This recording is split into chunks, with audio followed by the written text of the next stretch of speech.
Всем привет, это Ильин Сергей, он же Сиреней из Гатчины. Эта игра называется Tormented Souls 2021 года. Survival horror, вдохновленный ранними Resident Evil и Silent Hill, со сложными загадками и ограниченным числом сохранений. Steam ПК-версия. Буду играть в 4К с максимальными настройками графики. Настроек здесь совсем немного, русские субтитры, раскладка. Очень высоко, 4К, сглаживание, размытие, зерно. Начать.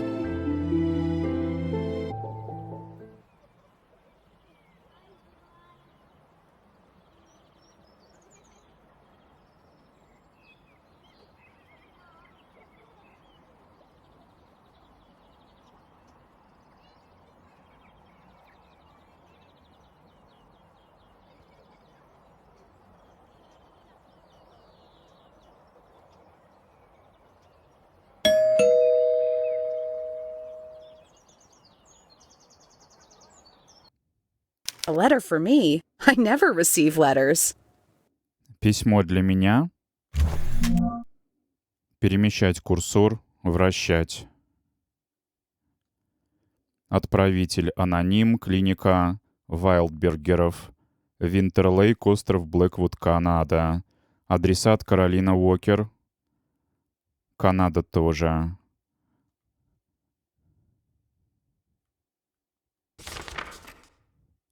И здесь фотка полароидная. Моя голова, что это было? Думаешь, можно просто бросить нас на произвол судьбы?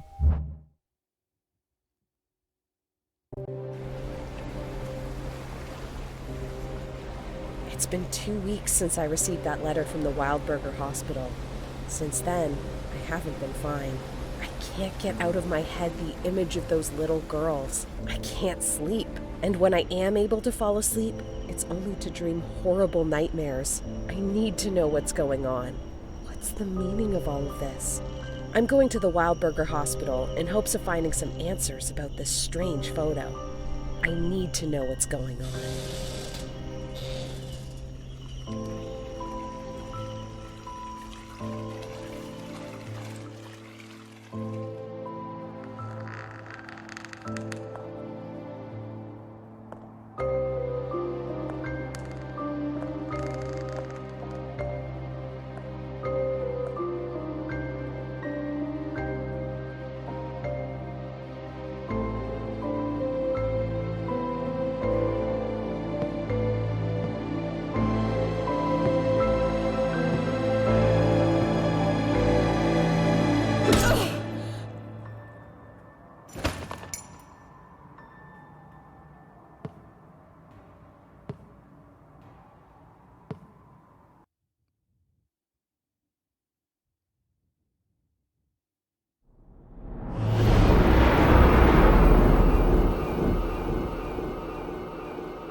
Можно управлять. Очнулась в ванне. Непонятно, кто напал. Почему я подключена к аппарату искусственной вентиляции легких? Респираторы, осциллографы. Что со мной произошло?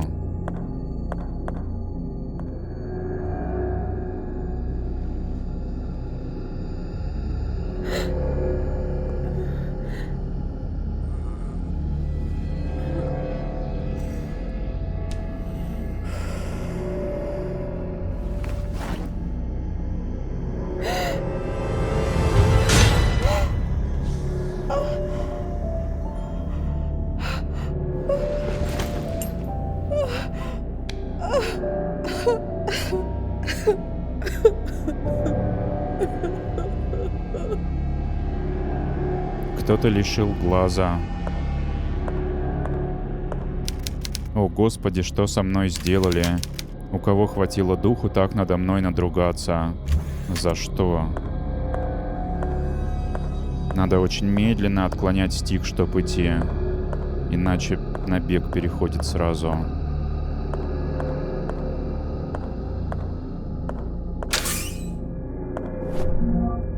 Дневник Вильяма Вайлдбергера. Сертификат о рождении. И есть текст.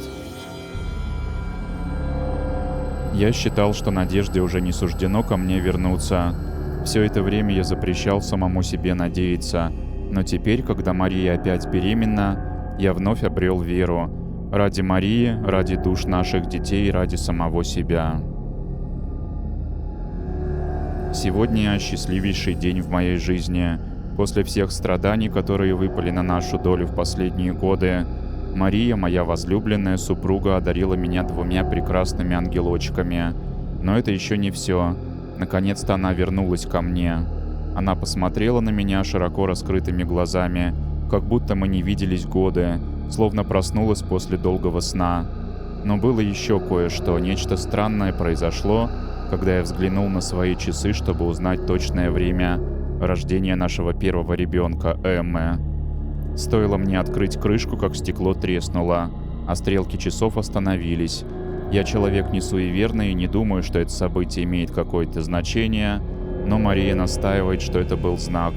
Теперь она считает тот час своим счастливым числом и везде с ним сверяется.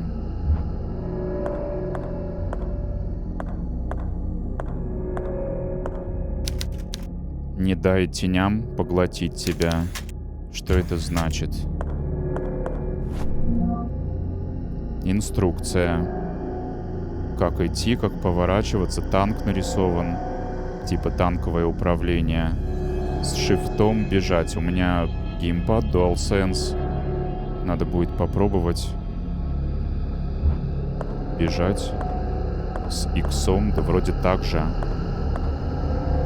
Может, это только клавиатуры касается. Нужен предмет, есть разделы предметы, состояние здоровья в руке, ресурсы. Рассмотреть. Юбка в цветочек, черная кожаная куртка. Можно переодеться.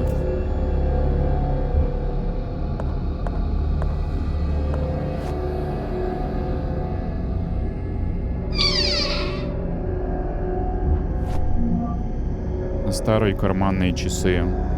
На заводской головке есть задвижка. Старое фото юных двойняшек. 12:35. Время замерло, когда 2 моих ангела пали с небес. Еще есть кодовый замок. 12:35.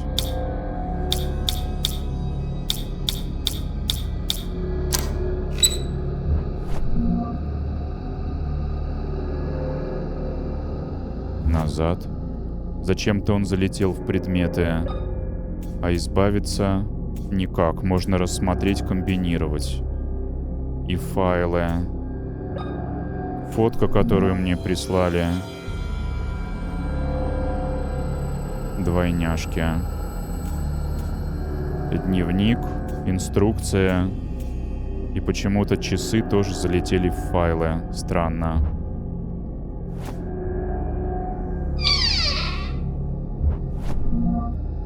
Ржавый разводной ключ.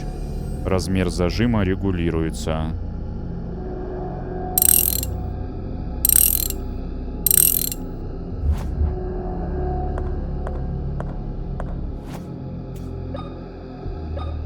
Использовать, а вот так надо вытаскивать.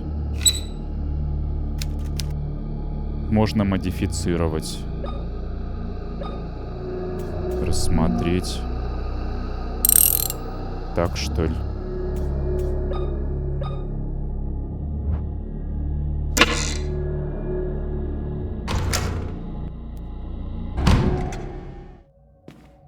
выбрался. Слишком темно. Ой, начинаются шевеления, цветные глюки. Значит, сюда. Кукла держит зажигалку. Куда залетела? В ресурсы. Экипировать. Посветлее стало. Пол сломан.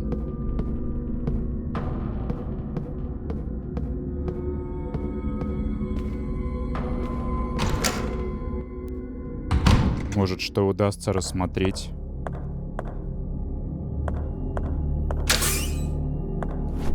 А вот пропустил. Коричневая кожаная куртка, синие джинсы. Одежка.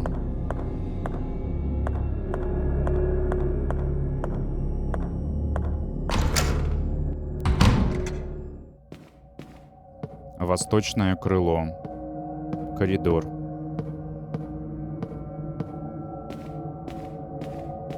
Развилка.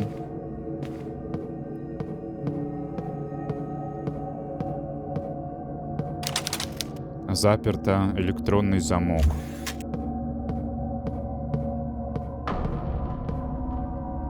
Изображен генератор и стрелка.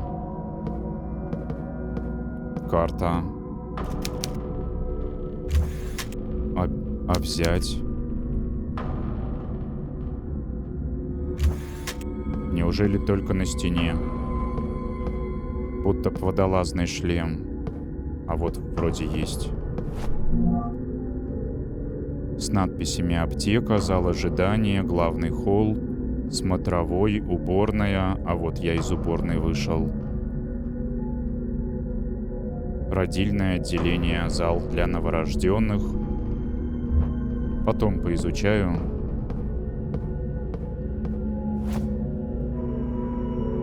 Мужчина, женщина обнаженные из Северной Америки.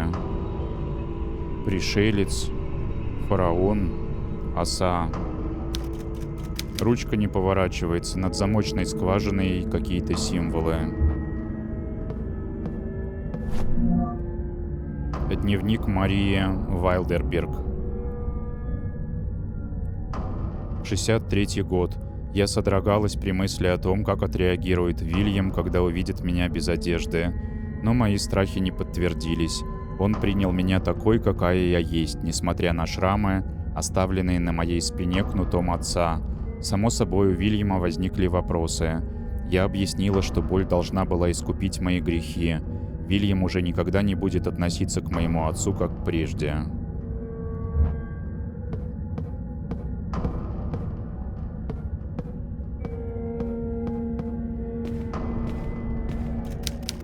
Юдифь и Олоферн. Картина Кавараджо. 1602. На полотне изображена Юдифь, обезглавливающая сирийского военачальника Олоферна в его шатре после того, как ей удалось его соблазнить. Выдающаяся репродукция работы Караваджо. От оригинала почти не отличить.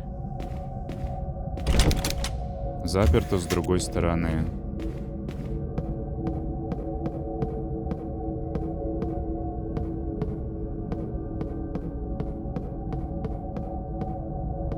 И опять указатель. Сердечный приступ. Постер.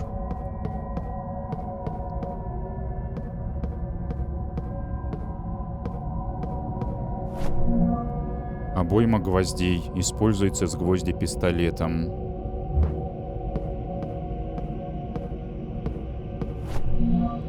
Отчет о пациенте. Доктор Вильям Вайлдерберг.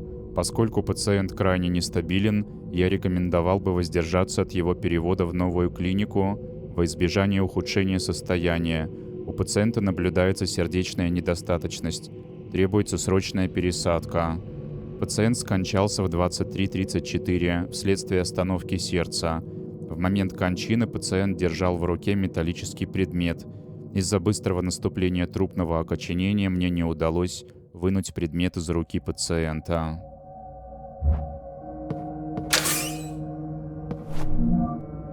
Шестигранный ключ, не хватает рукоятки.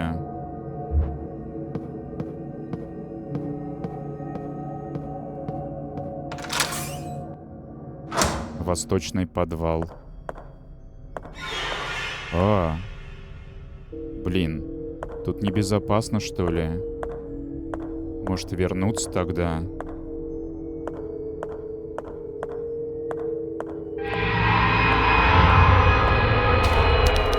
Труп изуродован. Что за чертовщина здесь происходит? Отсюда выехал колясочник.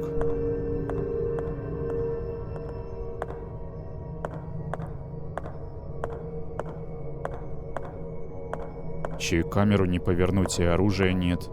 И если помру, то с самого начала начинать. Вернусь-ка я.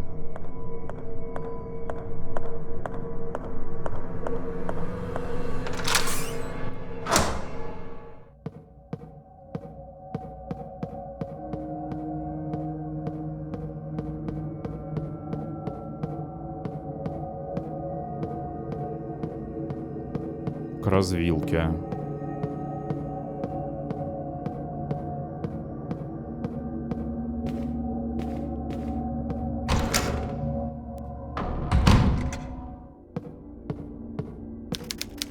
Лица людей на фото закрыты масками. Не по себе от этой фотографии.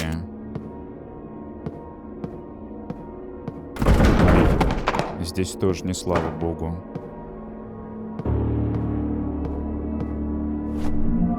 Еще гвозди.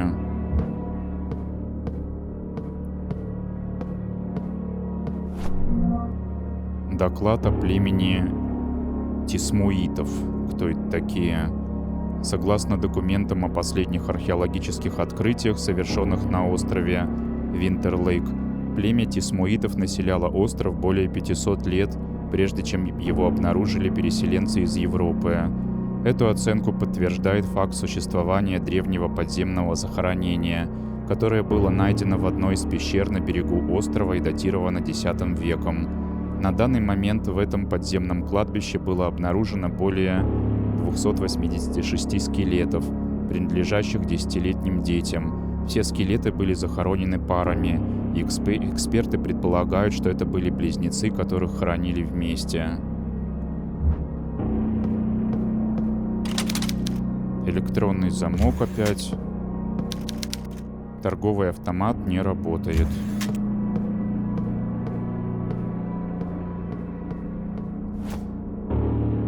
Шестигранный ключ нужен. Да.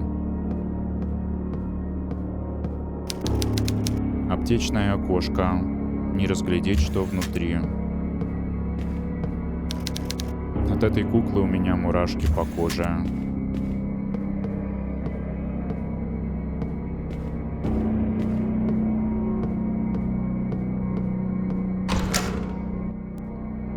Смотровой кабинет. О, музыка, как будто сейф-рум. Левая половина пластмассового сердца. Будто б сейф или нет, или весы это такие. Пузырек морфия лечит легкие раны. Здесь все в крови. Господи, какая вонь. Не хватает смелости откинуть простыню.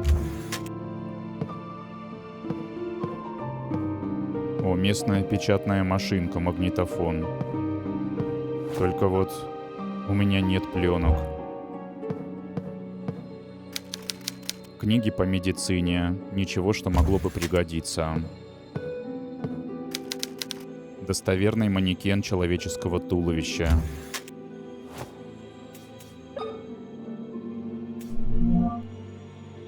Я думал, можно применить. А вот. 7-дюймовая пленка для записи информации. Всего одна. Старые папки, ничего интересного. Не подключен к розетке.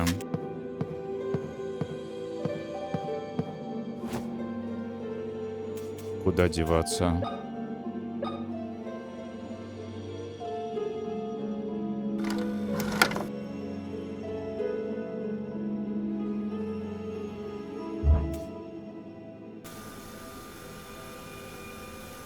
An old magnetophone. It looks like it works. Recording my progress might be useful if anything happens to me. My name is Caroline Walker. I came to Wildberger Mansion seeking information about 2 girls in a photograph I received in the mail a couple of weeks ago. The last thing I remember before losing consciousness was arriving at the hospital and entering the mansion's main hall.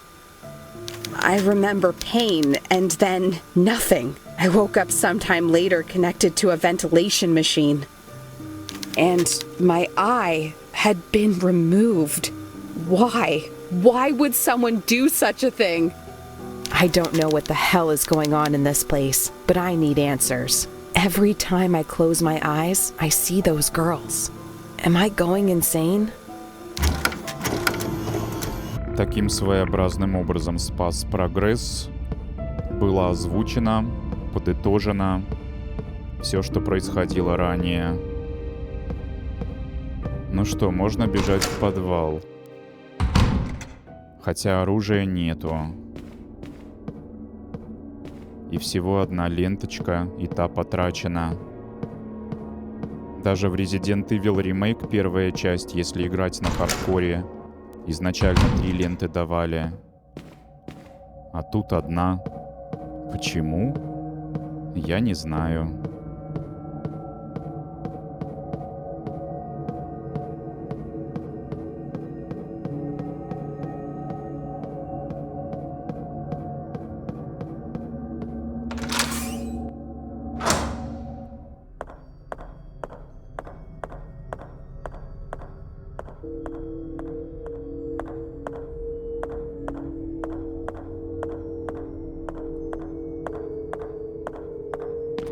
Вроде внимательно все закоулки прошариваю. Заперто с другой стороны. Но кроме как одной не нашел другой. Ну вот.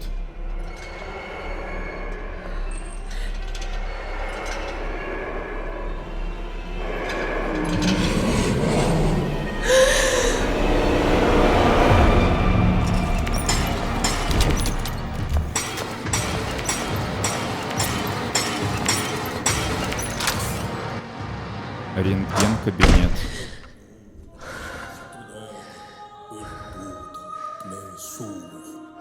Trabajamos audinos aradia itse.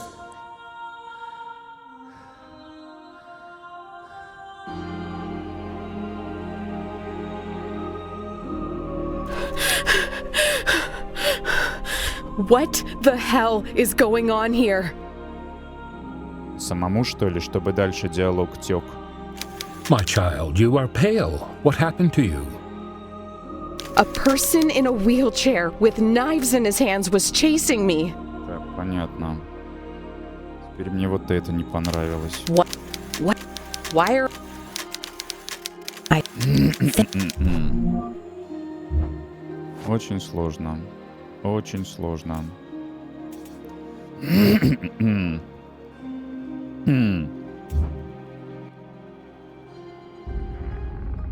Таким своеобразным образом спас прогресс.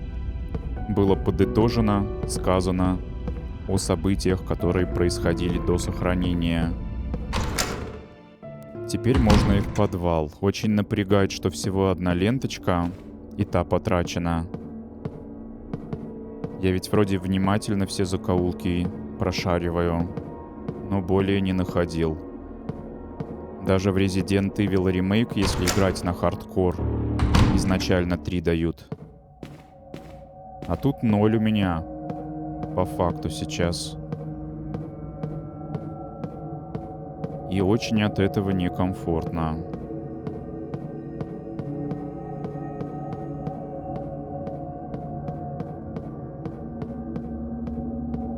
Может, здесь пропустил. Сбегаю на всякий случай. Да нет.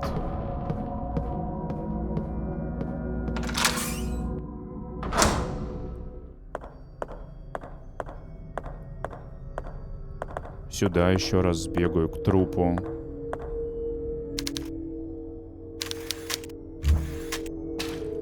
Тоже ничего.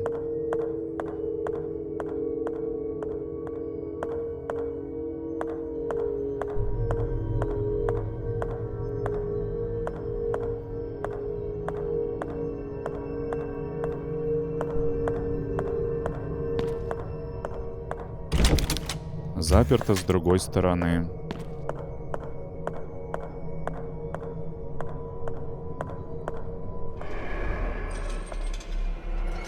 Кто-то наблюдает.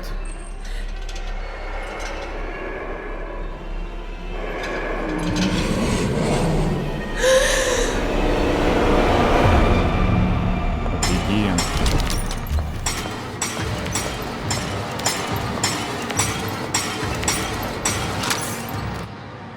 Рентген-кабинет.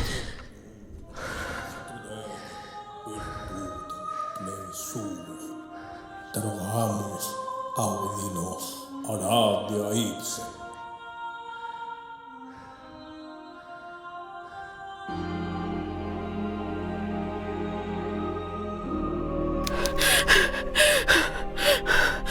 What the hell is going on here? Самому жать надо, чтобы диалог тек дальше. My child, you are pale. What happened to you? A person in a wheelchair with knives in his hands was chasing me. Oh, it's you. Don't you remember me? I'm the town priest. We met here in the chapel only a couple of days ago. What? I'm sorry. I don't remember you. I certainly don't remember coming here before. I see. Perhaps I'm mistaken. I'm old and get confused every now and again. What is going on here, Father? Where is everybody? The patients and the hospital personnel have been transferred to the new hospital in town. This old mansion has been left pretty much abandoned. Why are all the lights off? I don't like this. Почему второе предложение не озвучиваешь по-английски? I feel the same. Something evil is happening here. Something wicked that hides in the shadows. Is there a way to turn on the lights? The old generator has been playing up. It happens sometimes. Go to the end of the hall and through the door that leads to the generator room. You can restore the power from there. I see. I'll do that. Wait. Take this with you. It's not much, but it might be useful. It's dangerous to walk around the mansion unarmed. Thank you, Father, but what are you going to do without a weapon? My child, with a Bible in my hand, God protects me. Гвозди-пистолет с модифицированным воздушным баллоном для увеличения мощности. Священник подкинул. 10 плюс 7. А зажигалка убирается. Так, можно что? На месте крутиться? Назад отступать нельзя. А не, можно отпрыгивать. Пока зажигалка в приоритете пусть будет. Инструкция. Ну, типа того, да. Не подключен. А можно еще поговорить? Почему-то у них рты не открываются, когда они проговаривают фразы. I came here looking for information about the two girls in this photograph. I see. What do you want to know about them? Anything, really. I was hoping to find some leads around here. I don't know what you're looking for, but I can tell you these girls are no longer with us. There was an incident some decades ago where they disappeared, never to be found again. That sounds terrifying. Indeed, if you want more details, you could try the mansion library. I'm sure you'll find something there. Thank you, Father. Take care. Больше информации в библиотеке.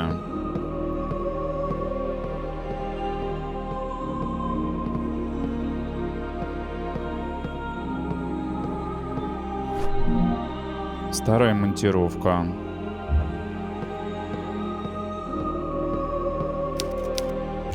Как всегда, не работает.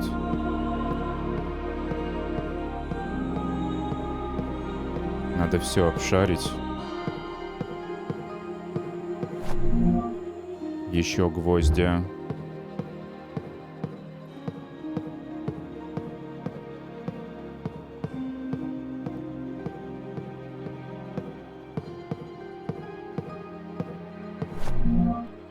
Дневник Марии.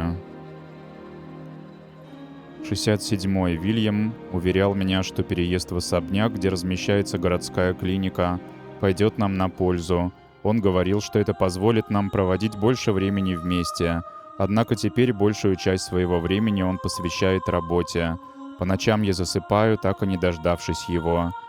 Но я ведь полюбила Вильяма прежде всего за эту страсть к медицине. А теперь, получается, я эгоистка. Сегодня один из счастливейших дней в моей жизни. Вильям вбежал в комнату и принялся что-то искать.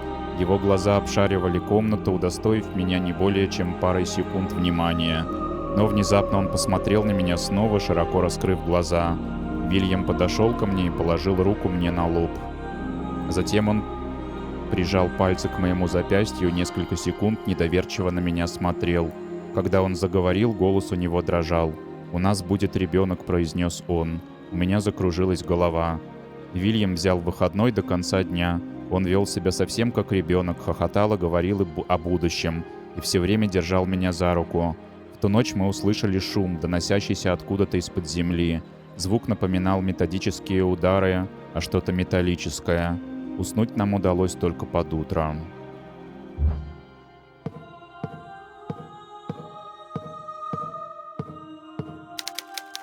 На стене развешаны костюмы радиационной защиты.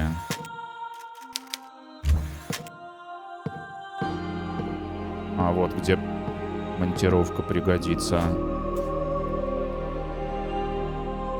Почему-то непонятное разделение, почему она ресурс, а не предмет. Использовать.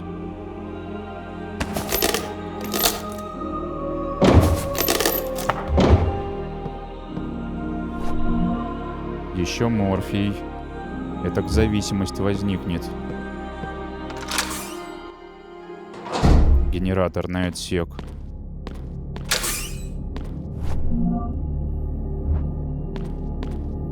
Вот думаю, стоит расстреливать этих колясочников? Или можно пробежать незаметно?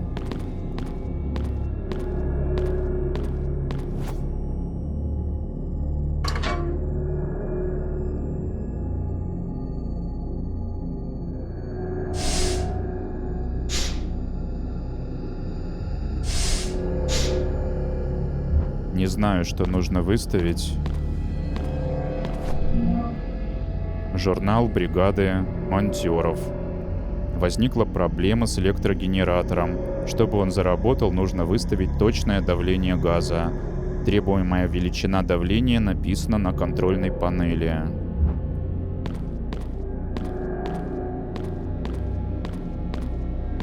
Погоди. Внимательно все исследуй. Дверь не заперта. Нафиг, нет.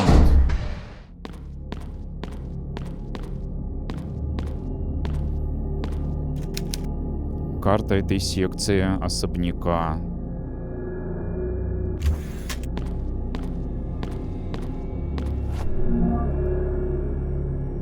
Морг есть. Там, наверное, священник. Или нет, он в рентген-кабинете. А где морг, пока не очень ясно.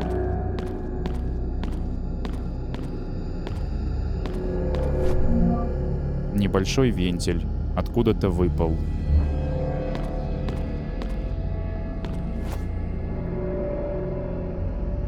«10» написано.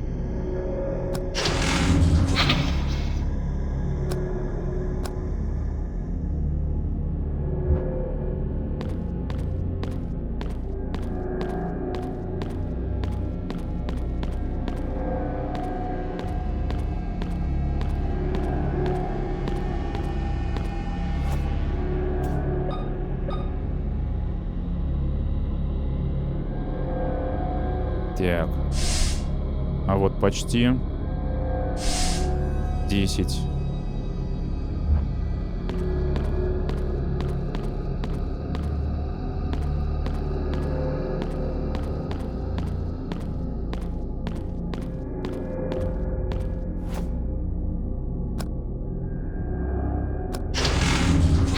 А, нет, надо, наверное, тогда 11 сделать, чтобы он до 10 спускался.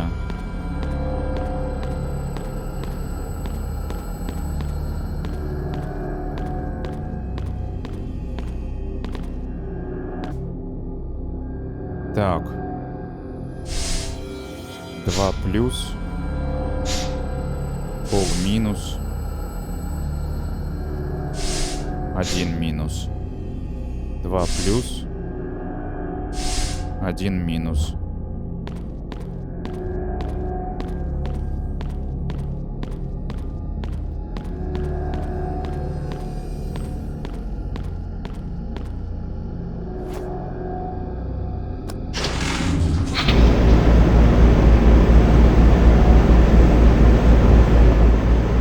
Все хорошо?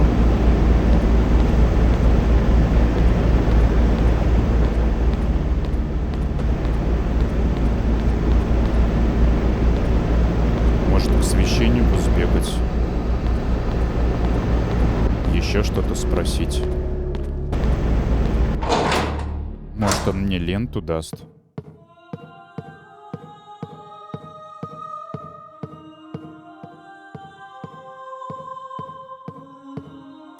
You may find what you're looking for in the library. How can I find the library? It's on the second floor of the east wing.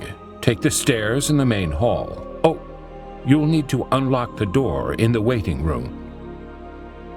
Thank you. Take care, Father. Где-то на втором этаже.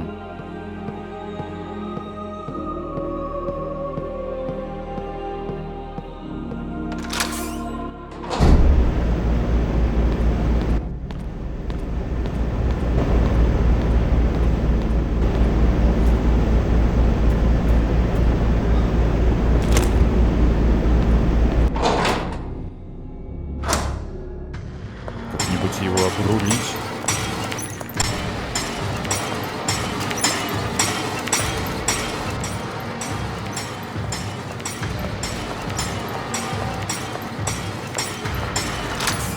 То есть теперь светло. И что это значит? Что какие-то двери открыты, что ли? С электронными замками, может быть? Сейчас еще вспомнить бы, где это все. Тут по-прежнему ничего не поделать. Видимо, это и есть библиотека. Ну-ка, я хочу зайти в файлы. Рассмотреть.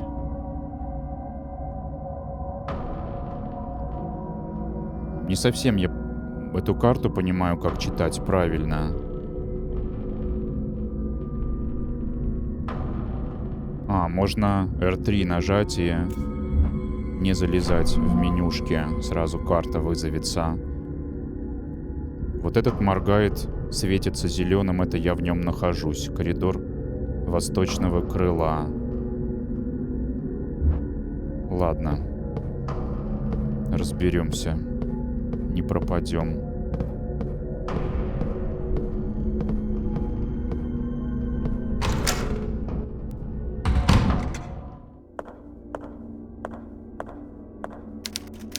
Фото медсестры, стоящей возле пациентки. Журнал бригады монтёров. Вечерняя смена, техобслуживание электрооборудования. Медсестры сообщили о неисправности светильника в родильной палате. Включив освещение, я обнаружил, что одна из ламп на стене действительно мигает. Я уже собирался заменить лампочку, как вдруг откуда ни возьмись появился немолодой мужчина.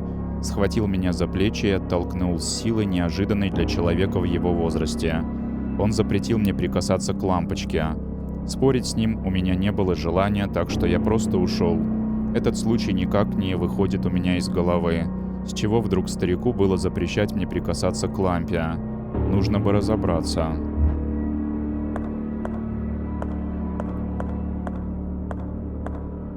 Еще гвозди.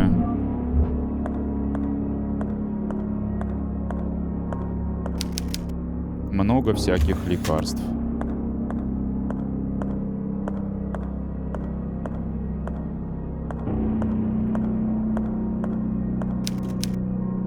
И здесь.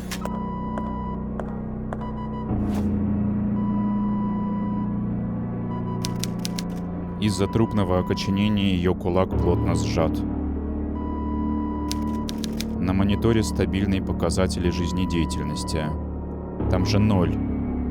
Где же стабильный-то? Ее грудная клетка так и осталась раскрытой из-за незавершенной операции. Сердце отсутствует. А у меня только половинка, и то искусственная. Ничего не происходит. А мы еще. И еще. Видимо, надо сердце вставить.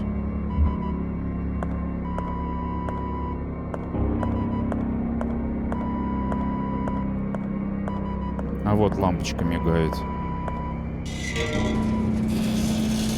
Открылся люк. Водопроводный кран закрыт. И здесь.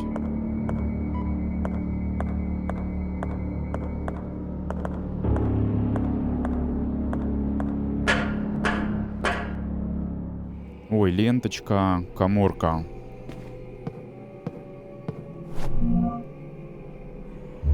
Для записи информации.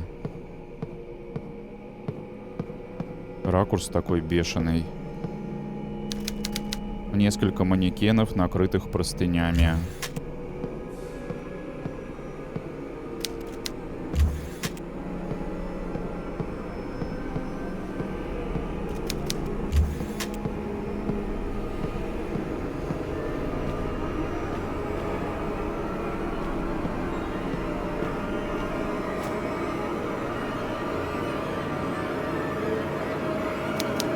Свечу можно зажечь.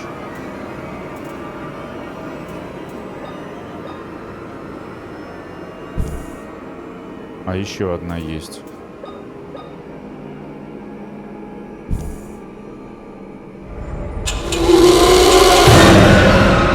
Ой, блин.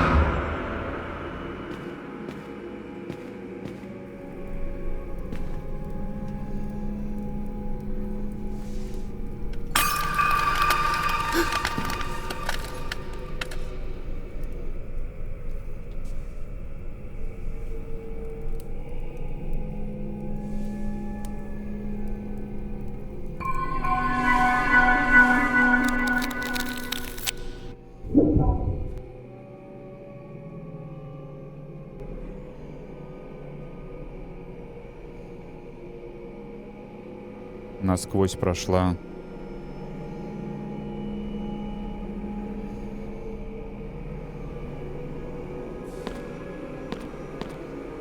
Какое-то альтернативное измерение. Перевернутый крест.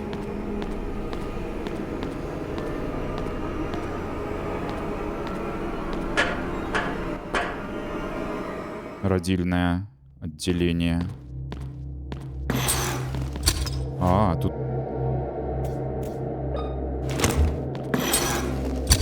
Не видно, в кого стрелять. ранен.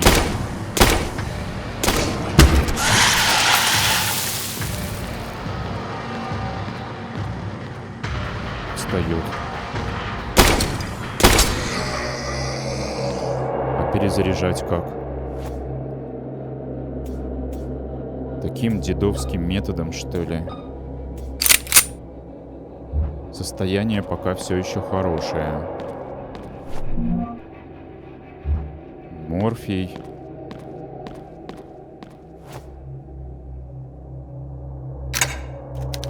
Не поддается, нужно приложить больше силы.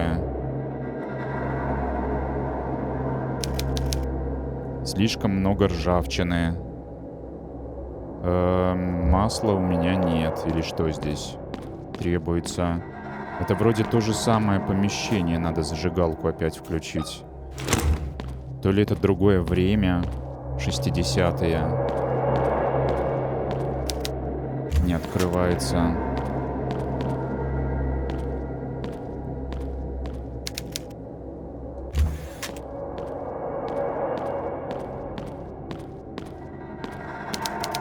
Хирургические инструменты. Состояние оставляет желать лучшего. О, боже мой. В грудной полости видно отверстие.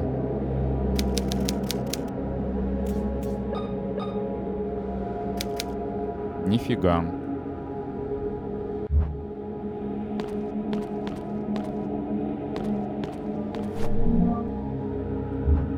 Обойма гвоздей. Но не знаю, что здесь можно сделать. Назад пойду пока. Если получится. Сквозь зеркало. А баллон? Баллон? Не?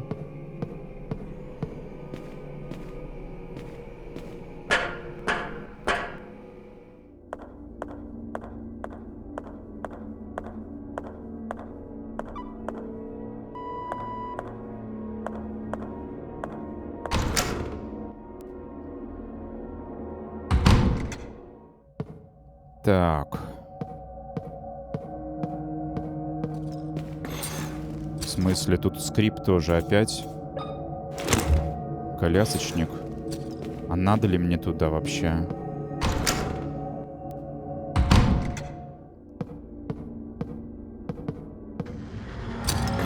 Да блин.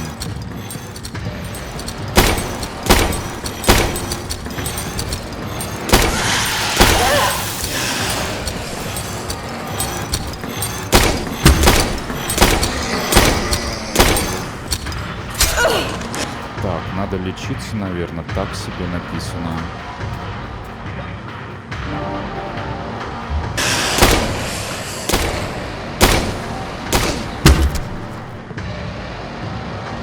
Еще повстают.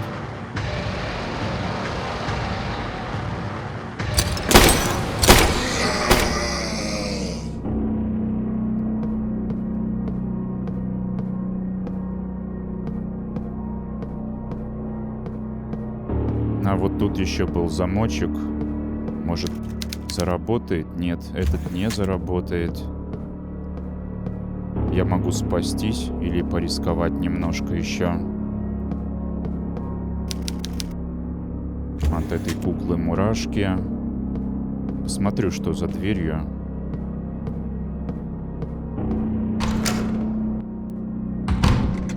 Кабинет дантиста.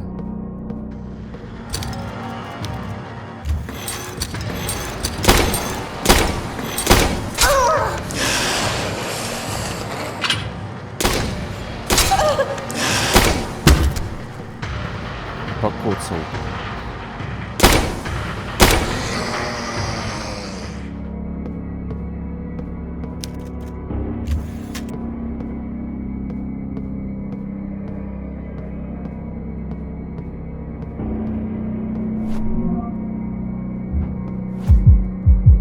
Плохо написано. Лечись, раз плохо.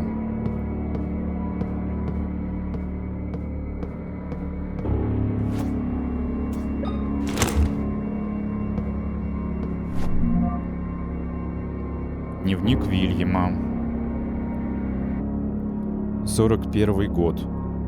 Когда я украдкой последовал за отцом, часы пробили 1:30 ночи. Я видел, как он вошел в мавзолей, поместив на некую панель 3 странных предмета. Он явно старался не шуметь. Я крался за ним на расстоянии, стараясь не издавать ни единого звука и не выдать свое присутствие.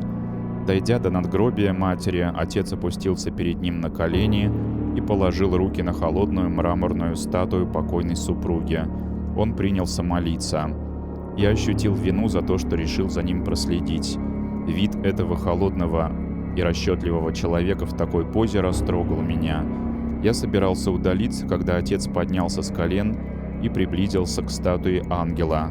Мраморное надгробие матери медленно сдвинулось в сторону, обнаружив узкие сходни, уходящие в темноту. Отец начал спускаться вниз. Какой-то миг я колебался, казалось, ноги не желали меня слушаться.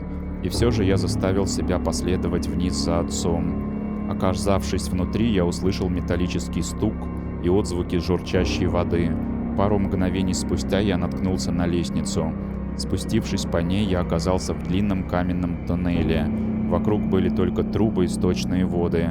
Я успел увидеть, как за углом скрылся силуэт отца и поспешил за ним. Впереди показалась огромная железная дверь и несколько человек, одетых в странные костюмы наподобие тех, что защищают от радиации. Каждый из них нес по огромному молоту. Мой отец присоединился к остальным, и они поприветствовали друг друга, сведя молоты вместе. По обе стороны от этой группы стояла по больничной койке. На койках лежали завернутые в простыни тела. Мой отец облачился в такой же странный костюм, которые были на остальных. Потеряв от испуга осторожность, я оперся о расшатанный кирпич в стене. Кирпич упал на пол, издав, как мне показалось, больше шума, чем 1000 разрушенных зданий. Я стремглав бросился обратно, ощущая на себе их взгляды и слыша гортанные голоса, призывающие поймать нарушителя, и звуки ударов молотами по земле.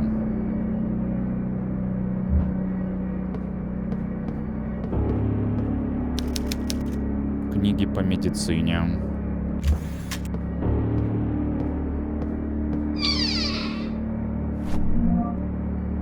Гвозди.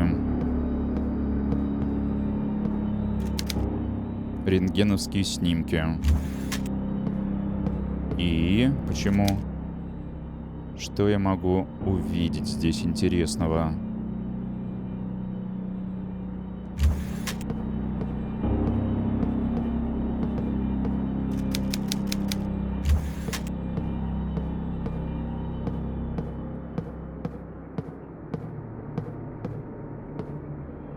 Вторая половинка пластмассового сердца. Комбинировать. И теперь понять, его в куклу вставлять или не в куклу.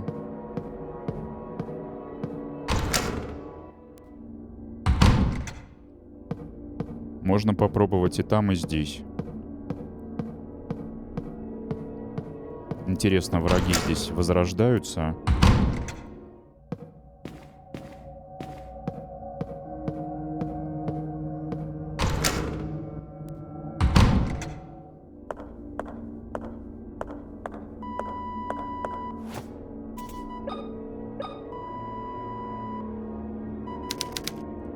Значит, в куклу. Но тоже по пути.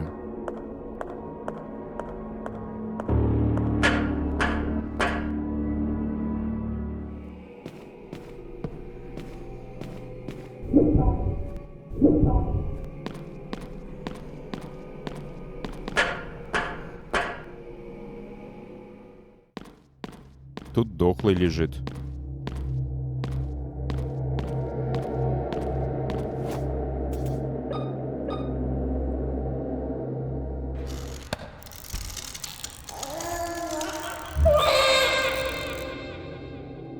Так, и что?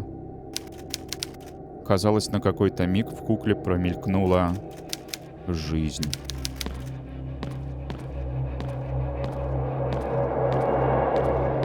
Что для меня-то поменялось?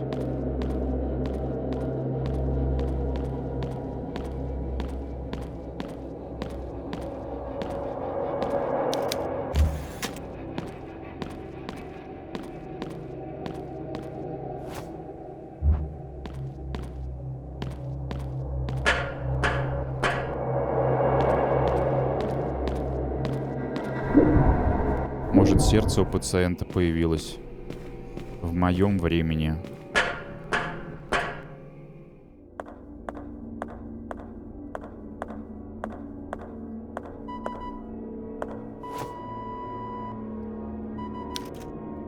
Грудную клетку зашили. Во, разжалась. Металлическая Т-образная рукоятка. Не хватает ключа.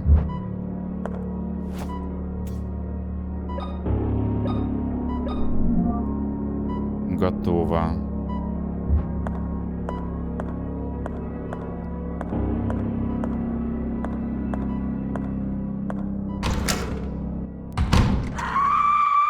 Что еще за...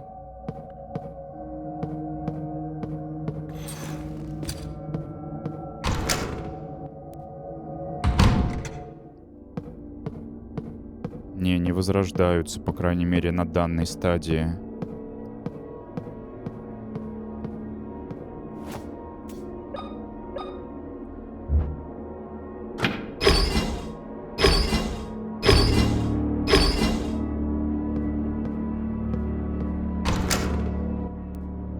Главный холл.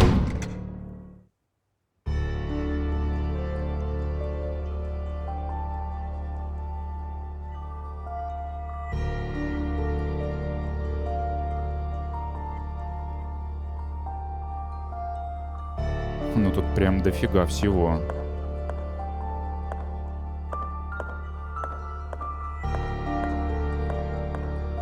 Врагов вроде не слышно пока что. Аккуратненько буду исследовать. Старое пианино. Увы, я не играю на пианино.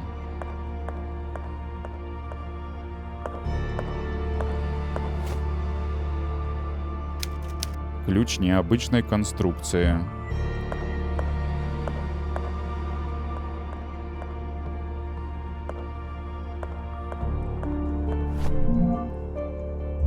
Обойма. Пробуем дверь, можно ли зайти. Нет, заперто. Телефоны. Точнее, таксофоны давно вышли из строя.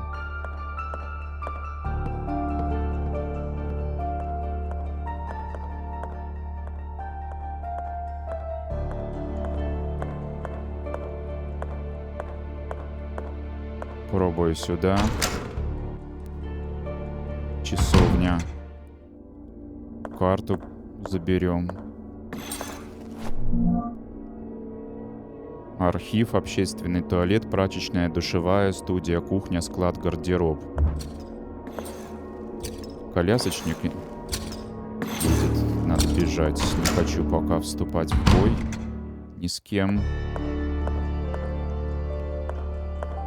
Так, вот здесь может что-то есть. С таким управлением не всегда получается прицельно подбежать куда хочешь. Так, можно вниз еще, можно вверх.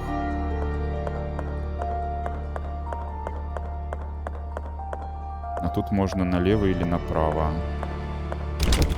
Тут заперто.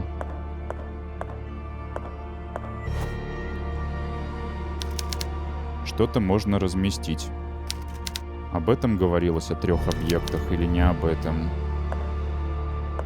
Ой, еще лестница. Что здесь? Закрыто.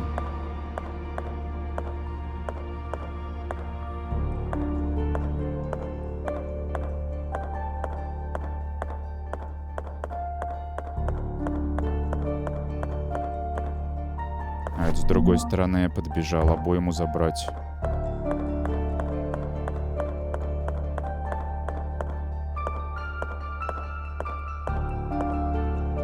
Пробуем наверх.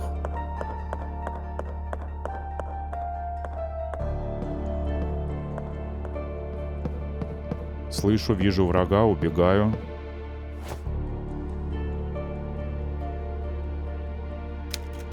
А нимфа, поправляющая сандалии. Скульптура. Джона Гибсона.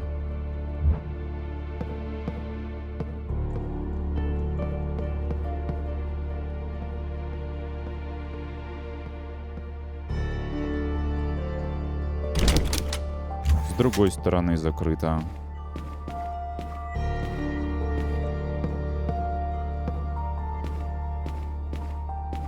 Решетка.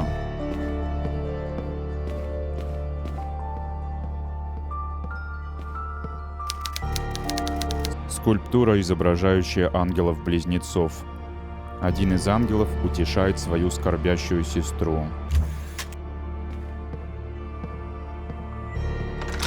А и сюда можно, переговорная.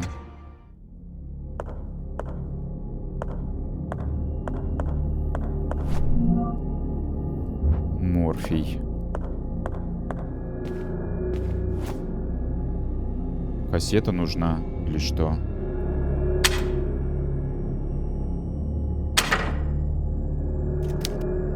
А, видео даже кассета. Ну окей.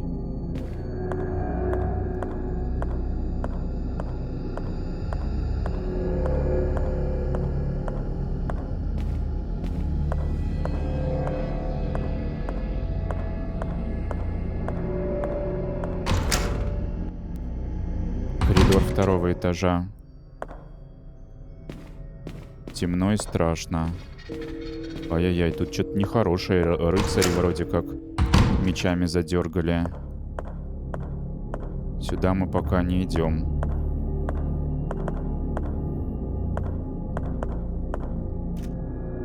Календарь. Декабрь. По 15 все вычеркнуто. 94-й год причем.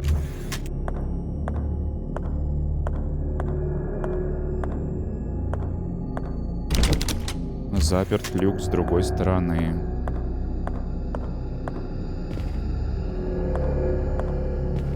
Ленточек, конечно, нет нигде.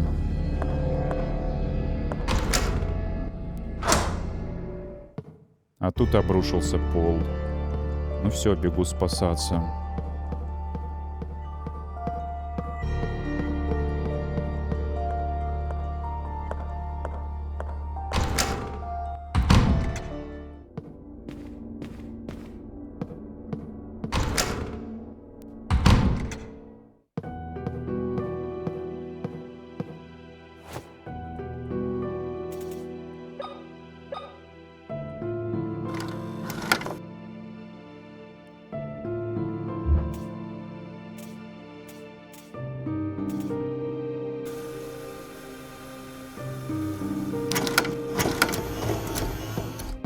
Почему-то на этот раз не рассказала о событиях.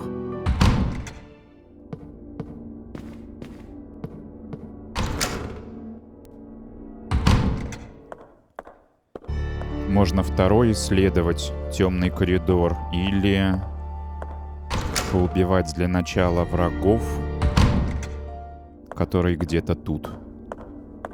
А вон уже вижу.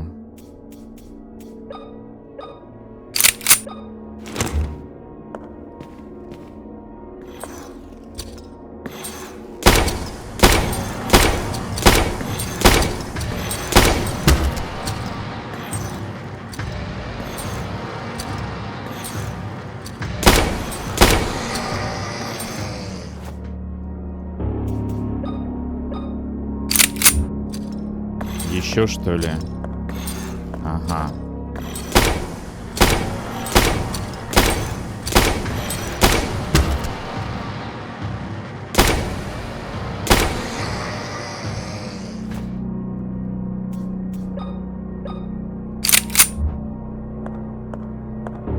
Ну и теперь уже спокойно.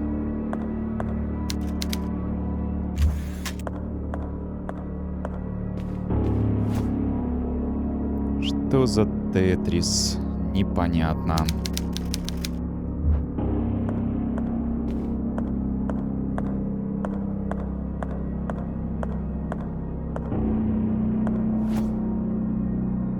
Вставьте монетку. Мелочи нет. Ничего здесь. Максимум сода.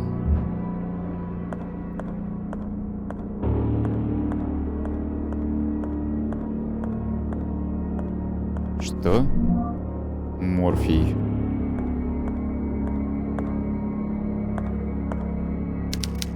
Разбитая статуэтка Иисуса, похоже, упала с креста.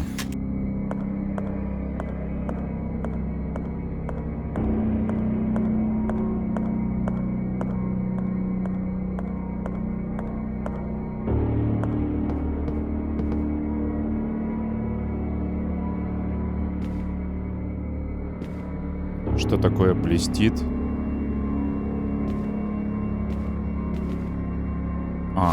Можно двигать. А то, что блестит, не обращать внимания. Видимо, это предмет, с которым можно повзаимодействовать.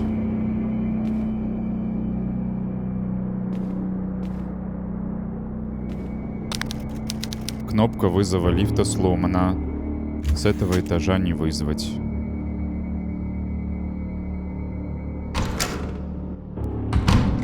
Студия. Ой, сейф-рум. На зажигалку надо переключиться.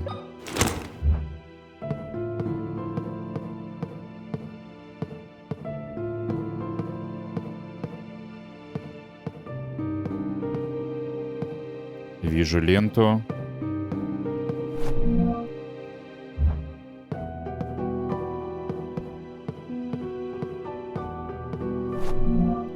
Патроны для дробовика. Очевидно, используется с дробовиком. Сохраняться не буду, только сохранялся. Не надо было тебе сюда соваться. Рентгеновский снимок. Сердце внутри статуэтки. Фигурка выглядит знакомой. Да, это между этажами статуя огромная. Служебная часть. Блин, тут темно. А как я буду стрелять, если я погашу зажигалку, меня тьма захавает? Нет, здесь рискованно.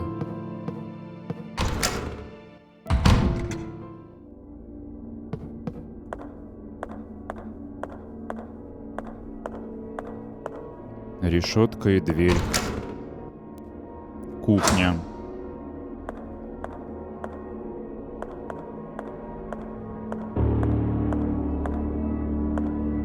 Какой тесак? Надо брать.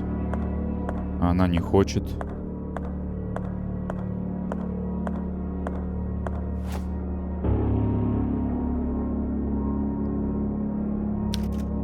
Как же здесь холодно.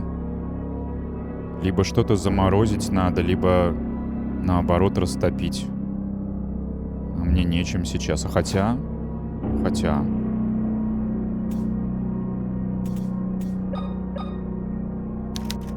Нет.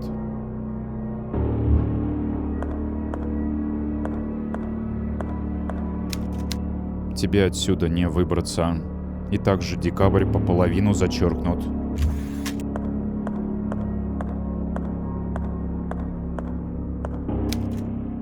Обугленные останки. Это человеческие кости. Что за чертовщина? Она уже говорила такое.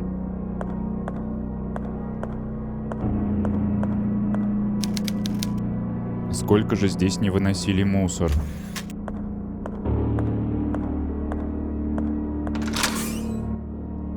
Склад.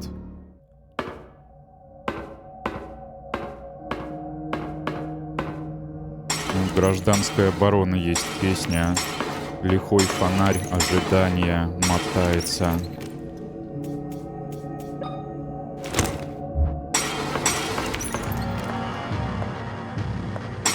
Ай-яй-яй-яй-яй.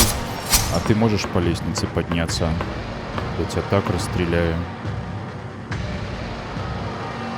Только подойди поближе.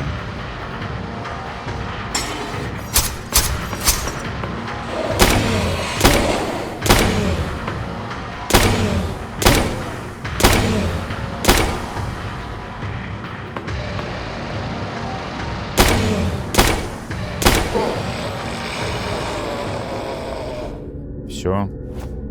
успокоилась.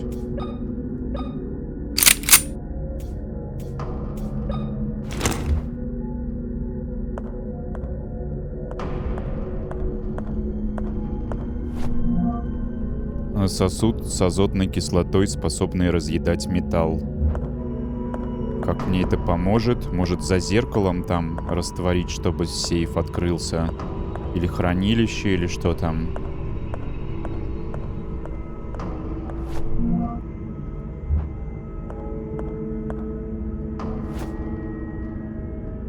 Система блокировки дверей. Вставьте диск, чтобы записать новое слово «ключ».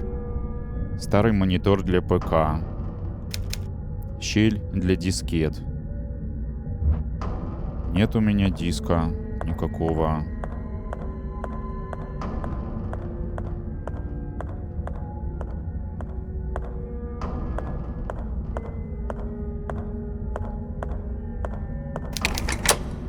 Дверь не заперта.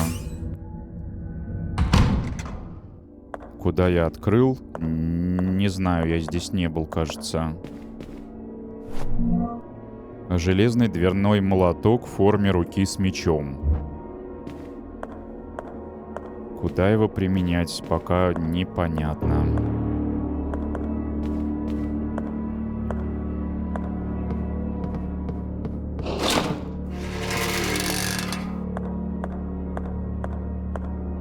Тут я понял, что открыл решетку.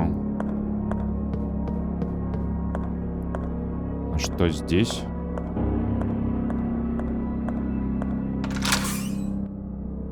Гардероб.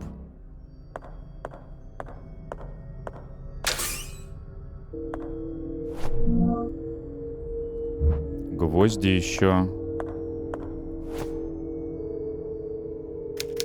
Нужен аккумулятор. А зачем? А зачем, непонятно.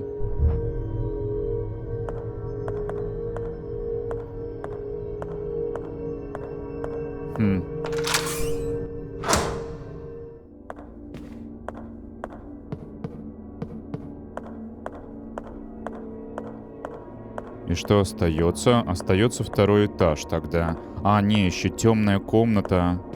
Там, где надо стрелять. И одновременно, чтобы свет был. Туда я не пойду, слишком рискованно. Тогда поднимусь на второй.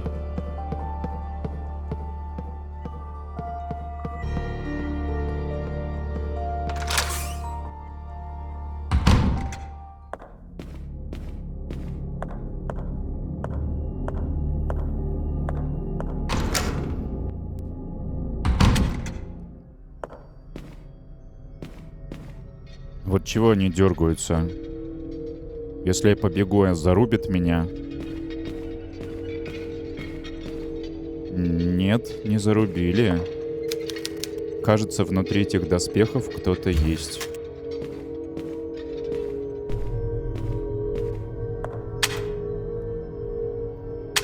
Можно и туда, и обратно.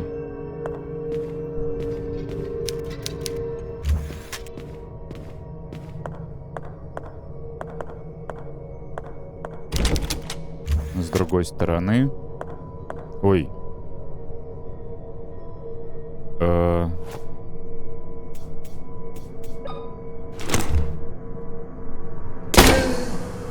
Так просто.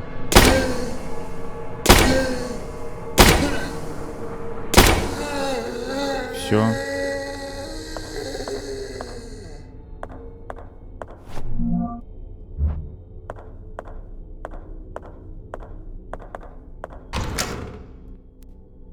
Швейная. Опять можно спастись.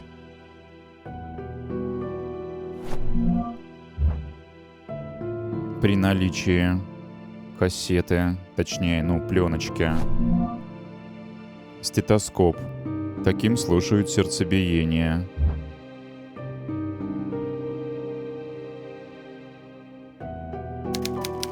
Никогда не понимала интереса к абстрактному искусству.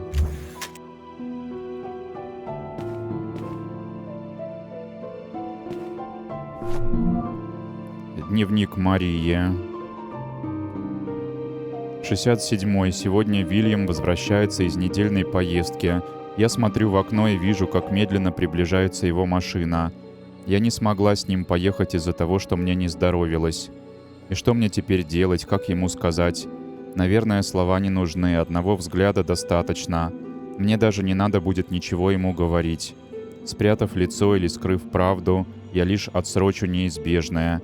Ужасная правда сразит его прежде, чем я смогу подсластить пилюлю. Он все поймет с одного взгляда. Ты потеряла ребенка. Я прав, Мария. А вот этот другой текст. Доктор только что ушел. Говорит, мне нужно лучше питаться. Непростое задание, когда совсем нет аппетита. Вильяму на работе стало еще труднее. Некоторые пациенты недовольны его консультациями. Кое-кто даже подумывает судиться с клиникой. Вильям ничего мне не рассказывает. Я все узнаю из слухов, которые ходят по дому. Я понимаю, он не хочет, чтобы я волновалась. И все же это только разобщает нас еще больше. Терпеть не могу это молчание, хоть и знаю, что Вильям не говорит со мной, потому что не знает, как быть и что сказать. Я должна поправиться, я просто обязана, ради него. Солнце протягивает ко мне в комнату свои лучи. На свету видны частички пыли, неподвижно висящие в воздухе. Пожалуй, позволю солнышку приласкать мне лицо.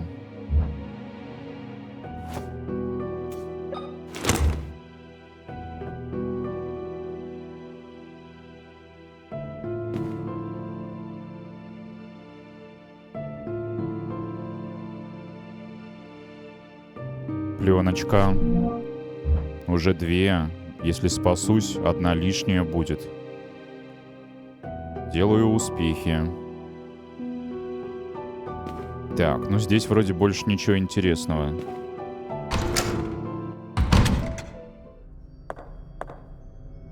Он помер, точно. Тут дергается немного.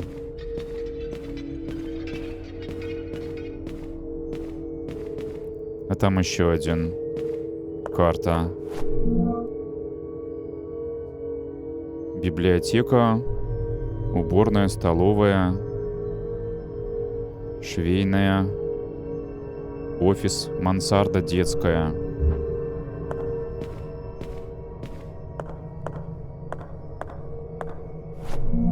Еще пузырек.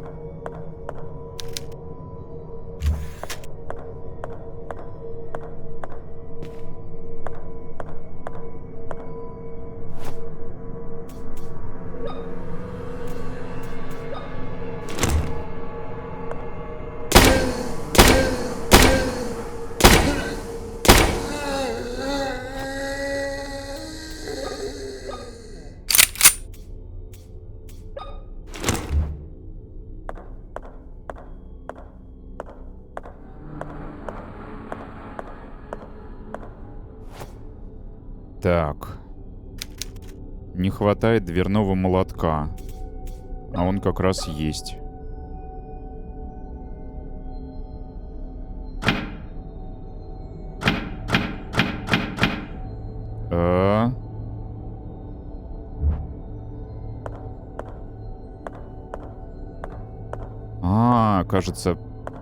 Кажется, понял.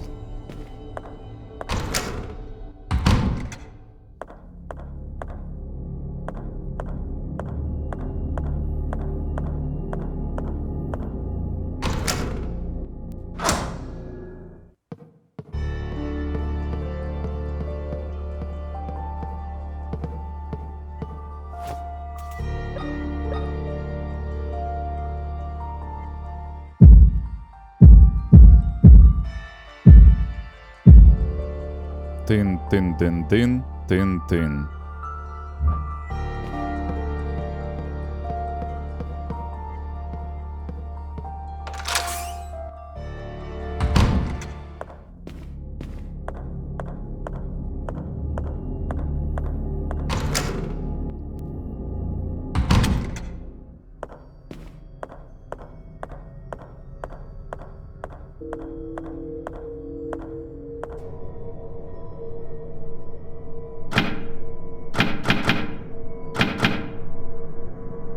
Нет.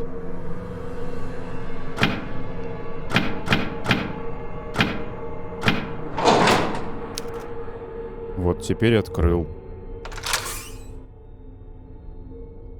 Библиотека. Ух ты, еще одна ленточка.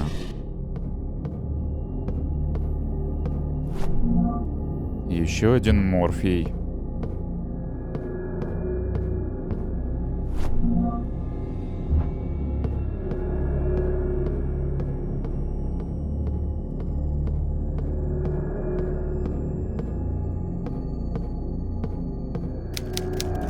Жуткие механизмы для пыток. Похоже, ими уже давно никто не пользовался.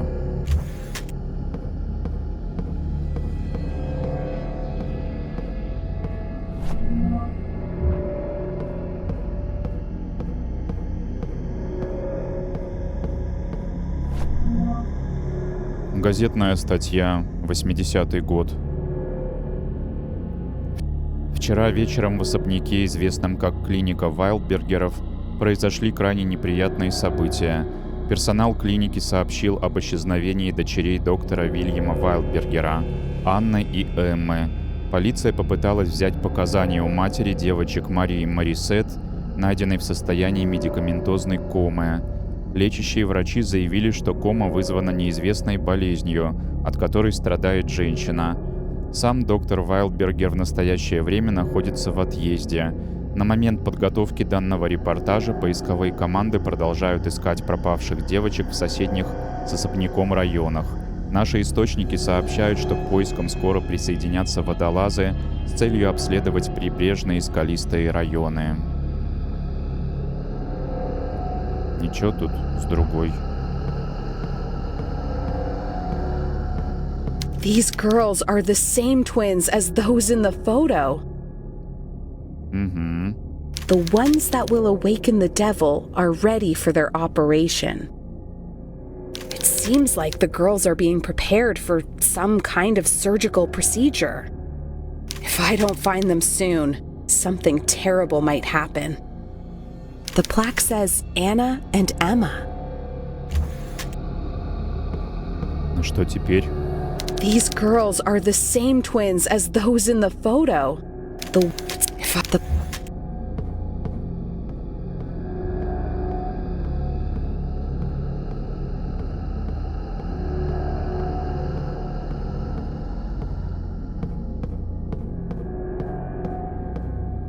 Пока нет.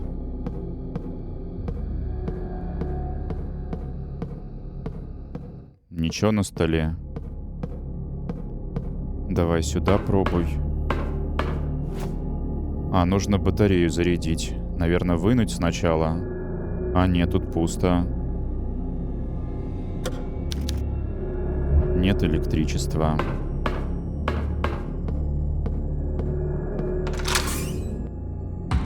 Коридор столовой.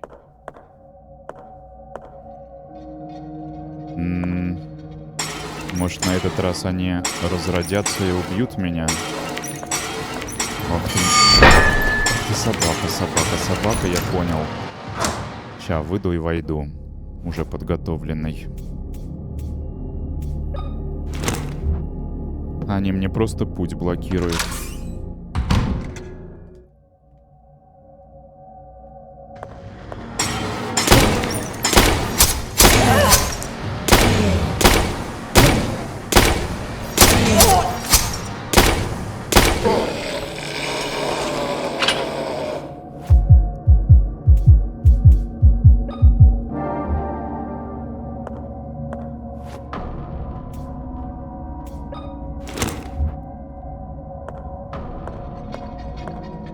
Еще один. Или нет? По-моему, слышал скрип. Дверь здесь. Дверь там.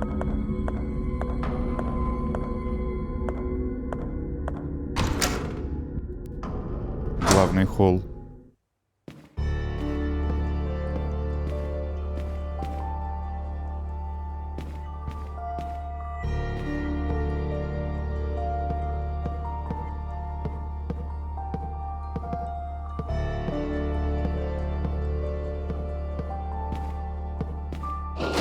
Отпер.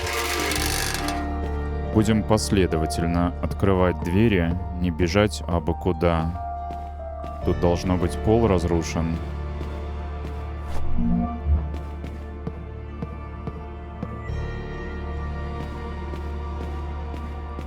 Я пропустил одну в коридоре вот здесь.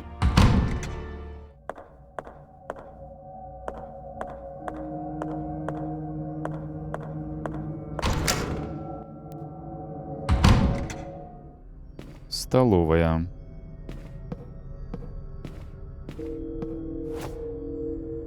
И опять непонятная кувшин, осколки.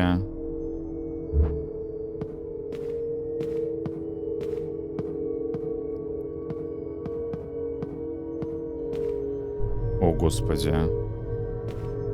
Нельзя ж так пугать. Ah, we meet again. Father, what are you doing here?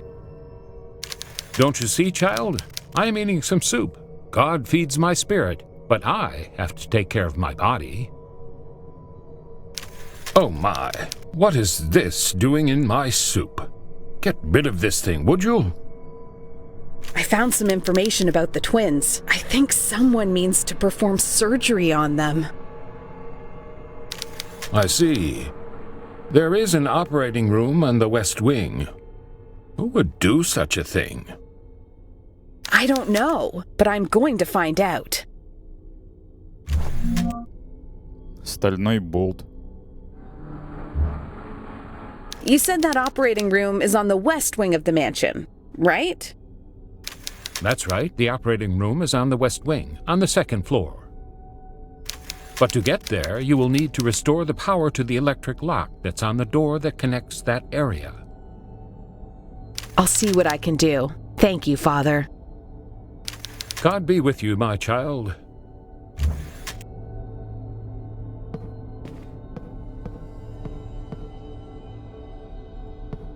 Явно окажется самым злодеем здесь. Какой здоровый холодильник.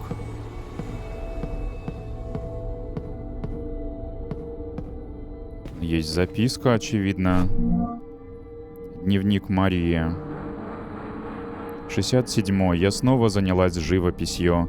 Раньше пустой холст казался мне пугающим, таким откровенным, таким холодным. Сегодня этот страх я преодолела. Я уверенно водила по холсту кистью, смоченной в алую краску, с мужеством которого сама от себя не ожидала. Краски на холсте складывались в кричащий узор. Безжизненный белый цвет внезапно ожил, и постепенно мы с холстом стали находить взаимопонимание. Я так сильно увлеклась, что не заметила Вильяма. Он обнял меня за талию и поцеловал в шею. «Ты вся светишься», — прошептал он мне на ухо. И тогда я распустила волосы. Живопись подождет. 67. После трагической кончины отца Франциско папу перевели в город занять его пост. Теперь он будет жить с нами в особняке. Уверена, отец Вильяма рад его компании. Ведь они так и не доиграли ту шахматную партию. Я тоже рада его компании, хотя с Вильямом они не ладят. По крайней мере, Вильям его поприветствовал, пусть и холодно. В ответ папа сдержанно улыбнулся, когда Вильям показался у парадного входа. На столе точно ничего нет? Ну-ка я на всякий случай еще кружочек наверну.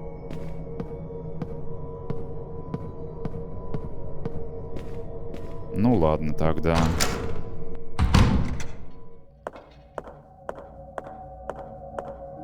Не забываю про темный закоулок, где непонятно как придется себя вести. И здесь попробую параллельно.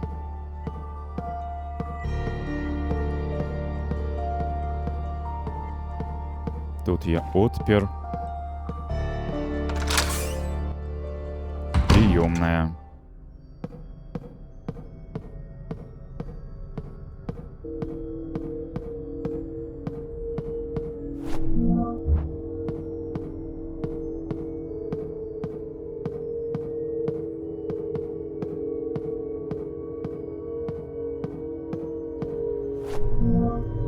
Журнал бригады монтёров. На втором этаже западного крыла снова вышел из строя предохранитель, а запасных у меня не осталось. Одна головная боль от этих предохранителей. Все, что от них требуется, проводить электричество. Пожалуй, я смогу придумать, чем временно заменить эту штуку. Так придумал ты или нет?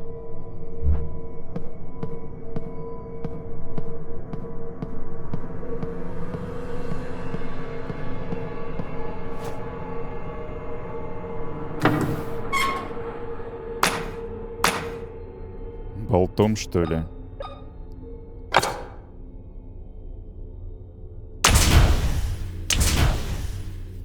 Ну вот, и решилось. Само собой. Коридор западного крыла.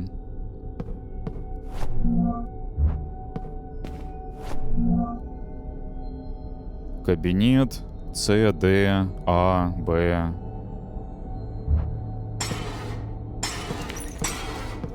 Так, это плохо. У меня уже 4 ленточки. А я все рискую. Откуда он пилит? Понимать бы.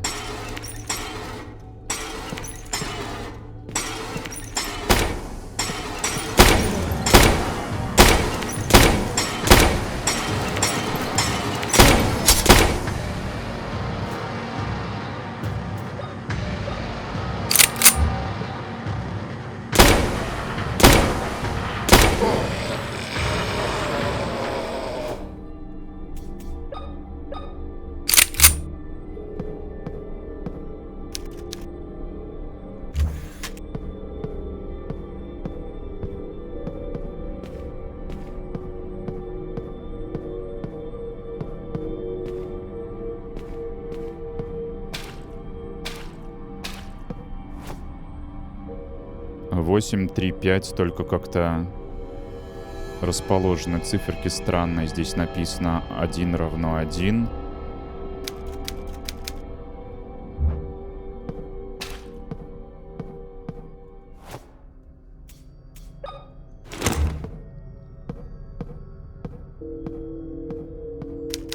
Не открывается. Электронный замок, операционная.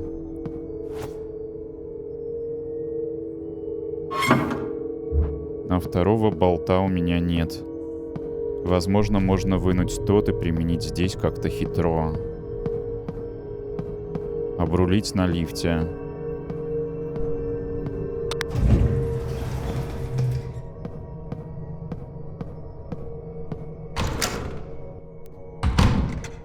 Кабинет 2Е.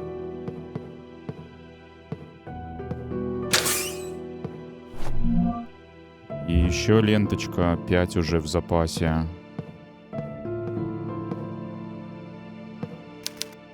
Ничего особенного. Точно? Похоже, под землей кто-то спрятал множество трупов. Вот дробовик бы еще найти. Кстати, в этой игре нету сундуков, куда складывать, все с собой носит. И опять бригада монтёров. Доктор Колин доложил, что лифт не работает, сколько ни нажимай кнопку вызова. Проверив лифт, я обнаружил, что кто-то заблокировал его двери предметом, который не давал им полностью закрываться. Кнопки вызова лифта из подвала и с первого этажа не работают. Лифт можно вызвать только со второго. Это сообщение... Да, все прочитано. Не подключен к розетке.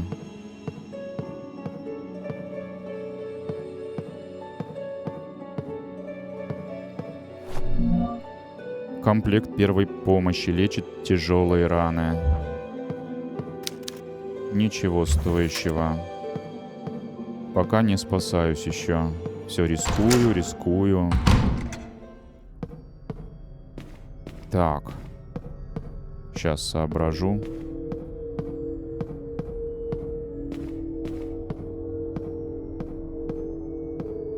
На лифте надо попробовать поехать для начала, прежде чем выходить и что-то предпринимать.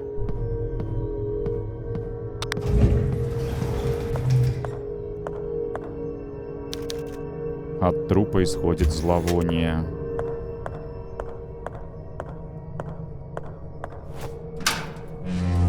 А куда ехать, мне выбирать?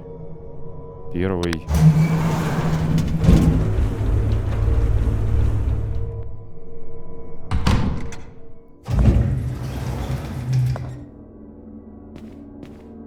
Так, приехал, следовательно.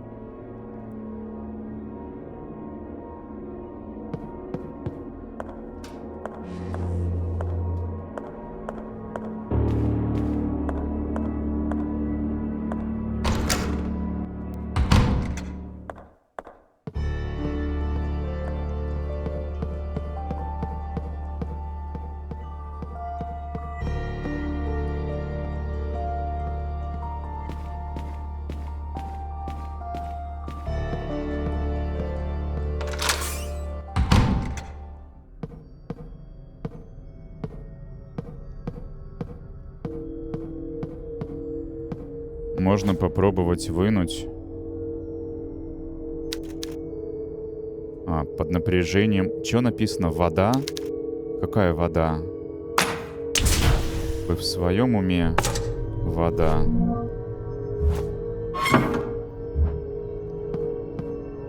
Тут закрылось, но я опустил лифт.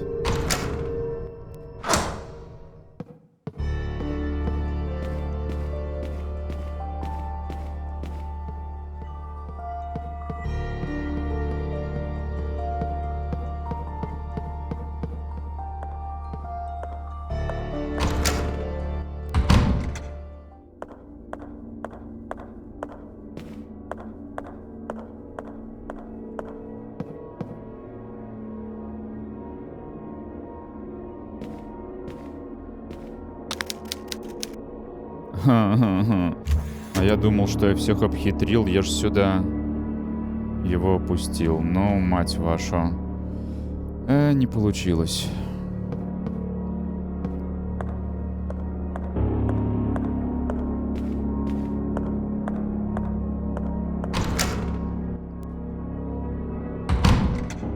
Можно что еще попробовать? Попробовать.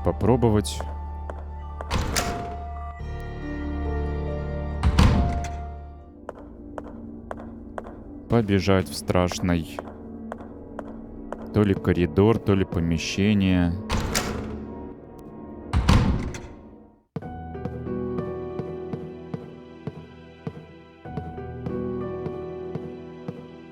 Вот здесь.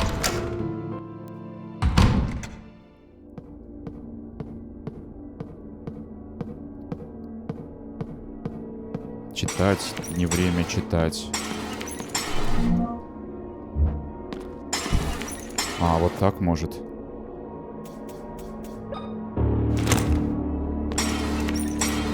Я не вижу.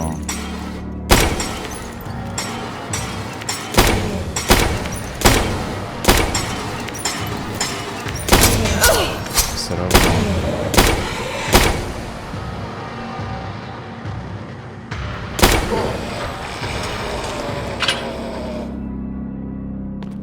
Не, ну тут просто повезло.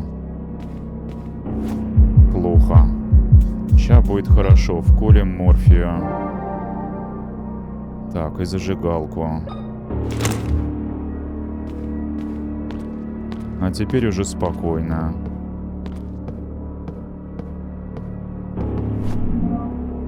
И опять Мария пишет. Много пишет. 71-й. Сидела на холме под большим лиственным деревом. Сколько времени я там пробыла. Вдыхала аромат травы и слушала шелест листьев на ветру прямо надо мной. Крохотные бесформенные фигуры метались на фоне белизны моего платья. Ветер доносил до меня едва слышный голос. Слов я не разобрала, да и не особо пыталась. Под покровом травы ко мне незаметно подползла змея. Она не дала мне времени подняться, обвелась вокруг моей ступни и скользнула по ноге выше.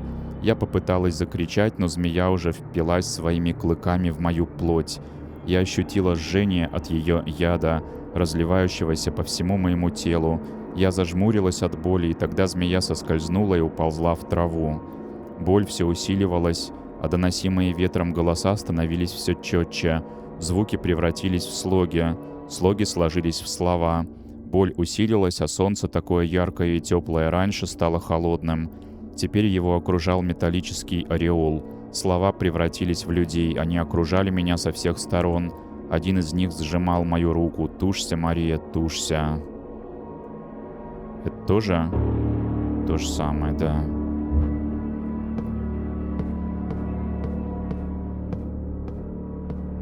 Это дверь? Нет. В темноте можно легко что-нибудь пропустить. Вот тут зажечь. Тоже было можно. Отсюда я пришел.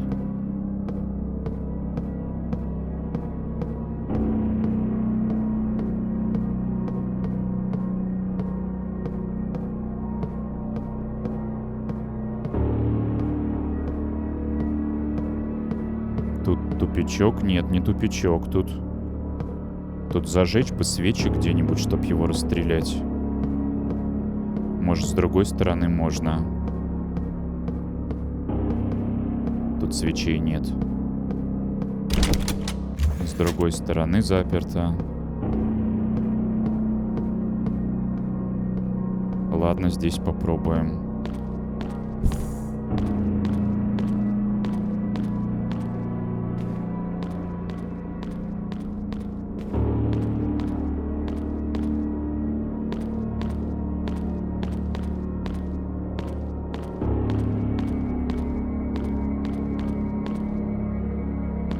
Пока рано. Сначала дверь. Общественный туалет.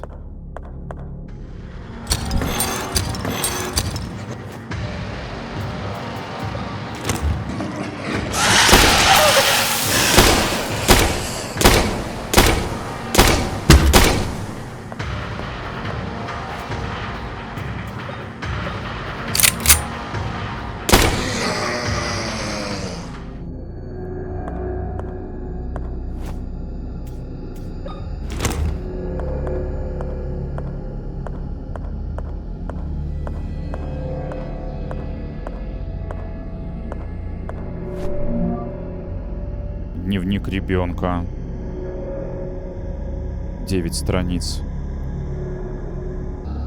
80-й год. Поздним вечером к нам в комнату пришел дедушка Ной. Его сопровождали двое незнакомцев, с ног до головы затянутые в кожаные костюмы. Руками, пропахшими кожей, они закрыли нам рты, не давая позвать на помощь. Мы едва могли дышать. Они отвели нас в странное подземное помещение и уложили на непонятные металлические кровати в форме крестов. Наши руки и ноги удерживали металлические обручи. Нас окружили несколько человек в одинаковых костюмах, и у каждого в руках был огромный молот. Все это время посреди комнаты стоял дедушка, наблюдая за всем происходящим. Хотя костюма на дедушке не было, его неотрывный взгляд повергал меня в ужас. А потом он приблизился к нам и расхохотался. «Мои дорогие внученьки», — произнес он, — «вот и пришел ваш час выполнить свое предназначение». Эмма билась в истерике. Она умоляла его отпустить нас, но он направился к выходу, приказав своим людям подготовить нас к ритуалу. Из комнаты вышли все, кроме одного мужчины в костюме. Он был весь скрюченный и двигался медленнее остальных. А еще от него несло хуже, чем от его сообщников. Это был запах нечистот. Он приблизился к нам, держа в руках небольшой поднос, на котором стояли крохотные металлические сосуды. В сосудах были благовония и еще какие-то жидкости. Он принялся расстегивать мне блузку, как вдруг в комнату вбежала мама и стукнула его чем-то железным. Он рухнул на пол. Она бросилась нас развязывать, но человек в костюме смог подняться и занес за спиной мамы кинжал. Мне хотелось закричать, предупредить ее об опасности, но я едва могла пошевелиться, и в этот миг наш мучитель упал, сраженный выстрелом. Его застрелил другой человек в костюме, стоявший у входа в помещение. Он приблизился к нам с поднятыми вверх руками, а затем снял ту часть костюма, что скрывала голову. Это был другой наш дедушка, Бертрам. С тревогой в голосе он спросил маму, почему на ней нет костюма. Она ответила, что пришла спасти своих девочек. Дедушка велел ей вывести нас наверх и отвезти в городской порт.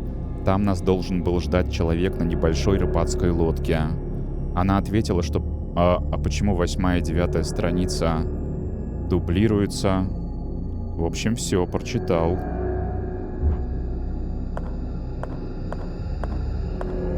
Ничего здесь больше нет. И стоило ли тратить гвозди ради этой записки? Может, и стоило. Проливает свет.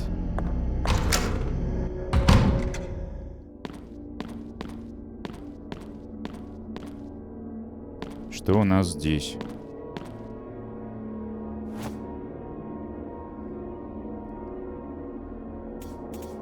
Сработает? Нет. Нет.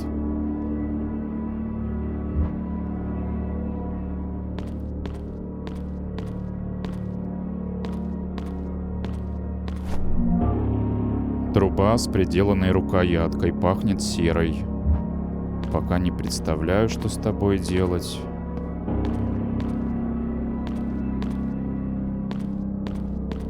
С другой стороны, что ли, открою?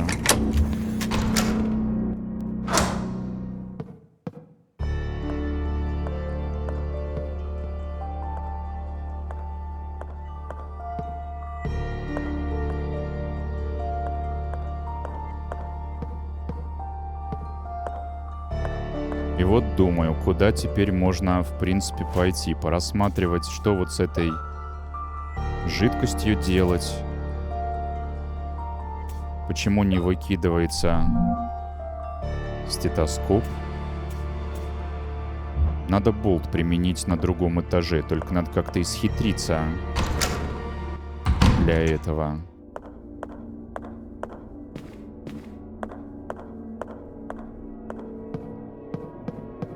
Спасу прогресс. Фиг с ним, ленточек много, не жалко.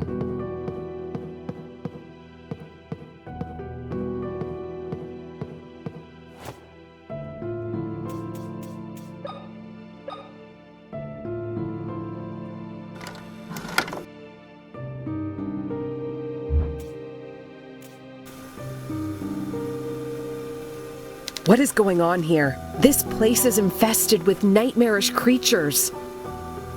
I need to be strong. I can't quit now. I've discovered that a surgical procedure is to be performed on 2 twin girls. I hope I can get to the operating room in time. There's something dark going on, something grim.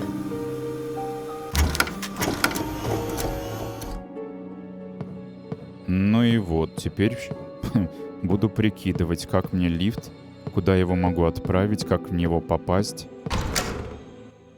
Для этого, наверное, надо подняться опять на 2-й.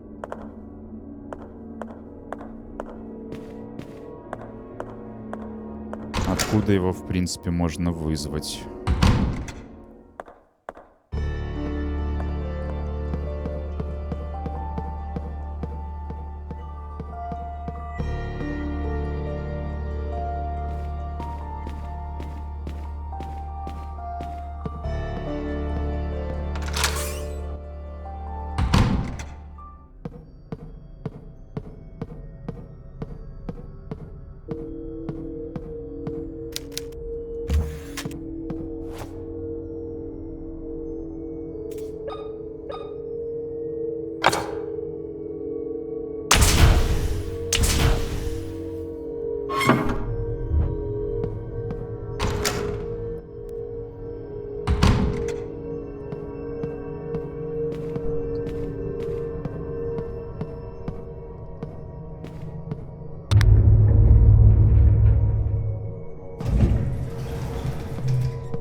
Я нажал 1-й, а если нажать что-нибудь такое? Это будет закрыть двери? Или мы куда-то поехали?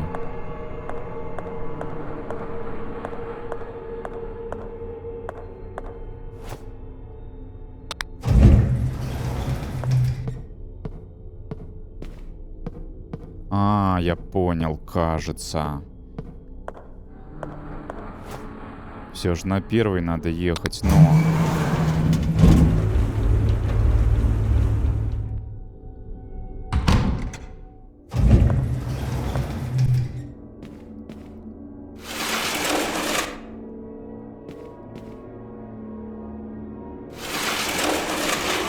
не дать ему уехать.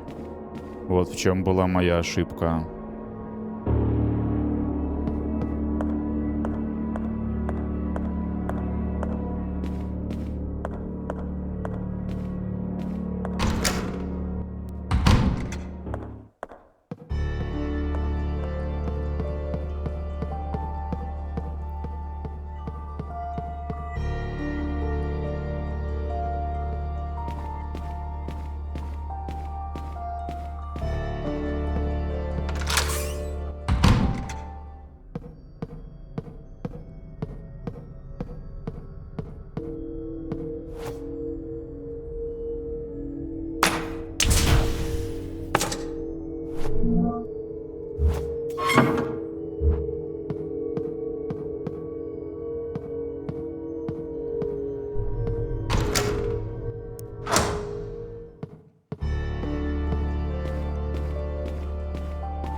Сработало же.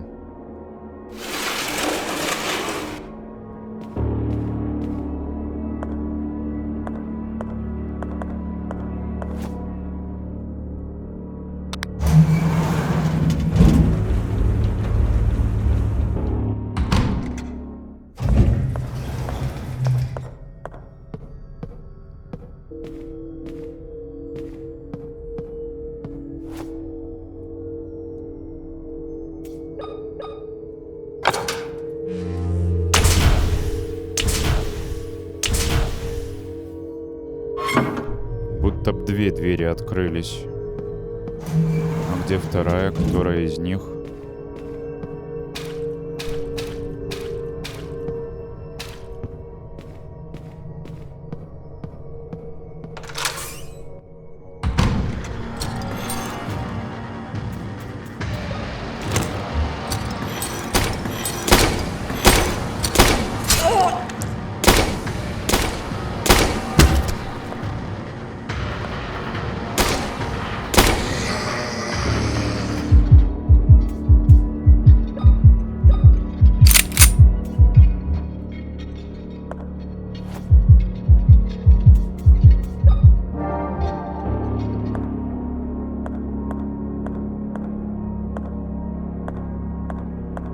Много коридоров. Газетная статья, 67-й год. Благодарю, что согласились дать нам интервью, директор Бертран Вайлбергер. Нам известно, что сейчас в вашей жизни, да и в жизни всех жителей Винтерлейка весьма непростой период. Располагаете ли вы информацией о причинах пожара? Над этим сейчас усердно работают специалисты. К сожалению, на данный момент точная причина пожара нам неизвестна. Что вы намерены делать теперь, когда лишились клиники? Как директор клиники и как человек, который благодарен судьбе за любые сюрпризы, в настоящее время я работаю над обустройством клиники в собственном особняке. Разумеется, это временная мера, и все же к ней придется прибегнуть до тех пор, пока не будет построено новое здание клиники. Сейчас я веду переговоры с великодушными спонсорами, которые предоставят нам оборудование и мебель. Весьма щедрый жест с вашей стороны, господин директор. Я лишь скромный слуга Господа, моя жизнь посвящена исполнению Его воли.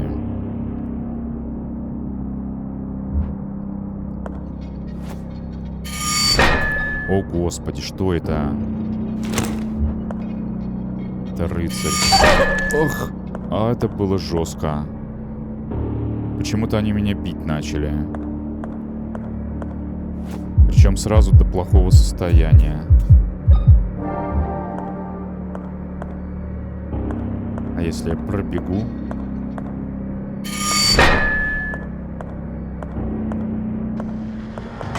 Ой, а это что такое? Кровать.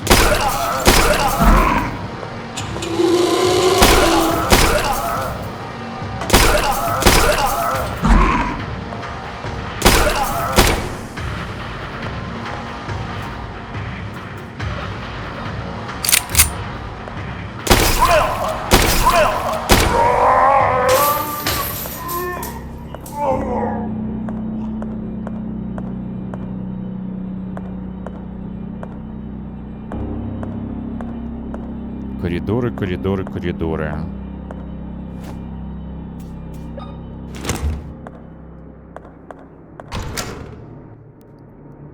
Кабинет дезинфекции.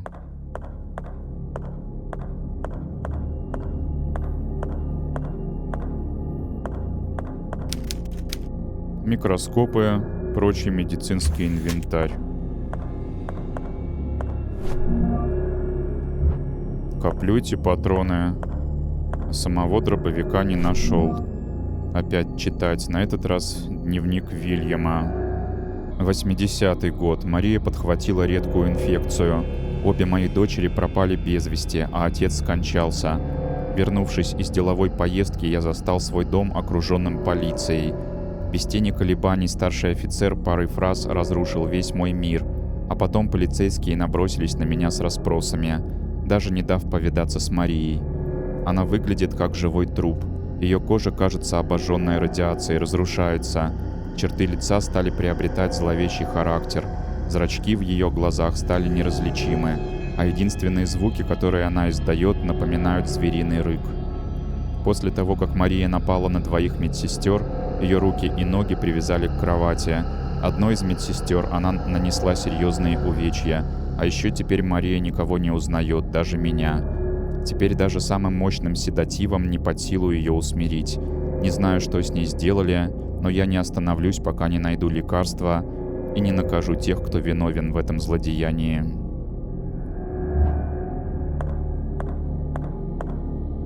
Тут микроскопы. Все. Другие тогда исследуем.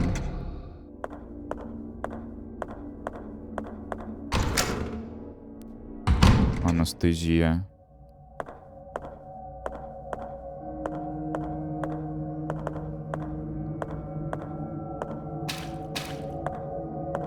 Опять читать. Доклад о племени тисмуитов. Легенды тисмуитов гласят, что в венах близнецов течет особая кровь, позволяющая им общаться друг с другом силой мысли. В некоторых легендах даже упоминается способность братьев и сестер мгновенно переноситься друг к другу через огромные расстояния. Видимо, именно поэтому первые исследователи, прибывшие на остров, называли такие одаренные пары детьми ведьм. К сожалению, будучи избранными для жертвоприношения, пары эти редко жили дольше 10-11 лет. Однако больше всего поражают рассказы о безлунных ночах, когда юных близнецов и приносили в жертву. Взяв в руки факелы, дети танцевали вокруг покойных членов племени, а остальные аборигены должны были погасить свои факелы. Благодаря этому ритуалу умершие должны были вновь обрести способность ходить по земле, пускай лишь всего на одну ночь.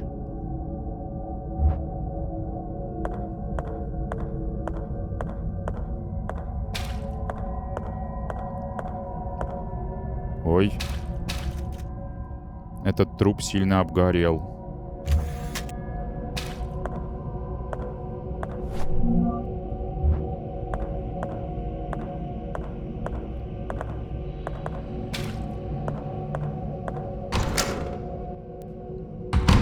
Операционная.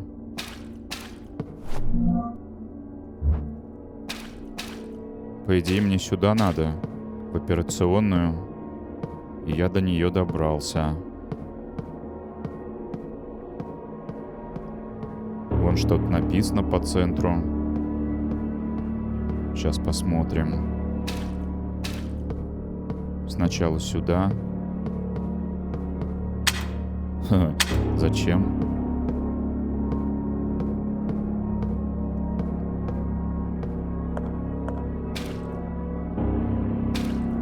Фига тут мясо.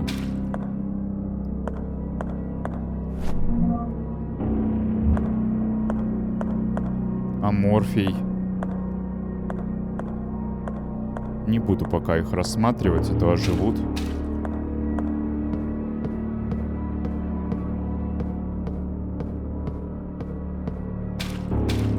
Начну отсюда. Это кровь избранных близнецов.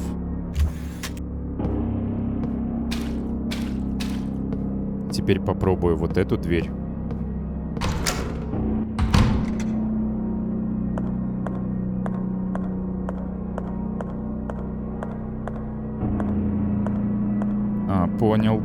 Понял. Тогда вот здесь еще не был.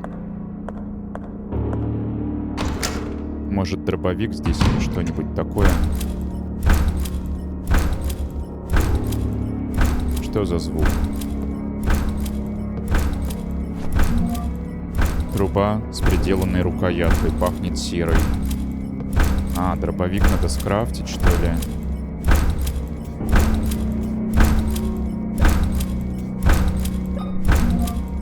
Дробовик, пожалуйста. Всего один патрон помещается.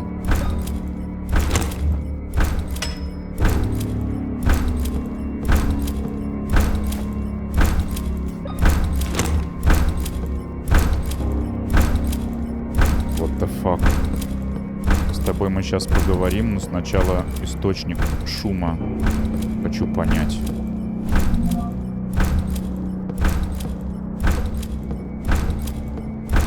Father, what's going on here? Why is that weird man walking around the operating table with that weird chandelier in his hands?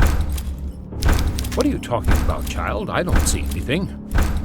You don't see the man on the other side of the glass? My child, this place is giving you hallucinations. You must rest. I don't know what's real or what is a product of my imagination, Father.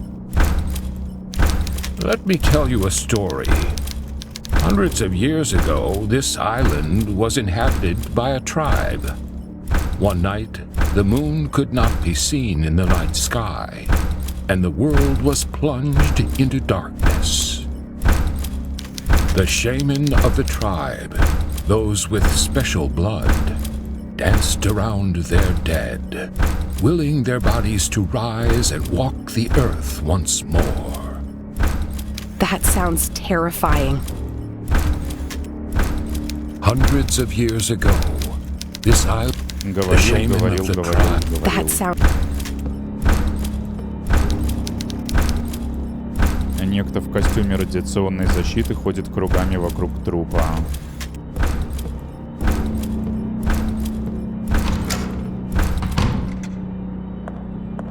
По-хорошему надо бы спастись. Но я опять же рискну.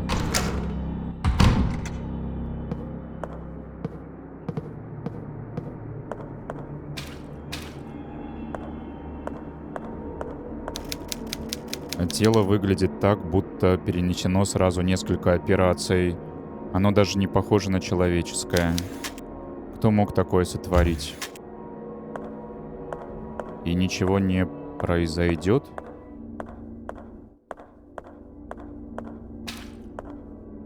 Странно. А зачем выключатель здесь, интересно?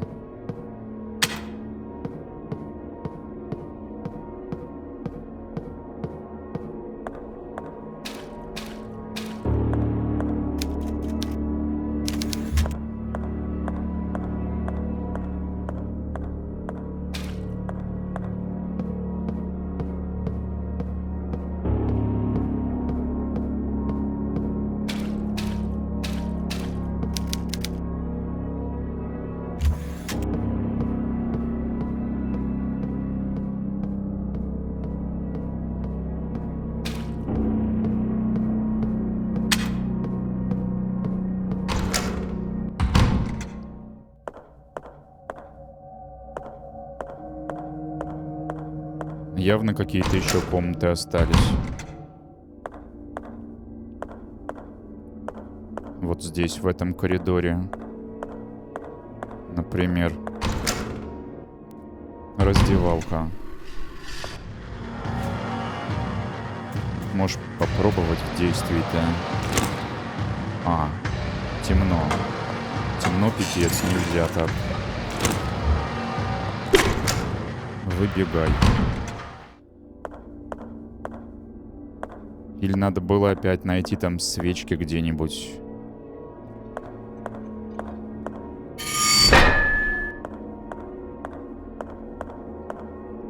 Блин, получается и все. Или думать, где предметы поменять. Побегу с зажигалкой зажженной, может быть. Куда-то можно тут добежать, зажечь. Вот, например, да. А теперь...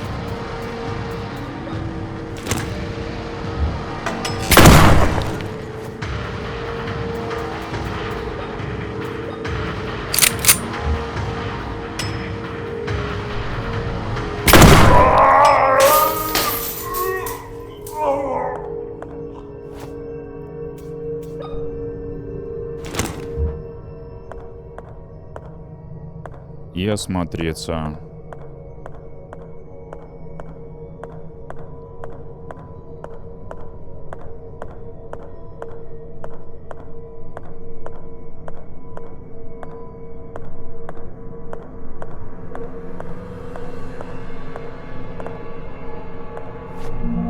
Давай, бери.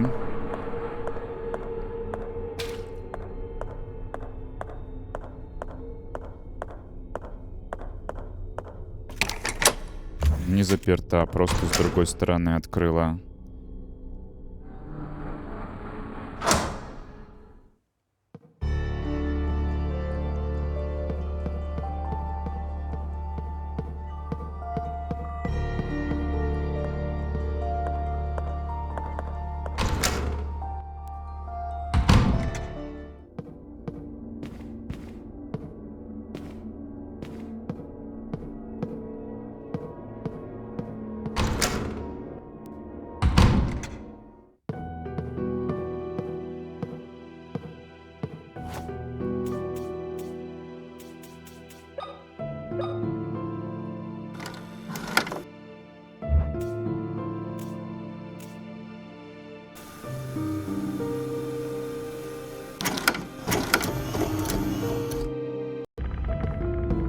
Так, ну получается, что-то я либо пропустил, какой-то предмет, или не пропустил, а не применил кислоту там, где ее надо было применить.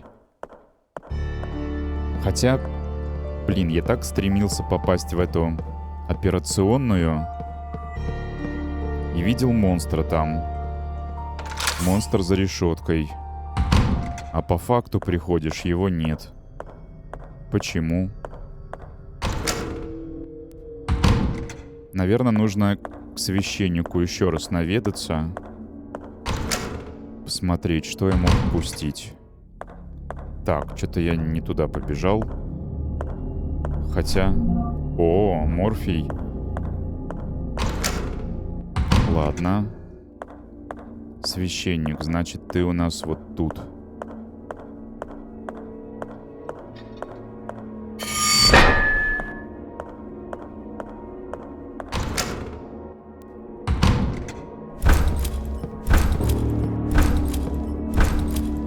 Совершает крестный ход со свечами, наматывает круги против часовой стрелки. И в темноте. Там есть выключатель, но я вроде пробовал же. Единственное, что я не пробовал круги наматывать. Может быть, это критично. Так. Вырубили.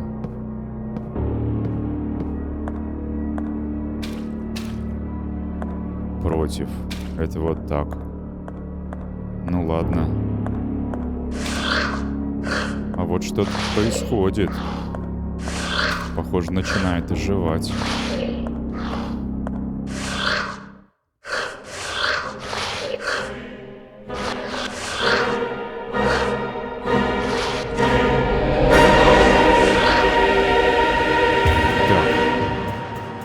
Я не могу сейчас. Ну ладно, тогда хотя бы перезаряди.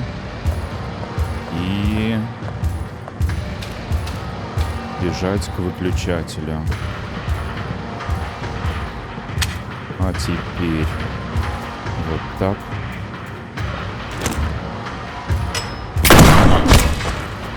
Красиво. И можно его добить. Да можно вот этим добить, блин.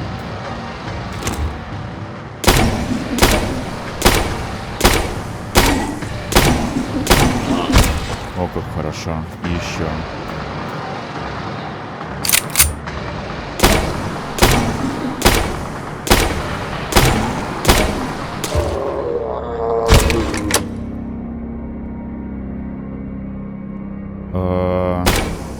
скальпель.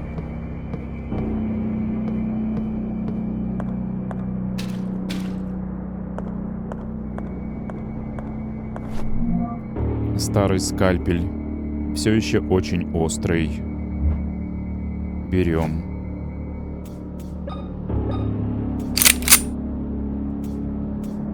Где можно использовать скальпель? Там были где-то веревки. Веревки, ведущие куда-то вниз. Это получается на первом этаже, чтобы спуститься ниже первого.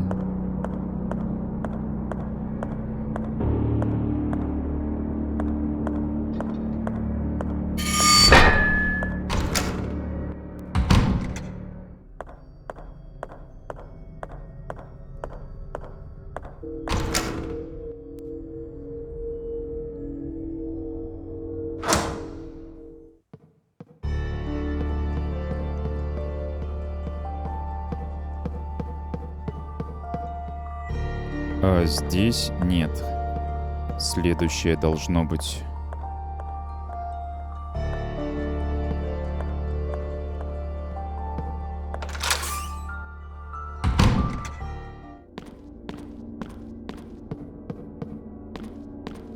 Да, вот, это место.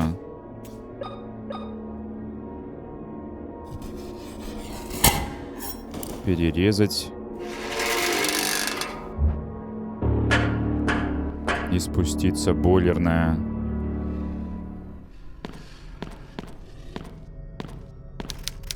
Холодильник, кажется, вышел из строя.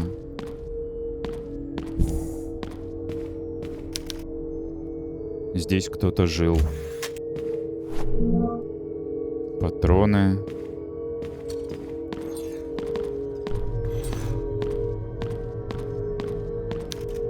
Ничего стоящего.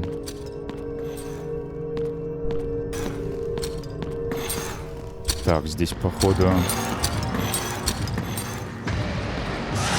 Мне надо подбежать к светильнику, к этому.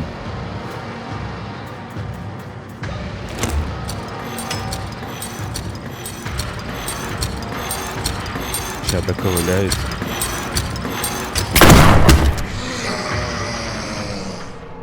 Помер с одного.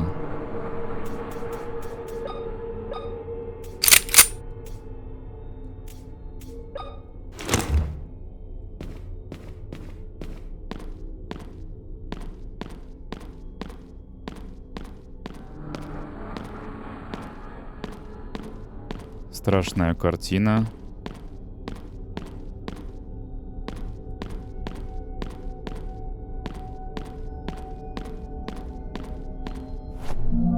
Медкит.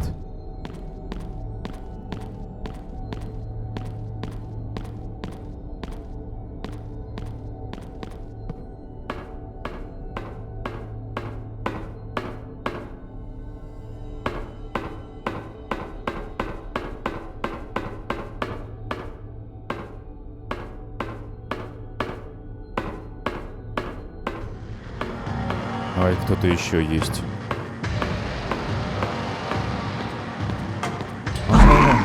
Так.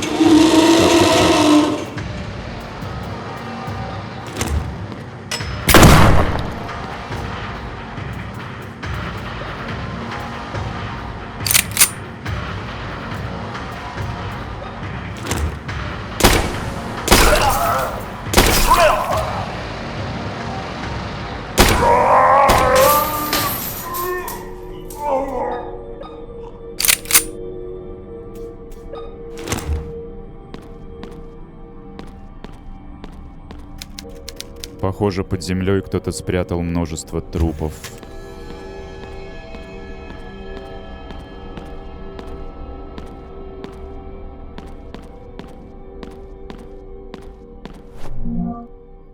Дневник Вильяма. 71-й. Мария потеряла еще одного ребенка. Это уже в 3-й раз. Не знаю, где взять сил, чтобы не отчаяться, ведь теперь мне нужно быть сильным за нас двоих. Состояние Марии ухудшается с каждым днем. Страдает ее тело, но ее разум беспокоит меня гораздо больше. Она совсем не разговаривает, и ее глаза перестали реагировать на свет. Она уже даже не узнает меня и вздрагивает, когда я оказываюсь рядом. Нередко она настолько теряет самообладание, что впадает в истерику и крушит все вокруг. В таком состоянии ее может успокоить лишь укол снотворного. Я знаю, что Мария, моя Мария, прячется где-то внутри этого больного тела. Ей все хуже. Сегодня, войдя в ее комнату, я стал свидетелем ужасающего зрелища. Она стояла в луже крови и хлестала себя по спине кнутом. Я схватил ее за руки, но она стала сопротивляться и истошно закричала. Я вызвал фельдшера, чтобы он помог мне ввести ей седативы и наложить швы на раны по всей спине. Как же она дошла до такого? Что происходит у нее в голове? По крайней мере, этой ночью она будет крепко спать. Господи, что же я наделал, Мария? Сможешь ли ты когда-нибудь меня простить? Еще трупы. Я вот не посмотрел, а тут и нечего смотреть. А здесь? Тут тоже нечего. Ну ладно.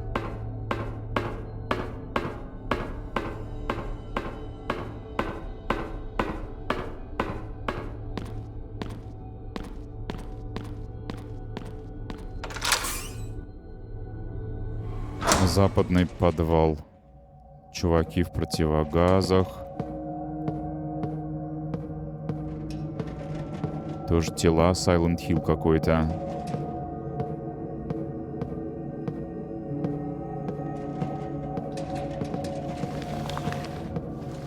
Ой-ой-ой, вниз уходит.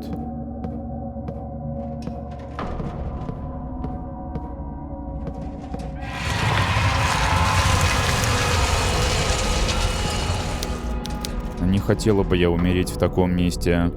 Надеюсь, сейчас он в раю.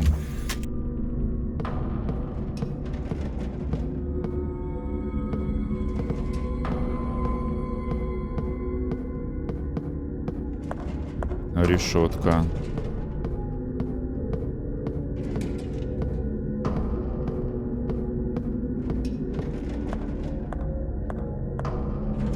Блин, и куда? На себя, от себя.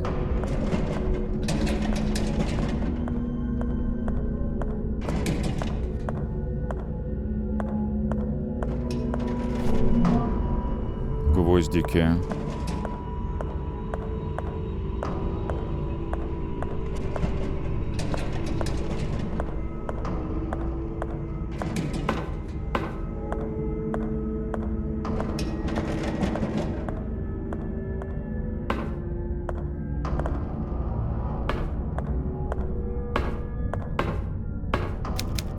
Из унитаза торчит отсеченная кисть.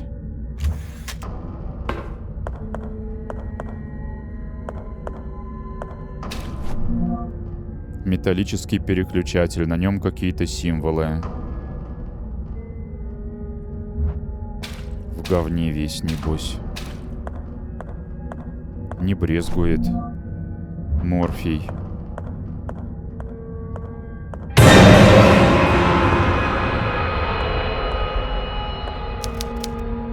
Кто-то спрятал внутри труп.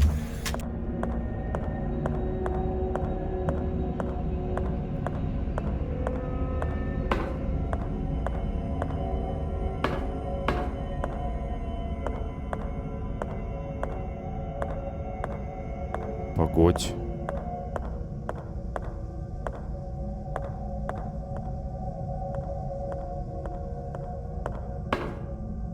Не пройти здесь, не пойму.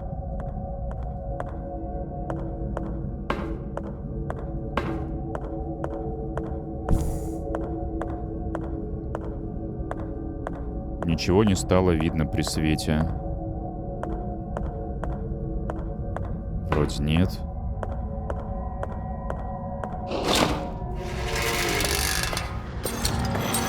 Ахахаха.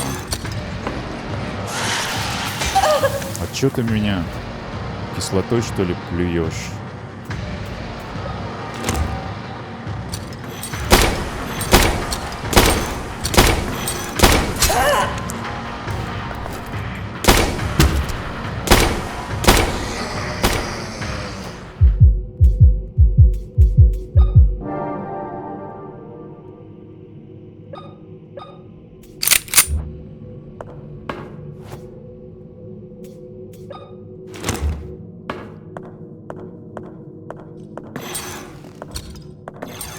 Еще один, что ли? Хватало мне. Ай, может его все же прибить по-хорошему так вот. С одного выстрела.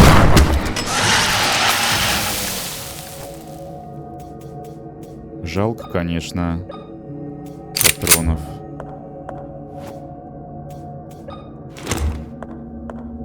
Так, откуда я пришел? Отсюда. Тут развилка. Морфий. Медицинский отчет о пациенте. Так, из двух близнецов, рожденных Мириам Моррисет, выжил только первенец по имени Ной. К сожалению, его брат Мафусаил скончался сразу после того, как ему перерезали пуповину. В настоящий момент причина его скоропостижной кончины неизвестна. Будем надеяться, мы узнаем ее, проведя вскрытие.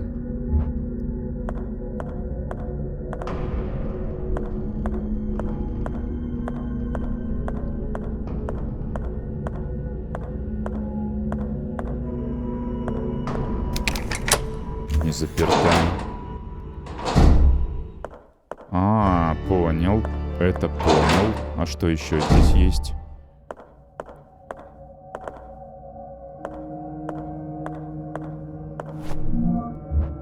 Гвозди.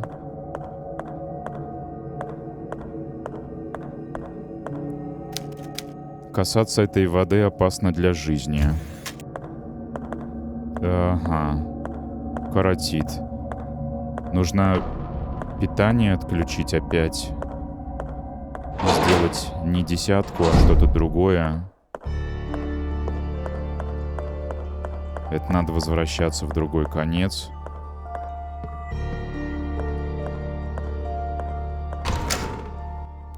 Можно спастись, хотя ленточек не попадалось.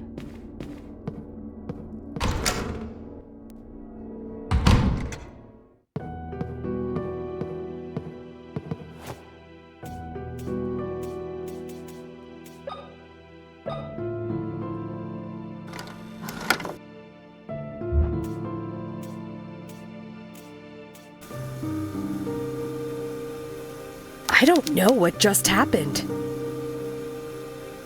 There was a dead creature lying on an operating table. It had blades for hands. After circling the body 3 times, it rose and tried to kill me. I found an old scalpel. The priest told me it would have been used in the basement morgue. I should find some leads about the girls there. Теперь она в морг хочет попасть.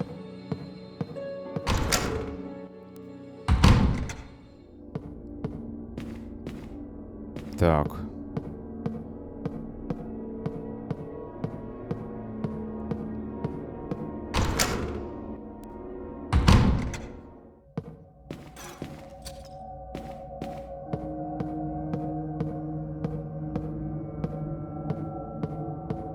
Подвал.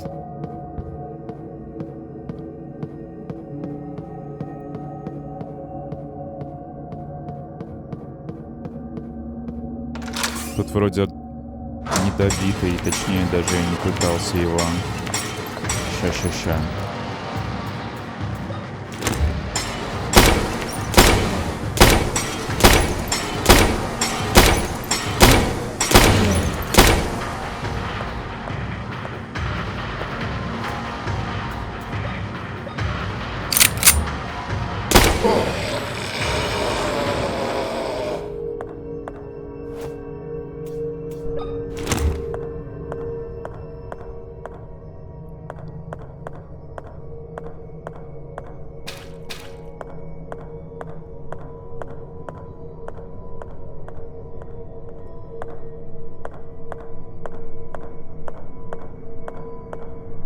А здесь заперто было. Наверное, по-прежнему заперто.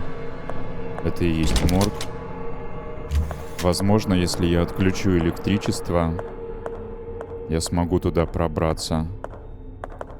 Ой, куда я бегу?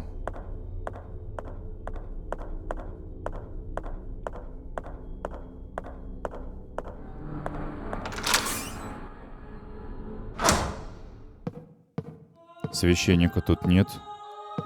Остался лишь труп. Ну и вообще ничего нового тут нет.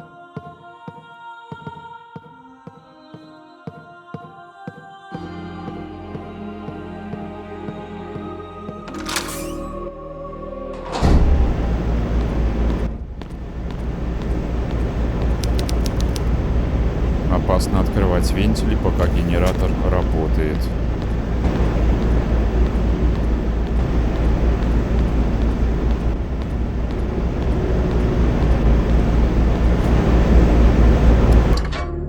Просто стоп.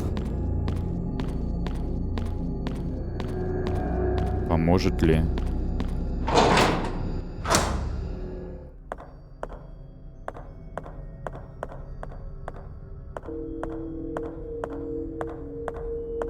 Опять темно стало везде, правда?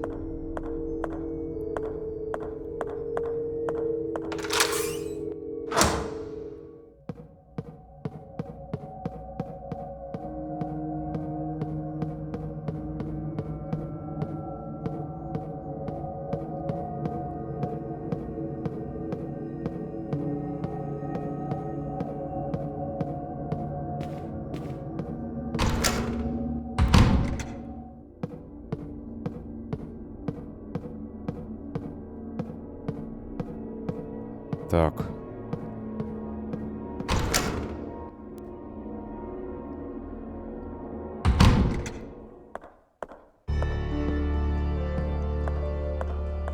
Вниз.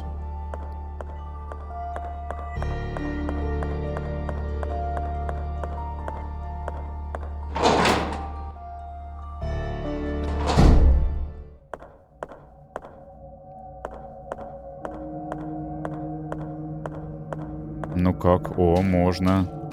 По воде идти. Надеюсь, электрический ток больше не угроза. Свет врубило, что ли? Морг. А здесь?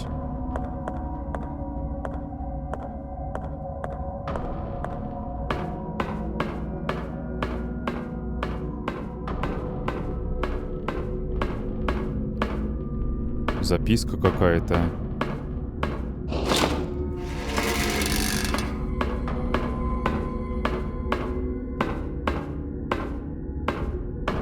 Ну, прочитаем, хорошо.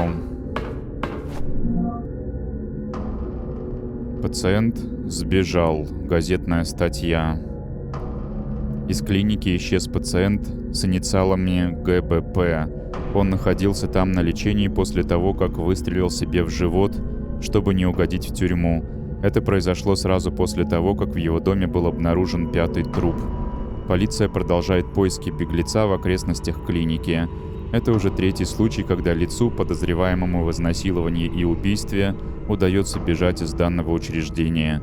До сих пор полиции так и не удалось ни разу обнаружить ни одного из сбежавших подозреваемых.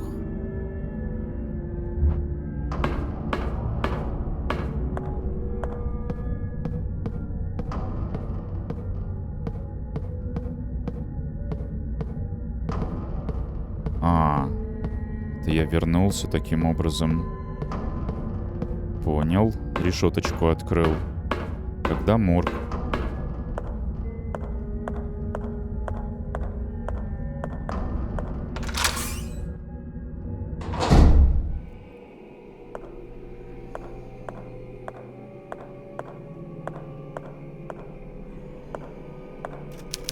Куча мусора. Ужасная вонь.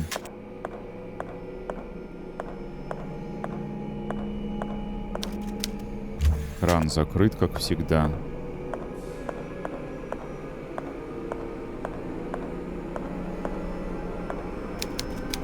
Пара человеческих ног, накрытых простыней. Еще и подергивается.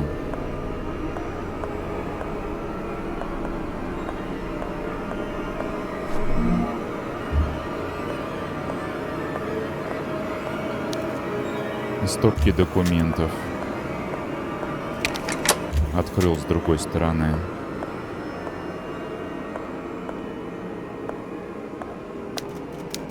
тело выглядит так, будто перенесло сразу несколько операций. Это была такая реплика. Ой, ай. Куда они задвигаются?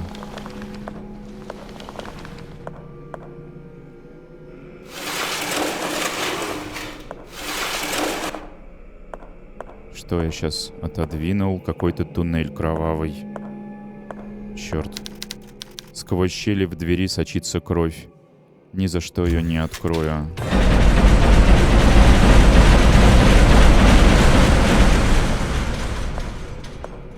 Жесть. Я пока не хочу туда спускаться. Я еще тут не все посмотрел.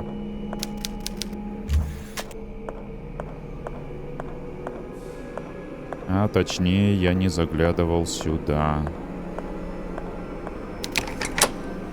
Дверь не заперта. Какая дверь? Это лестница. Переговорная. Понял, что ты имеешь в виду. Под дверью.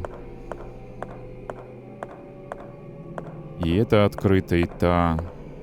Шорткаты. Ну, рискни.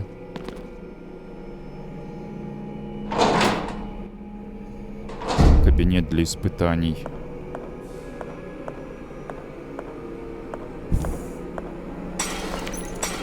Кто-то ползет.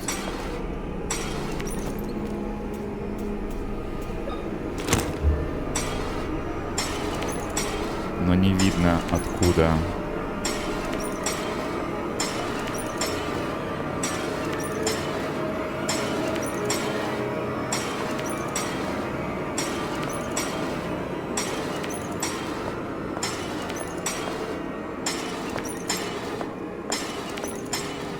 Как бы выманить.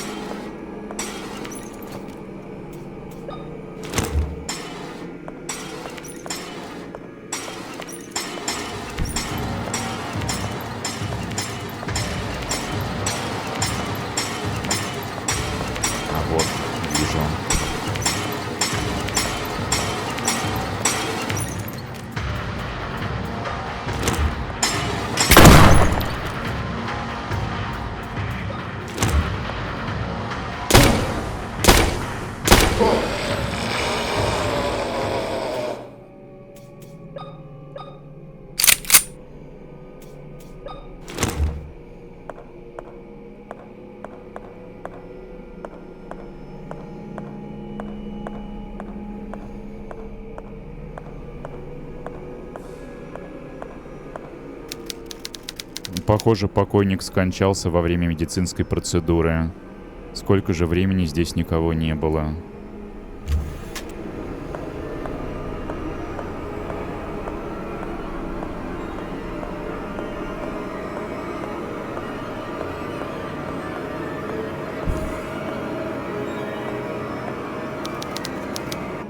Слова стерлись от времени, сейчас их уже не разобрать.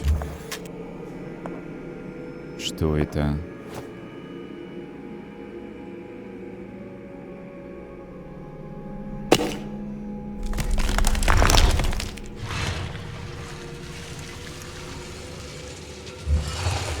Нажал на кнопочку, в мумии дверь открылась какая-то. Или не открылась. Труп обернут в простыню. Сверху кто-то положил календулу.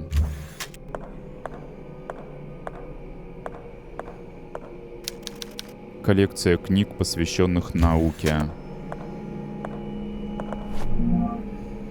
Дневник Вильяма. 82 год. Мне удалось обнаружить секретную лабораторию отца. Она скрывалась за тайным проходом в морге.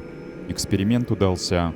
Я смог воспроизвести состояние Марии, введя ее кровь умирающему пациенту клиники.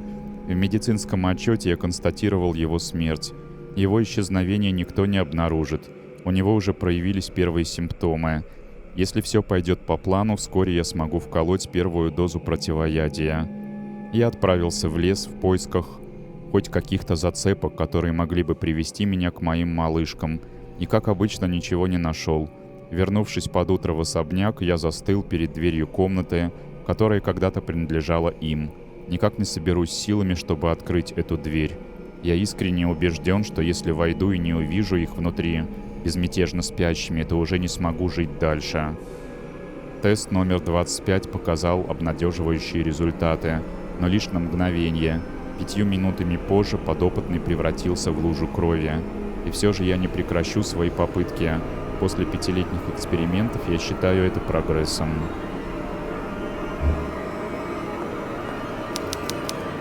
Коллекция книг, посвященных науке.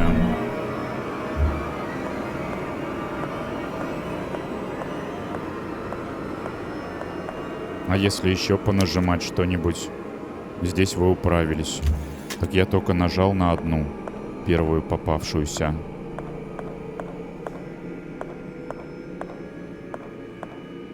И где отъехала стена? А, вот здесь.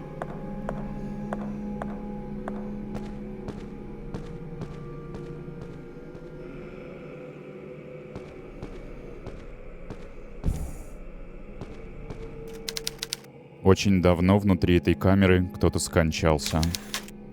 Боже, она была еще совсем ребенком.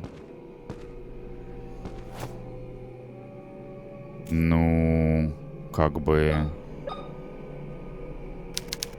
Нет? Может быть... Вот это?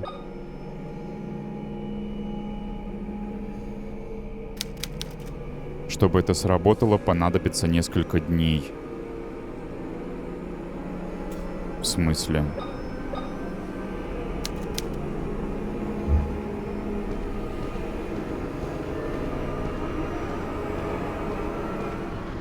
Ай-яй-яй-яй.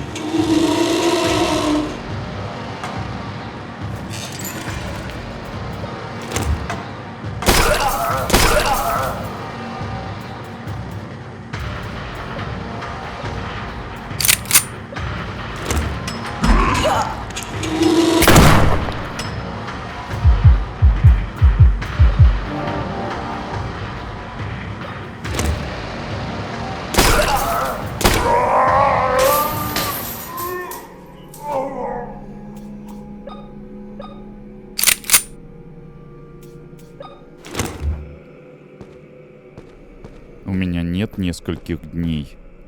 Мне сейчас надо. Видеокассета. Надпись «Кабинет для испытаний».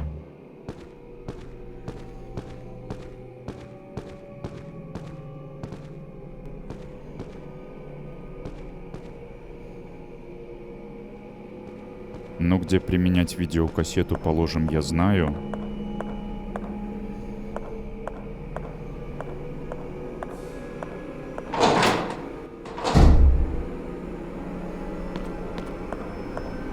Еще б туда без приключений добежать.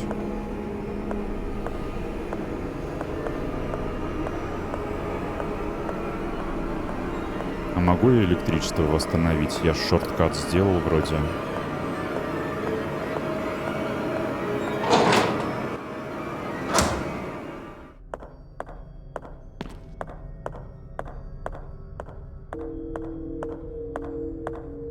Не сюда.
Новых ленточек не попадалось.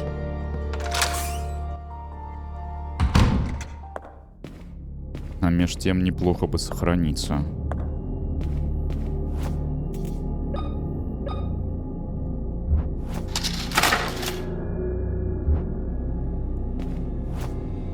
Play нажать.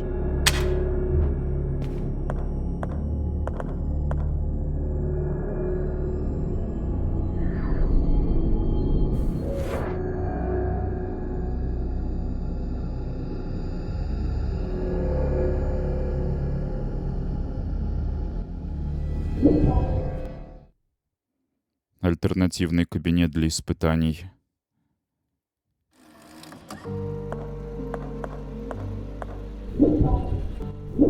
А это назад вернуться.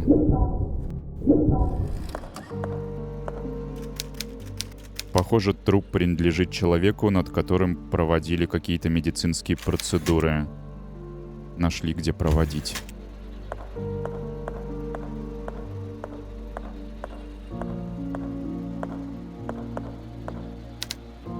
Календарь.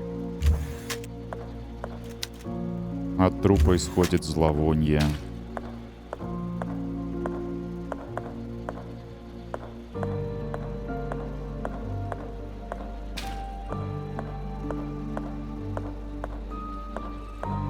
Дети? Сиамские близнецы, что ли?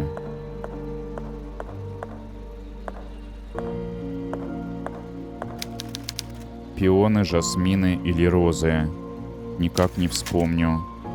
Она подошла, и внутри затрепетали бабочки. Я нежно прикоснулся к ней и почувствовал холод. Еле слышно шептал ей поэмы. О, эта боль, когда, разочаровавшись, она ушла.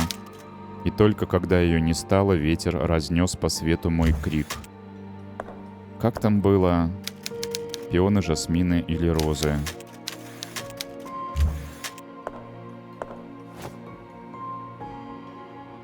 Ну, нет.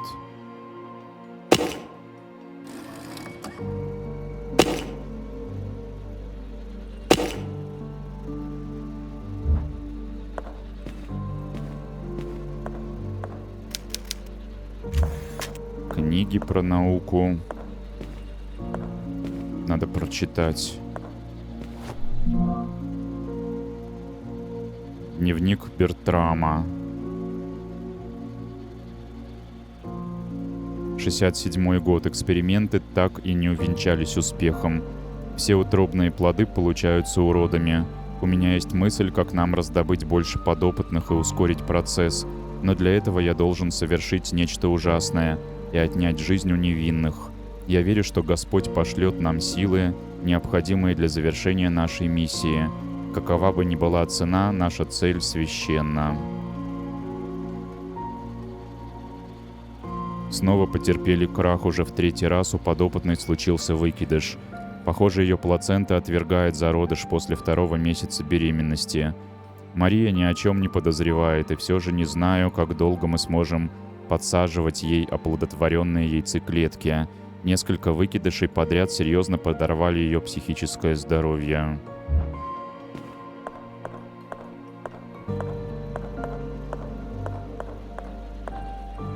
Есть ли здесь еще какие-нибудь намеки? Или этого текста достаточно про цветы?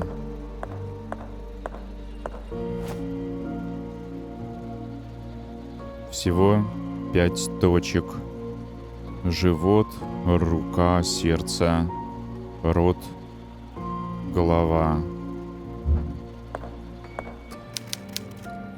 Причем здесь... А, может это мозг, а может это голова. Голова. Живот, в животе бабочки. Рука. Рот. Боль сердечная. Рот.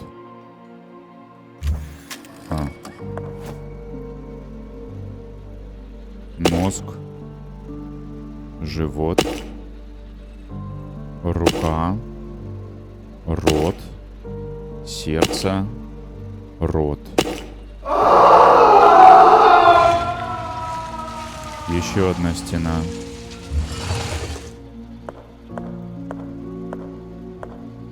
Точнее, та же, но в другом времени.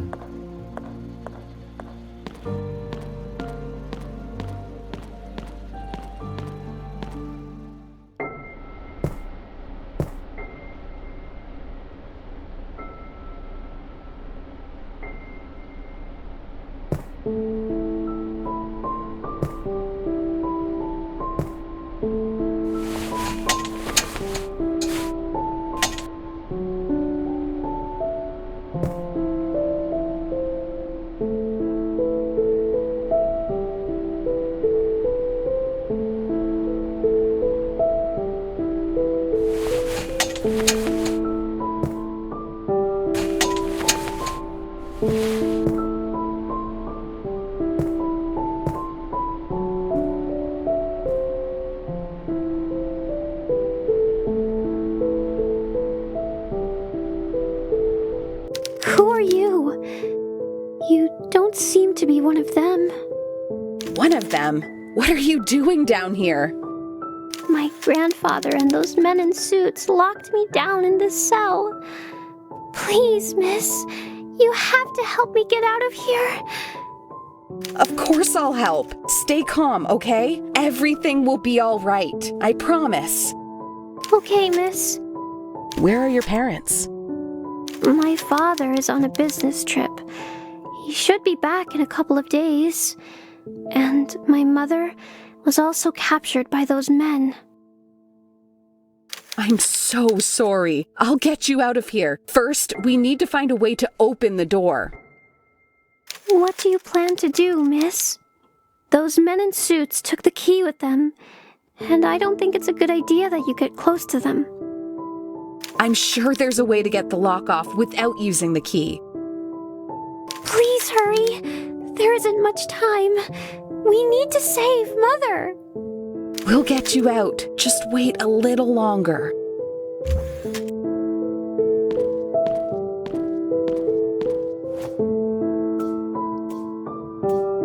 Опять, что ли, палить?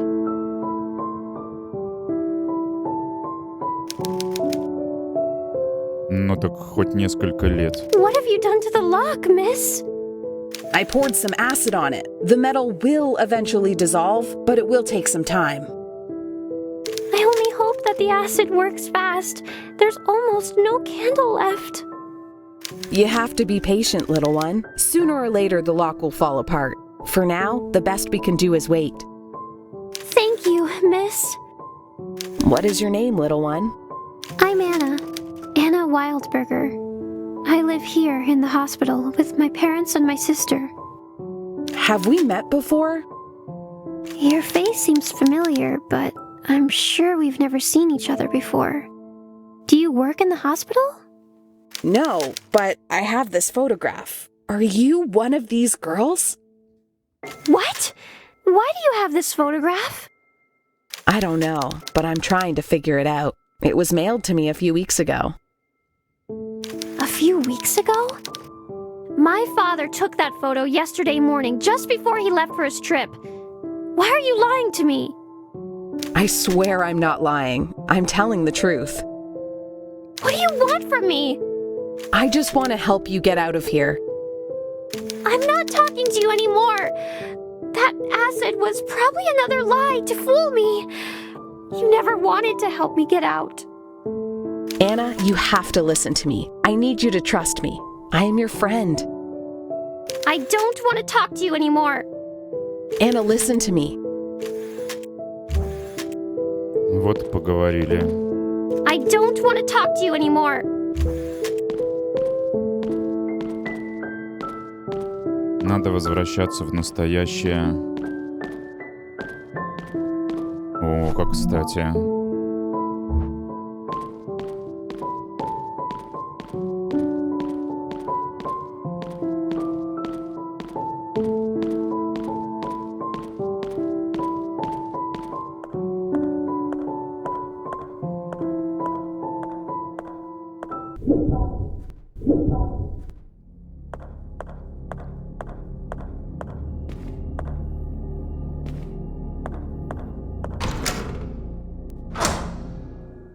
Или даже... Ну-ка.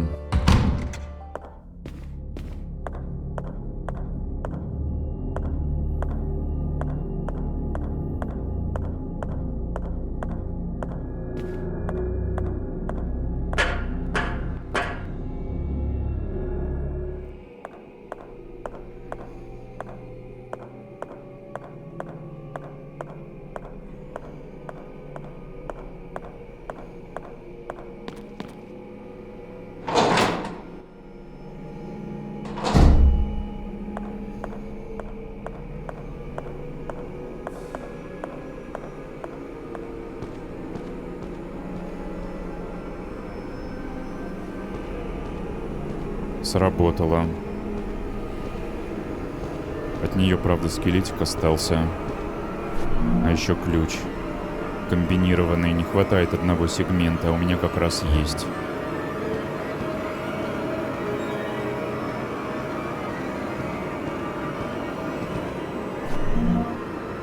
Дневник ребенка. 80-й год. Произошло нечто весьма странное. Из темноты вдруг вышла какая-то женщина с зажигалкой в руке, осветив мою камеру. Сперва я испугалась, но ее черты напомнили мне маму.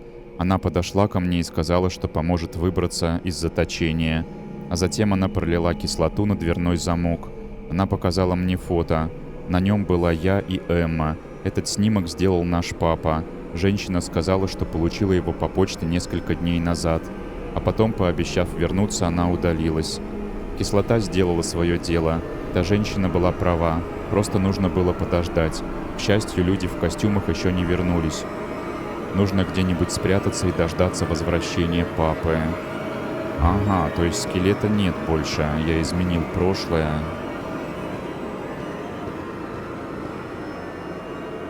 И настоящее.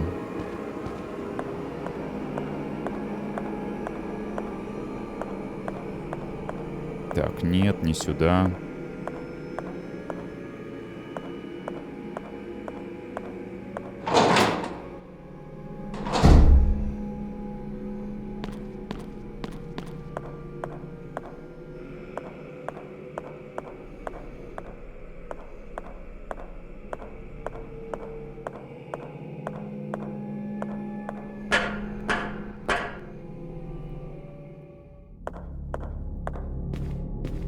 Теперь понять, где эта дверь.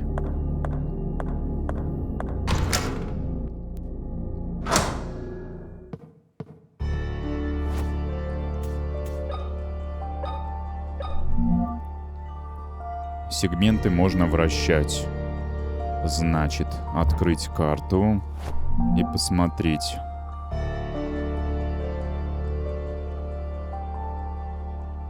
Здесь, скорее всего, нет. Аптека. Тут совсем другой ключ. Тут пришельцы, оса. Может, в столовой. Коридор столовой. Это на первом. Или на втором. Что-то я уже... А, это где библиотека. Ясно. А библиотека у нас где?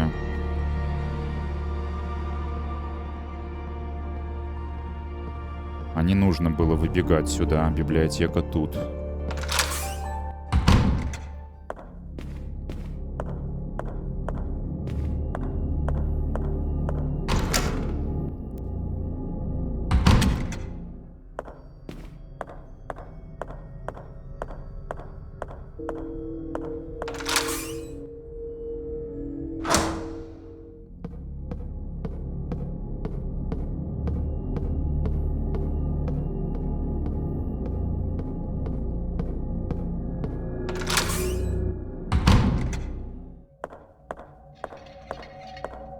А вот и столовая.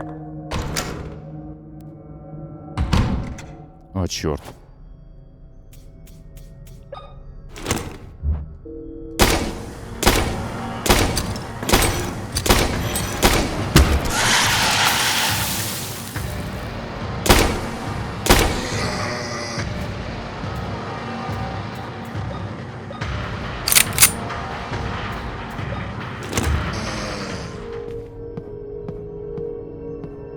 Не ждал я тебя здесь.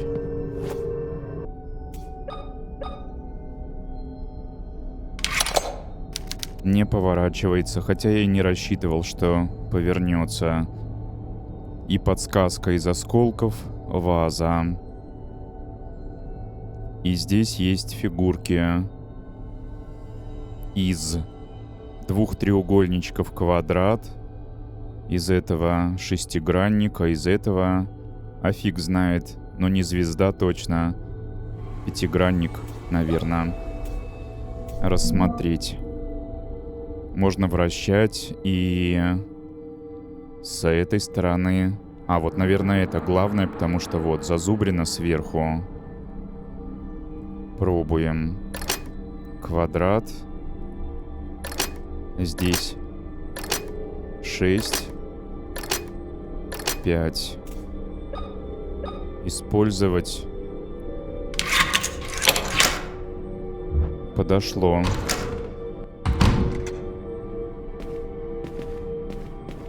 Патроны. Кассета есть. Написано «Часовня».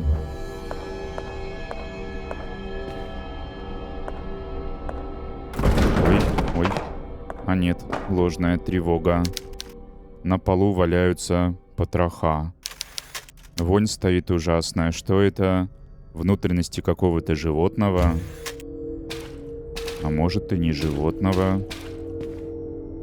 Все, что ли, здесь кассета, по большому счету. Можно ее применить. Интересно, а этим ключом другие двери тоже могу отпереть? Рыцари нервничают. Поздно.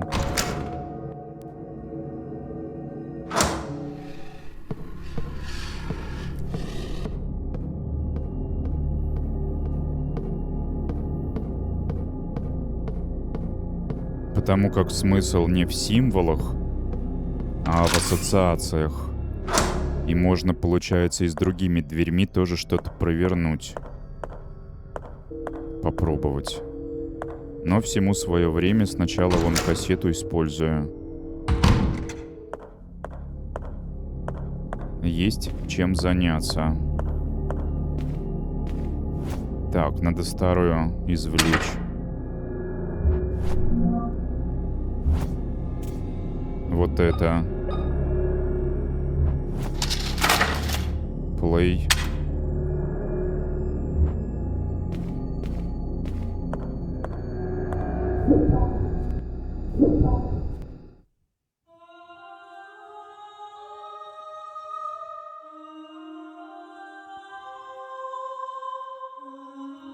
Это назад. Не работает. Конечно же. На всякий. Father, what happened to the statue of Christ? Did you fix it yourself? Oh, hello, child. Welcome to this humble house of our Lord. I'm the town priest. It's a pleasure to meet you. What is your name? А вот как он меня видел, в часовне он упомянул. What is it? Did I say something wrong? No, not at all. I am Caroline Walker. A beautiful name. Were you saying something about our Lord's statue? The last time I was here, it was scattered around the floor, in pieces. God forbid it, my child. This statue has been here for over 100 years. We take great care of it. It has never been damaged. And let's hope it remains in here like that for many more years. Может, еще что? Something Выболтает. very strange is happening here, Father. I don't know exactly what, but something is definitely not right. I've been here before, and yet I feel like I don't belong here. That's a familiar feeling when you arrive at a new place. Give it some time. Everything will fall into place. Бла-бла-бла.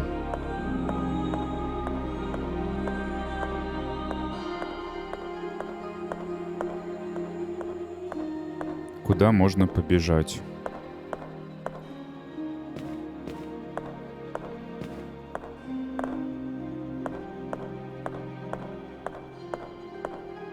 Значит, не сюда.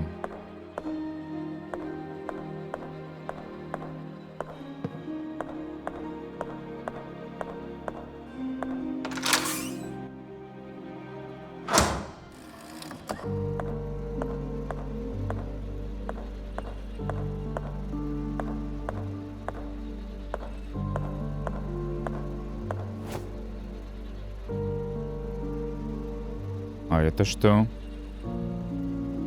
А ничего. По-прежнему холодно, а толку? По-прежнему 0.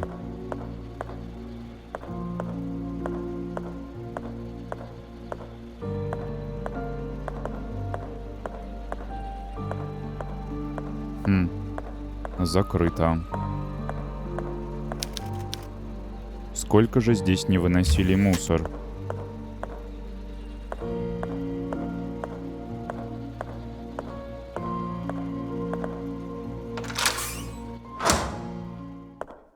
А ничего необычного не усмотрел.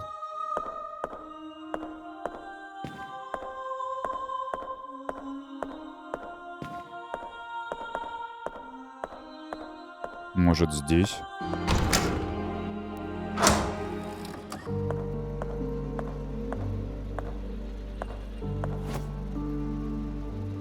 И здесь все тоже.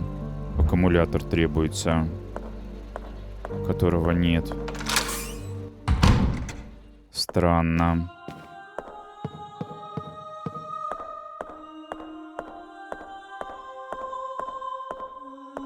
Поэтому я возвращаюсь.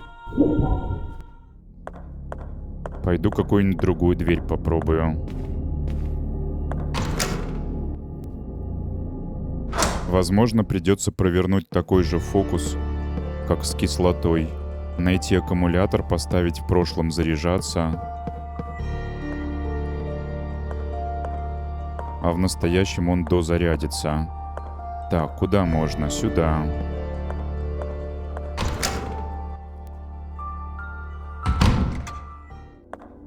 Ну вот, например. Чё хотят? Тетрис.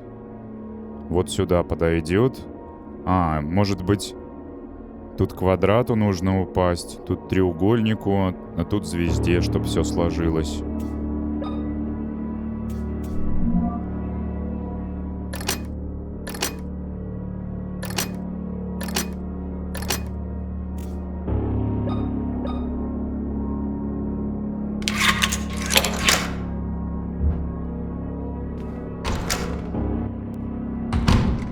Архив.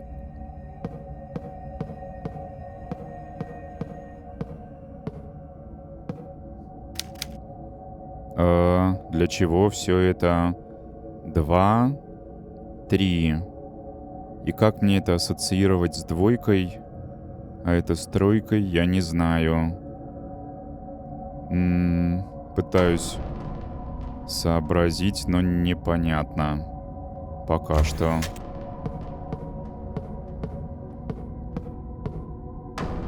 Ленточка.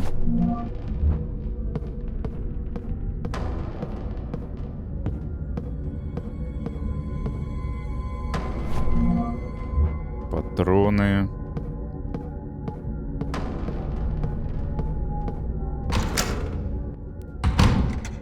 Ага, с другой стороны, прямо на ресепшн. А вот здесь есть такие символы.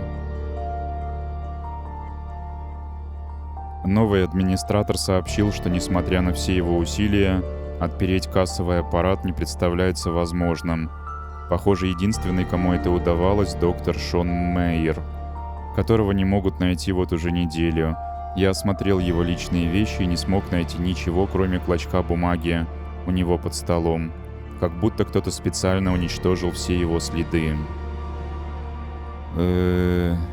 Это ведь осядет у меня в инвентаре, чтобы поразмыслить как-нибудь. Чё тут надо? 4 цифры.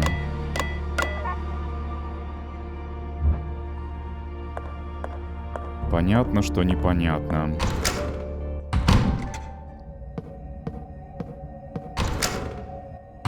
А есть еще двери. Одна из них вот с пришельцами,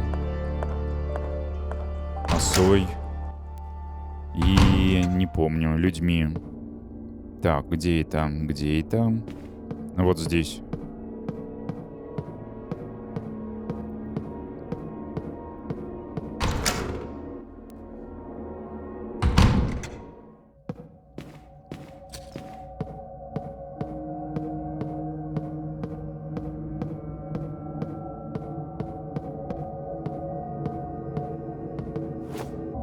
Какая тут может быть логика? Пришелец — звезда, фараон — треугольник, оса... Блин, а что оса? А, сота может. А люди при чем? Люди — кружок, земля. Вот такая ассоциация. Хорошо, делаем.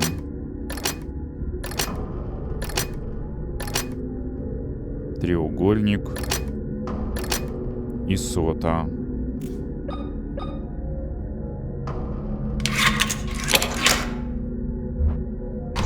Подошло.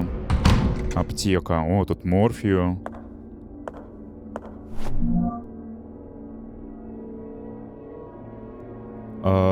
Стоп. А я это читал. Стопудово. А почему еще раз подбросили?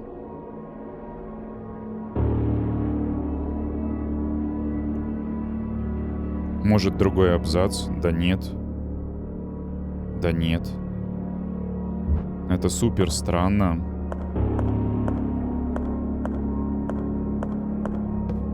Лестница.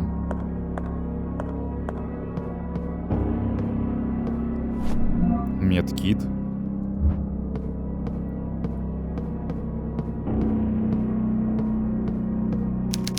Потроха помещены на весы. Кому это понадобилось?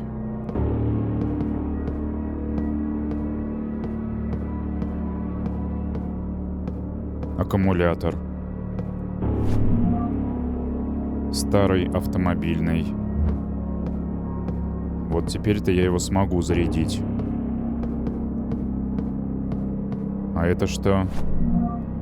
Энергоемкая батарея. Используется с электропикой.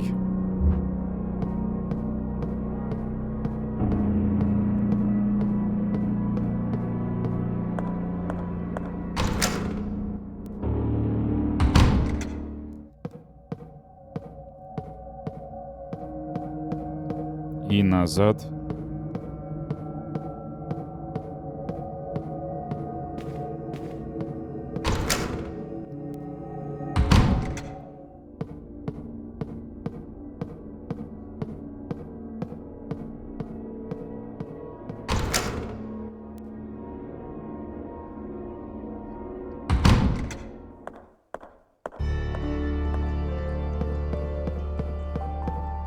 Ну, здесь я хоть представляю, что делать.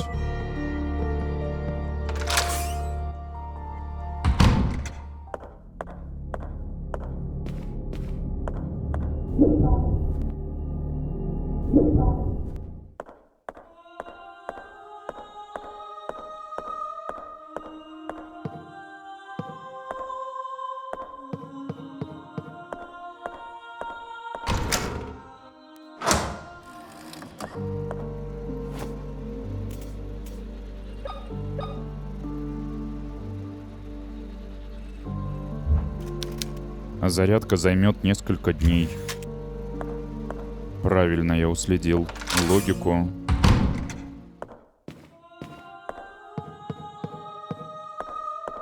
Еще что-то заморозить наверняка понадобится.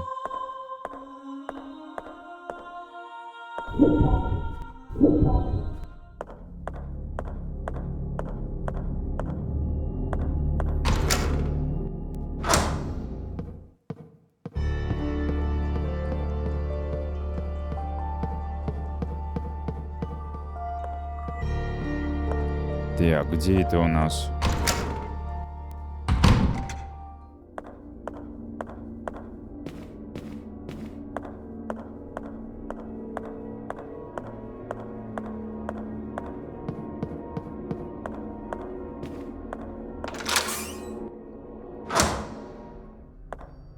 Ну как? Старый разве, может, зарядился? Полностью заряжен. Ну вот, другое дело. А с этой мне что делать? А где она, кстати? Батарея-то? Или это... А, это орудие. А я думал, предмет сюжетный. Хорошо, тогда. Где батарею использовать, тоже представляю. В библиотеке.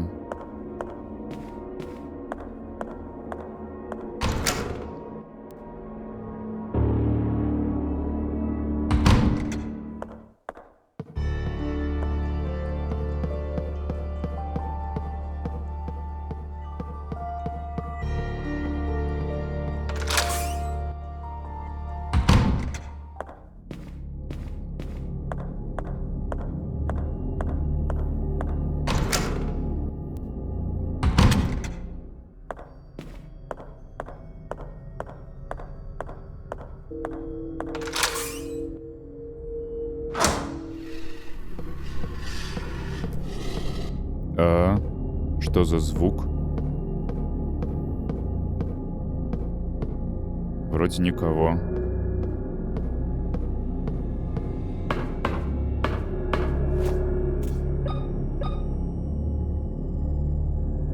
Так. Не подходит, а вот подходит. Не врите.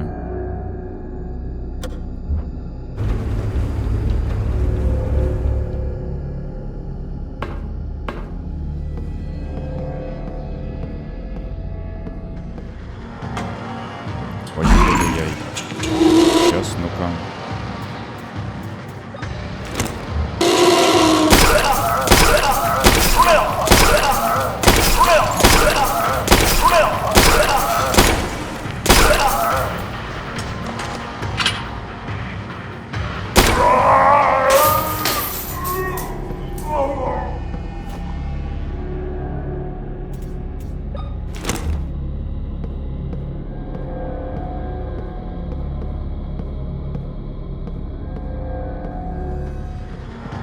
Еще кто-то прет.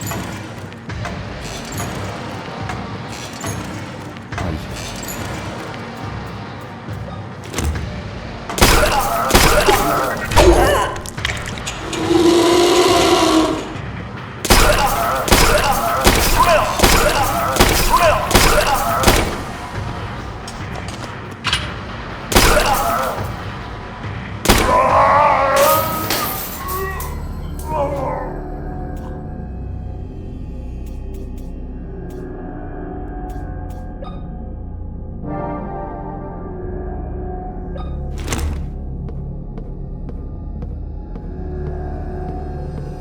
Сэкономил дробовичные.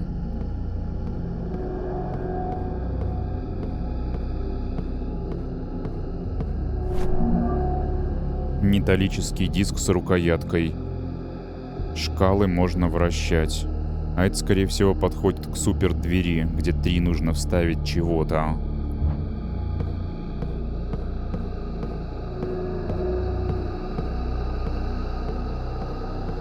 Что в этом крыле?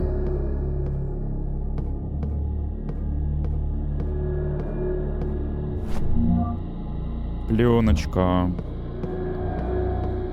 И все.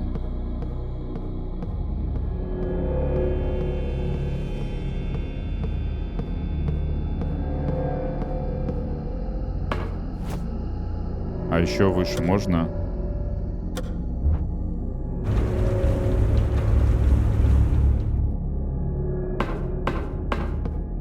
Так. Можно сразу его и применить. Или там надо как-то хитро его применять. Не абы как вставить. Сейчас проверим.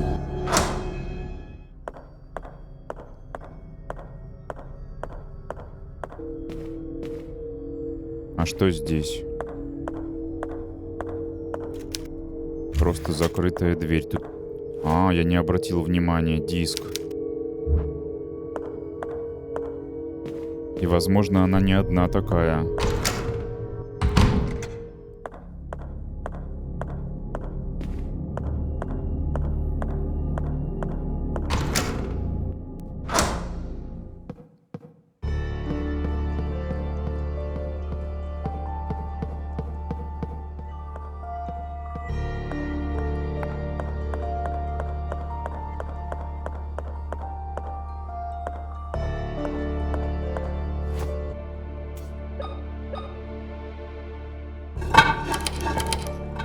Оно, конечно же, просто так не сработает. Надо покрутить наверняка. Рассмотреть. Так, какой тут ориентир? Вот эта зазубринка внизу. Чтоб подошло. Только непонятно, потому что вот справа 3, слева 4, тут 2, 2. А если посмотреть вот сюда, то тут справа 4, слева 3. Как так? И я при всем желании не смогу. Если только наоборот, а наоборот не встанет.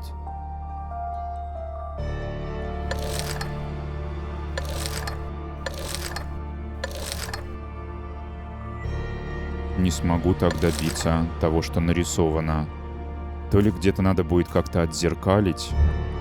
Ладно, фиг с ним. Сейчас, наверное, не выйдет.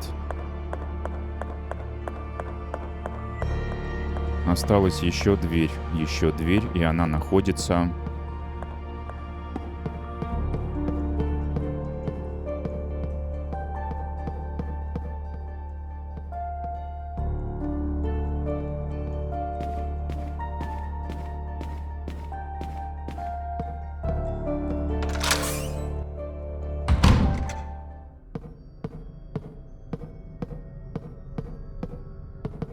А почему она зеленым горит?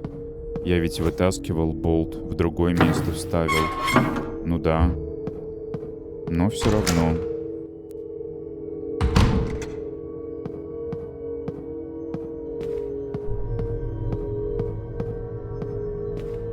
Вот, кажется, здесь.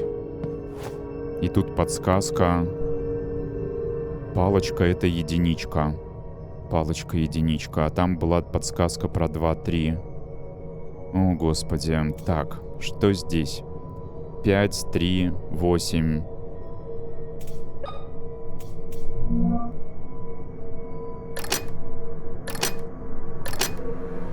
Пять, 3. А в 8 у меня нет. Или это не 8, она повернута, это бесконечность. А бесконечность — это что у нас? Круг.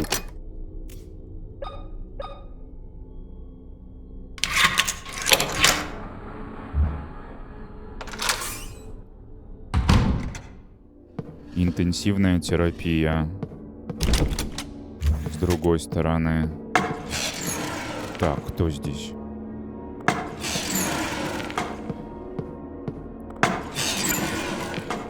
Понял.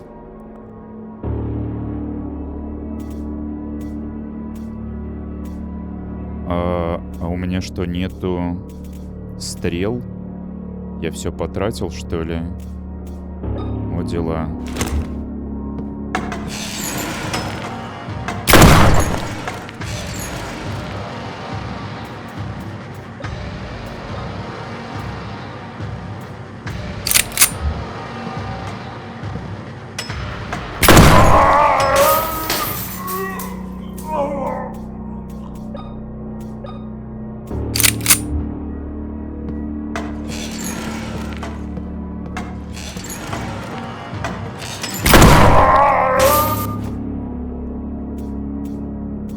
Прям 0.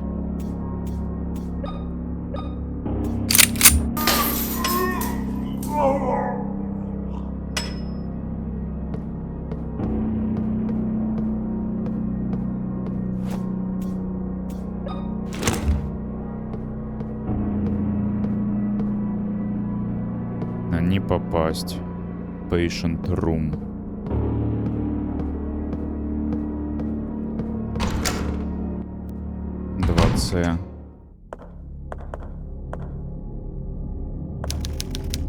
Половина человеческого тела.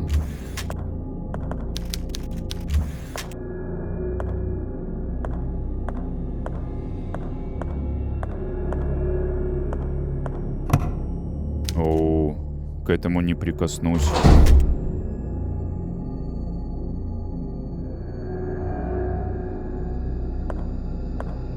Дверь.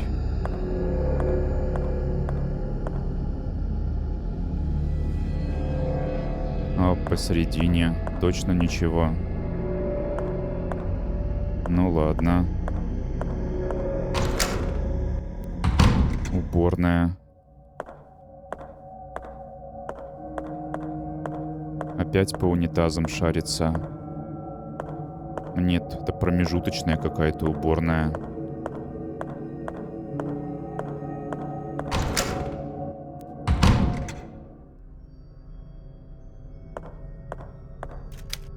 Ничего.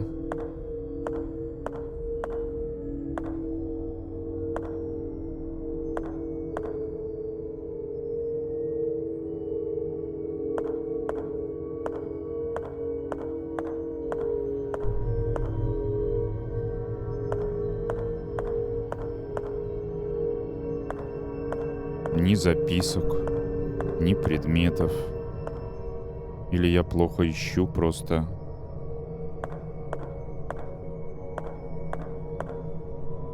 Тогда еще одна дверь. Открыл.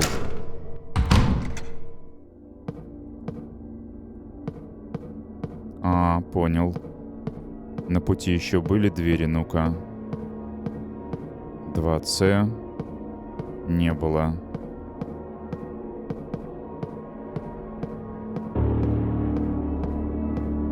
А вот это...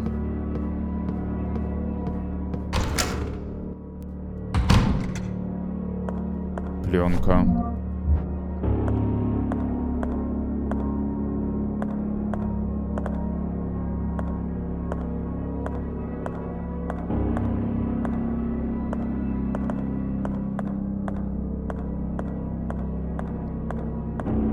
Ой. Это кто, священник, что ли?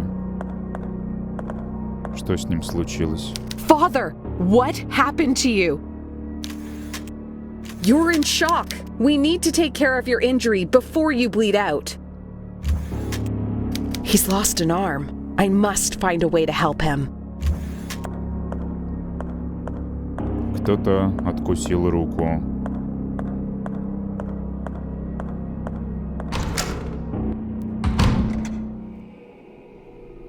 Зеркало зажигать можно.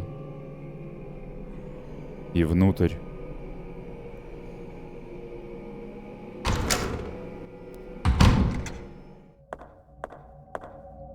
А, это суперпушка якобы.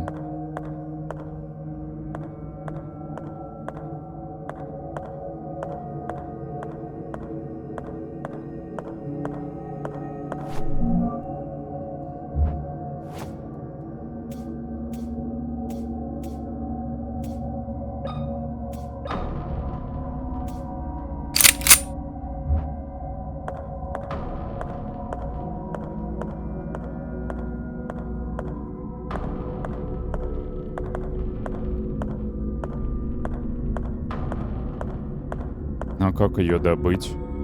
С другой стороны попасть? Через зеркало, может.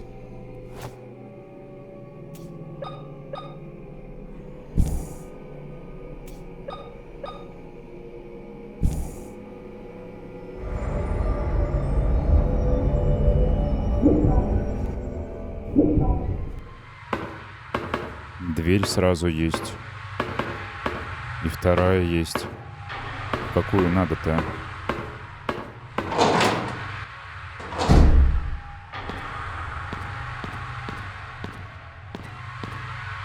Ух ты.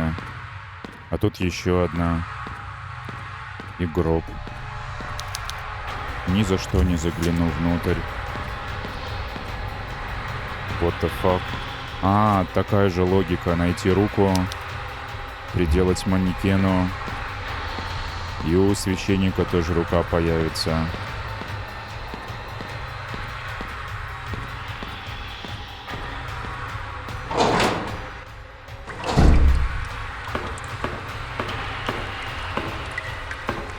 Я запутался уже.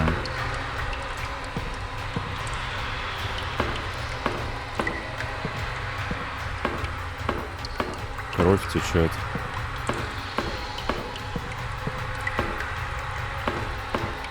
Откуда я пришел? Из этой, да? Или из этой? Я забыл.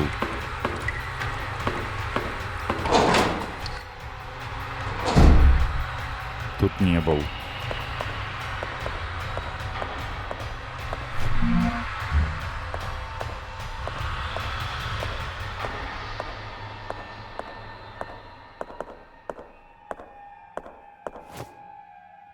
Чего это обезьяна?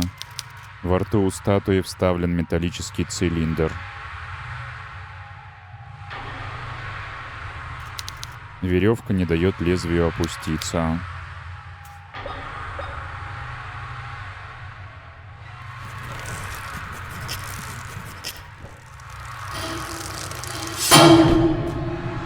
Да. Свиток пергамента в декоративной металлической оболочке.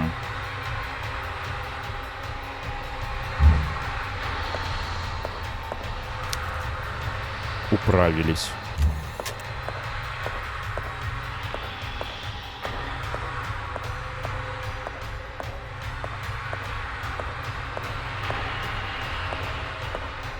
Еще дверь.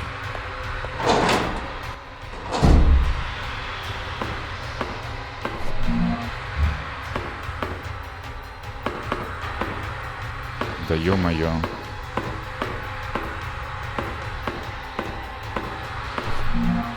Молоток с деревянной рукояткой.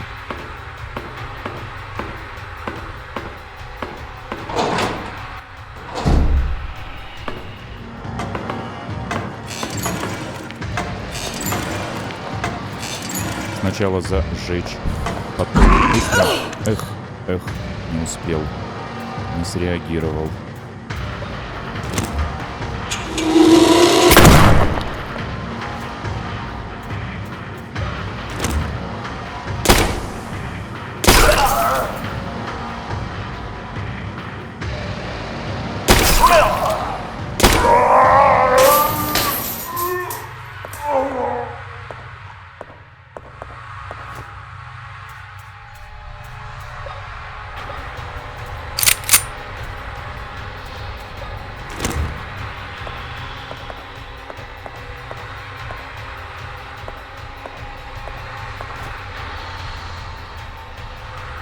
Рука.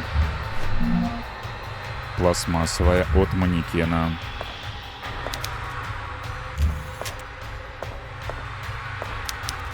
Труп висельника в самодельной петле. Явное самоубийство.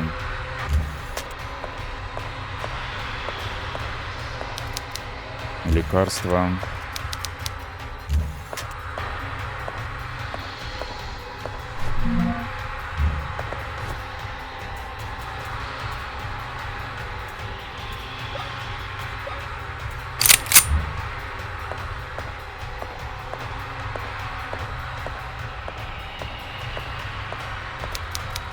Человеческое лицо помещено в рамку. Кто вообще до такого додумался? Лабиринты, блин. А там что? Лекарства.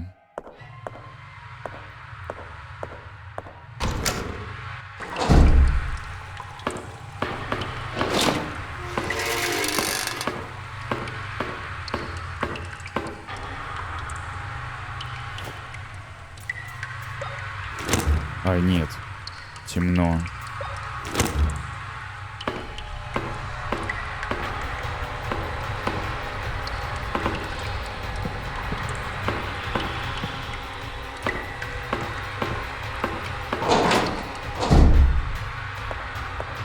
Ой, промазал. Не сюда.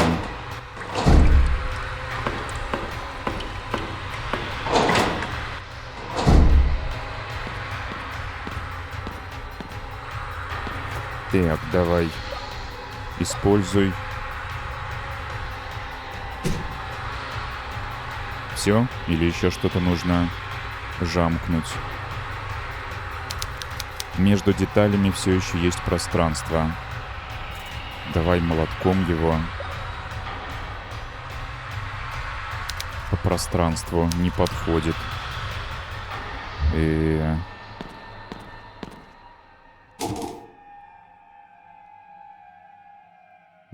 Клей нужен какой-нибудь.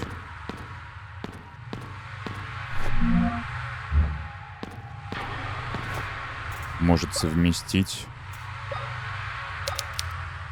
Не совместить. Но я хз.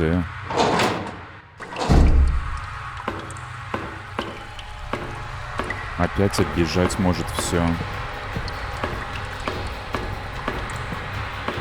И как-то нужно пройти вот здесь. Но пройти не выйдет. Темно станет сразу, если попытаюсь.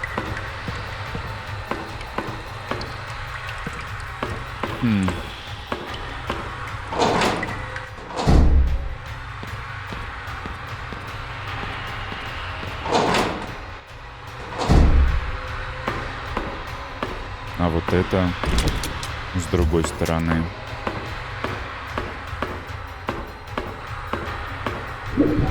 Как разруливать? Вот это что? Свиток. Рассмотреть.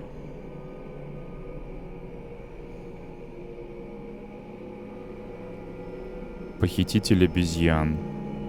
Голосом, лишенным колебаний, судья зачитал приговор, проворно скользя пальцами по крошечным выступам на поверхности бумажного листа. Адвокат защиты, казалось, был загипнотизирован гневными движениями губ судьи. Мать обвиняемого лихорадочно написала что-то заглавными буквами на клочке бумаги и в отчаянии подняла его над головой. Прозвучал удар молотка, и жертву увели. Холодное лезвие неотвратимо опустилось на шею невинного. Висельники есть, молоток есть. Как это все связано, как это работает. Тут электропушка, которую не взять.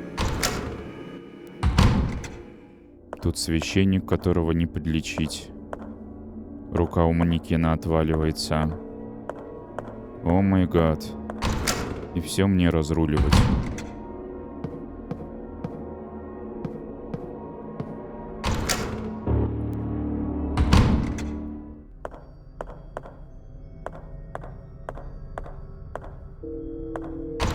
Продолжу-ка я завтра на свежую голову. Естественно, все будет в один ролик склеено.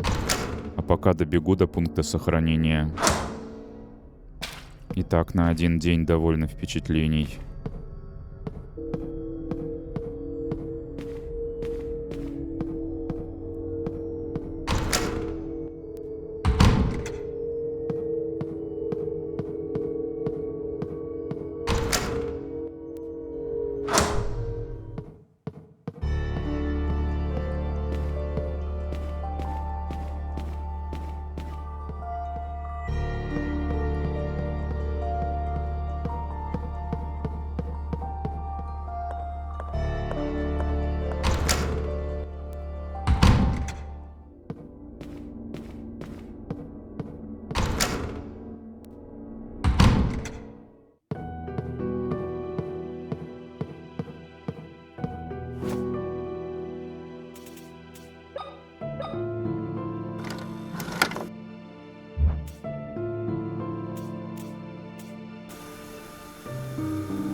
Возвращаюсь к игре на следующий день.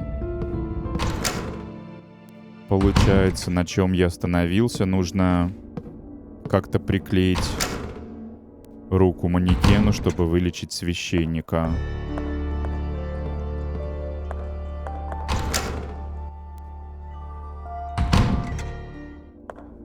А вот еще кассовый аппарат тут был. И у меня есть подсказка рядом.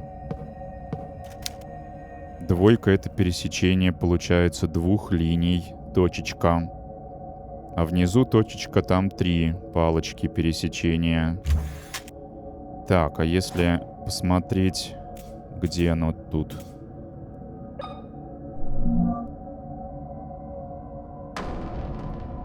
И выходит первая цифра 0, что ли? Потом 4, 1, а последняя 8, а может не 8, может 4, потому что следует учитывать линии, которые насквозь проходят.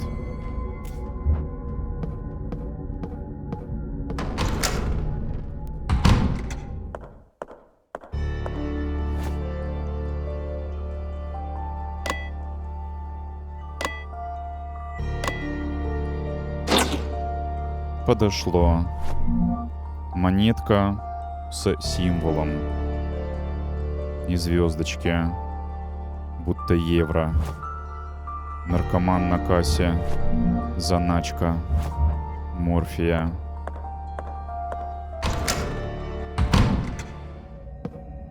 Монетку на автомате торговом. Как раз неподалеку.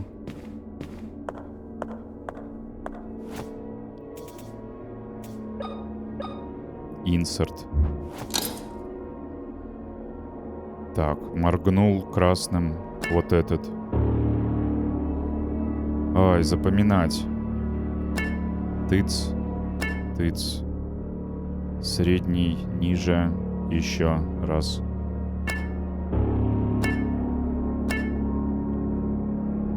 Верхний 2 раза вниз. Пока легко.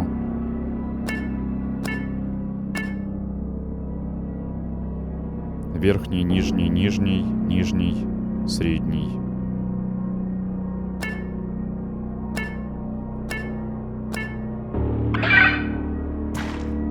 Выпал. Кровь, что ли? Контейнер. Первая группа. Положительный резус. А зачем? Заморозить в холодильнике может. А зачем? Ладно, побегу я. Где там этот священник?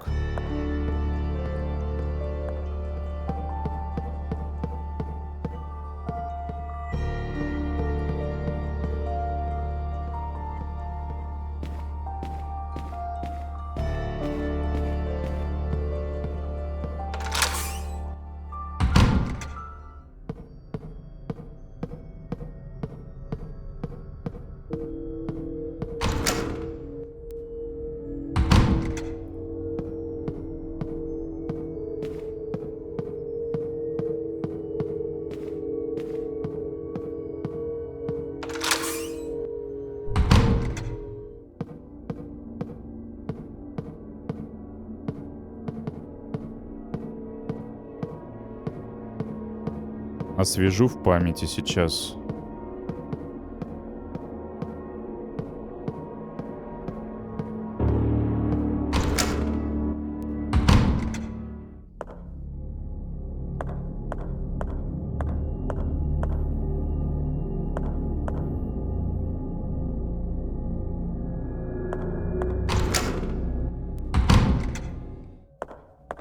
Туалет насквозь, это я помню. Это у нас что? А я такого не видел. Обезьянки. А, это со свитком должно быть связано. Диковинная форма. Подставка для судейского молотка.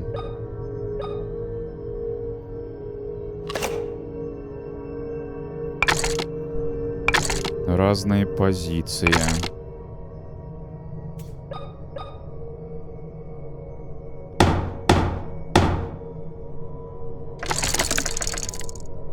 Откатилась назад. Значит, надо читать, наверное. Из текста что-то понять, какие позы выставлять. Голосом, лишенным колебаний. Зачитал, скользя пальцами. На что обращать внимание-то? Адвокат был загипнотизирован движениями губ.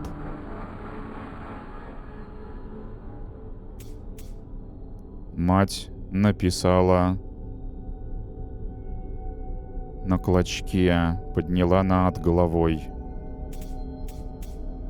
Удар — это молотком бить. 4-я позиция. Опустилась на шею лезвие.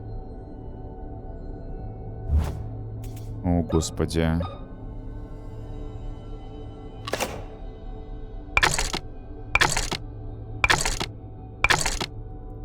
Очевидно, вот это последнее. Первое. Значит, Может, это спокойствие, будто судья излучает. Загипнотизирован. Может, вот так? Потом мать.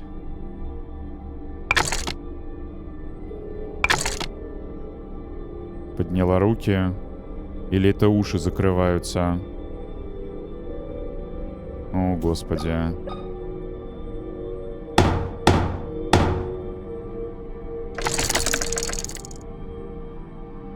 Сбросилось, не получилось. Но вот с этим-то я уверен. Или вот есть классическая фраза «ничего не вижу, ничего не слышу, ничего не скажу». Может быть, мать, она не сказала, она писала. И поэтому вот так. Блин, надо перечитать, я как-то не совсем понял сейчас.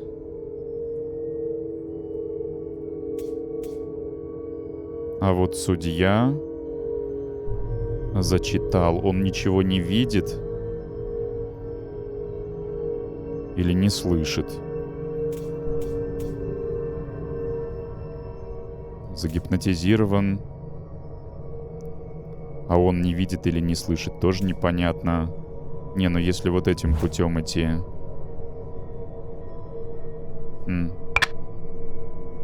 Вставить надо обратно.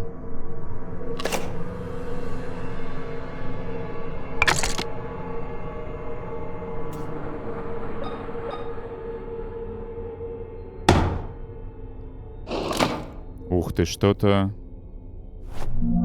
выпало. Старый степлер. Мощность регулируется.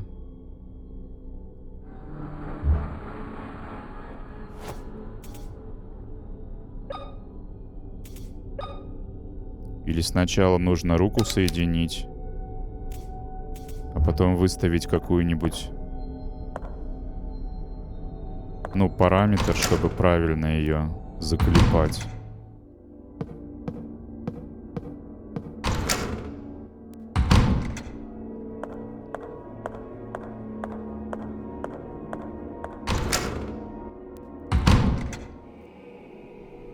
Так, в зеркало.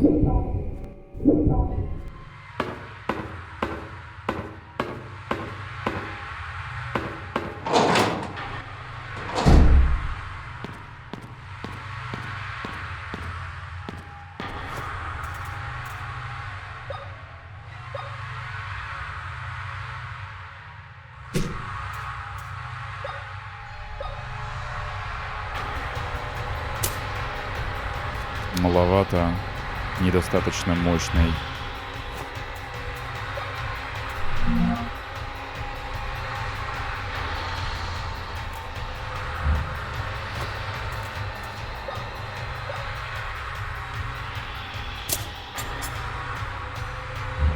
Ну как?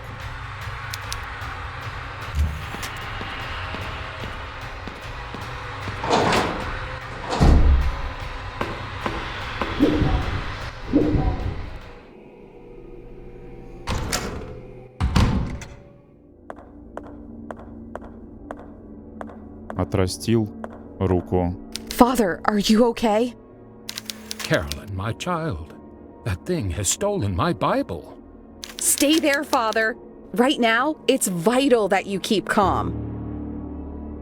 Yes, you're right. I don't know how I'll be able to thank you for taking care of my arm, my child.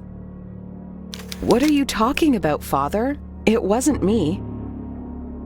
But I saw you. Oh, you are right. I'm getting confused. Now that I think about it, it was Dr. William who treated my arm. Dr. William, the Wildberger twins' father. Is he in the mansion? I had no idea Dr. William had daughters. Where can I find him? He's usually in his office. You'll probably find him there. I'll go find him. He might be able to give me some answers. А почему не озвучено? Thank you, Father. I'm sure this will be of help. God be with you, child.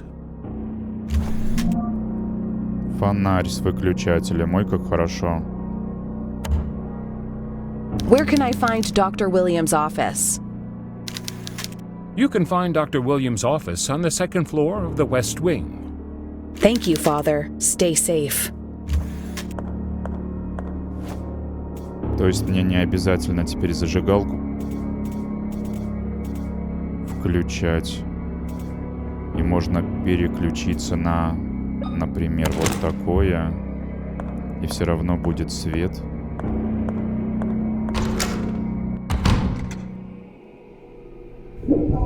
Это решит как минимум 2 проблемы.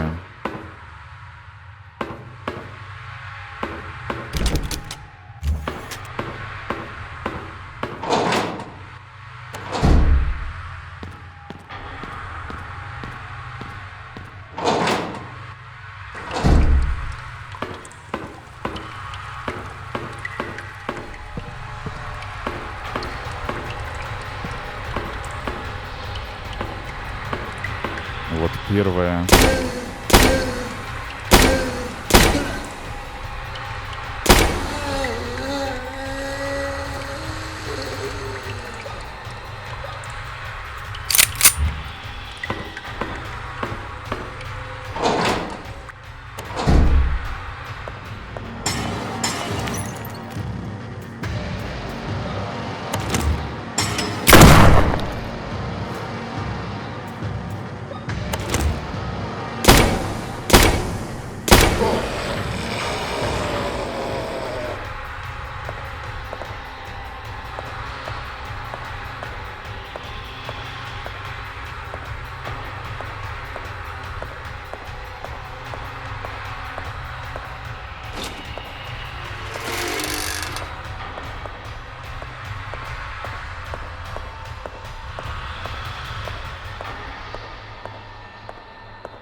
Открыл. А, вот куда вышел. Но это мне не совсем было надо. Тогда другое место.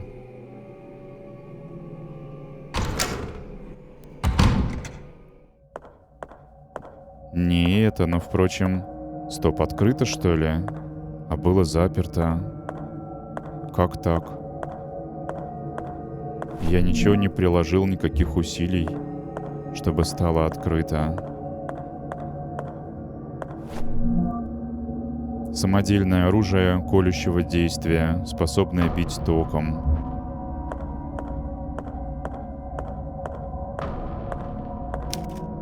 Не открывается, тем не менее, здесь.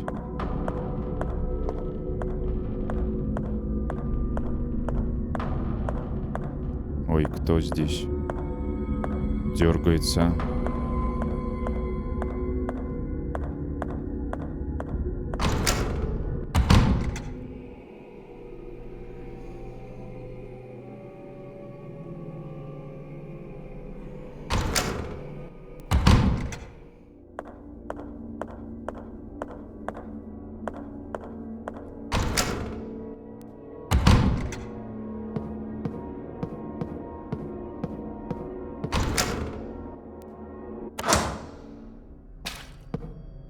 Теперь мне надо попасть вниз.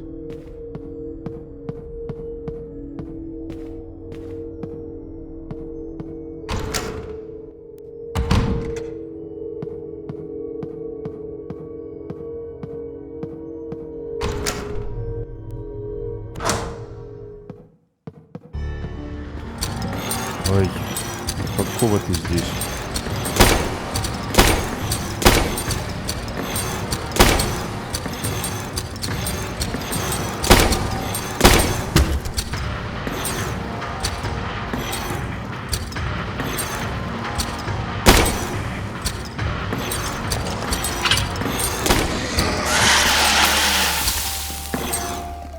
И еще кто-то ползает. Но пока не мешается, пусть ползает.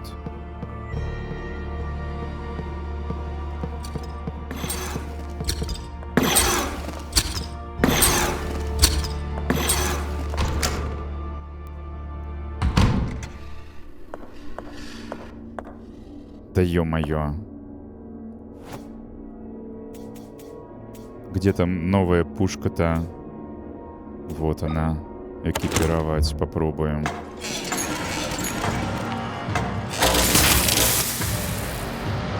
Это на время.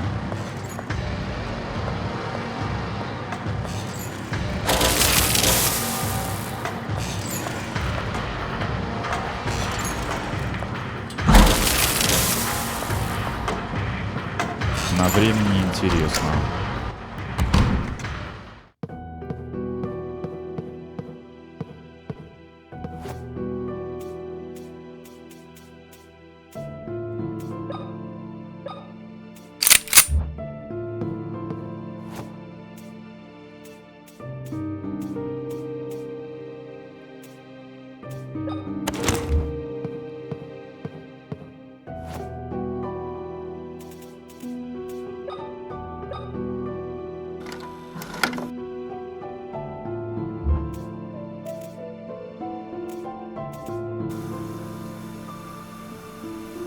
Something tore off one of the priest's arms. Thankfully, the doctor, William, surgically replaced it with a new one. I didn't even realize a procedure like that was possible. I also discovered that William is the father of the twins in the photo. I should go to his office to see if he can give me some useful information.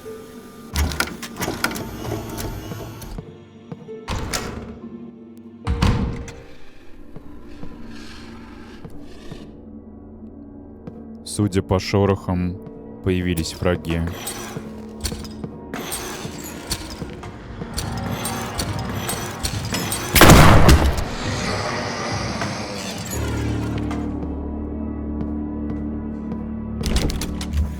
Мне дальше по коридору.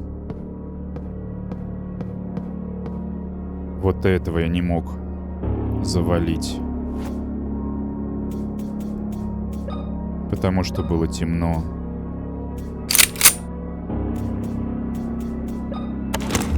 Поджарю.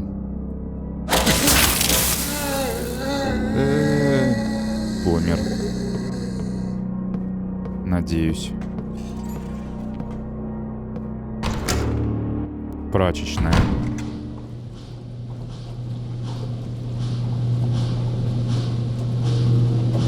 Дверь. Записка. Дневник Марии. 80-й год. Внешне Анна и Эмма похожи, как две капли воды.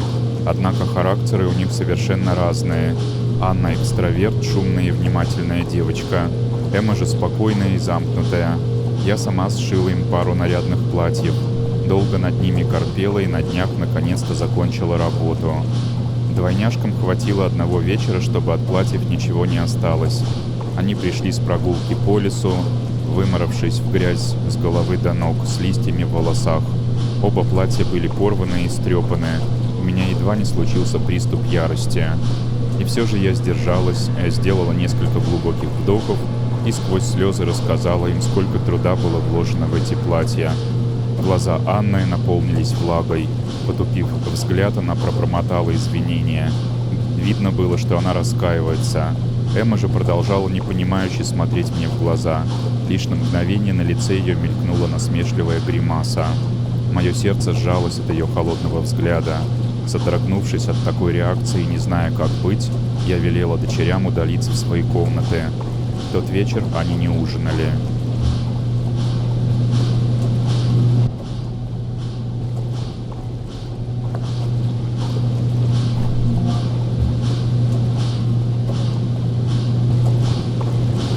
Стиралка. Заперта. И все равно... Ужасная вонь. Кишки стирают, что ли?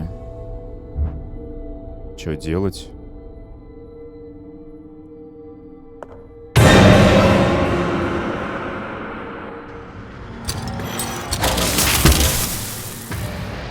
Там, кажется, что-то выпало. Пустая коробка с формой для медальона.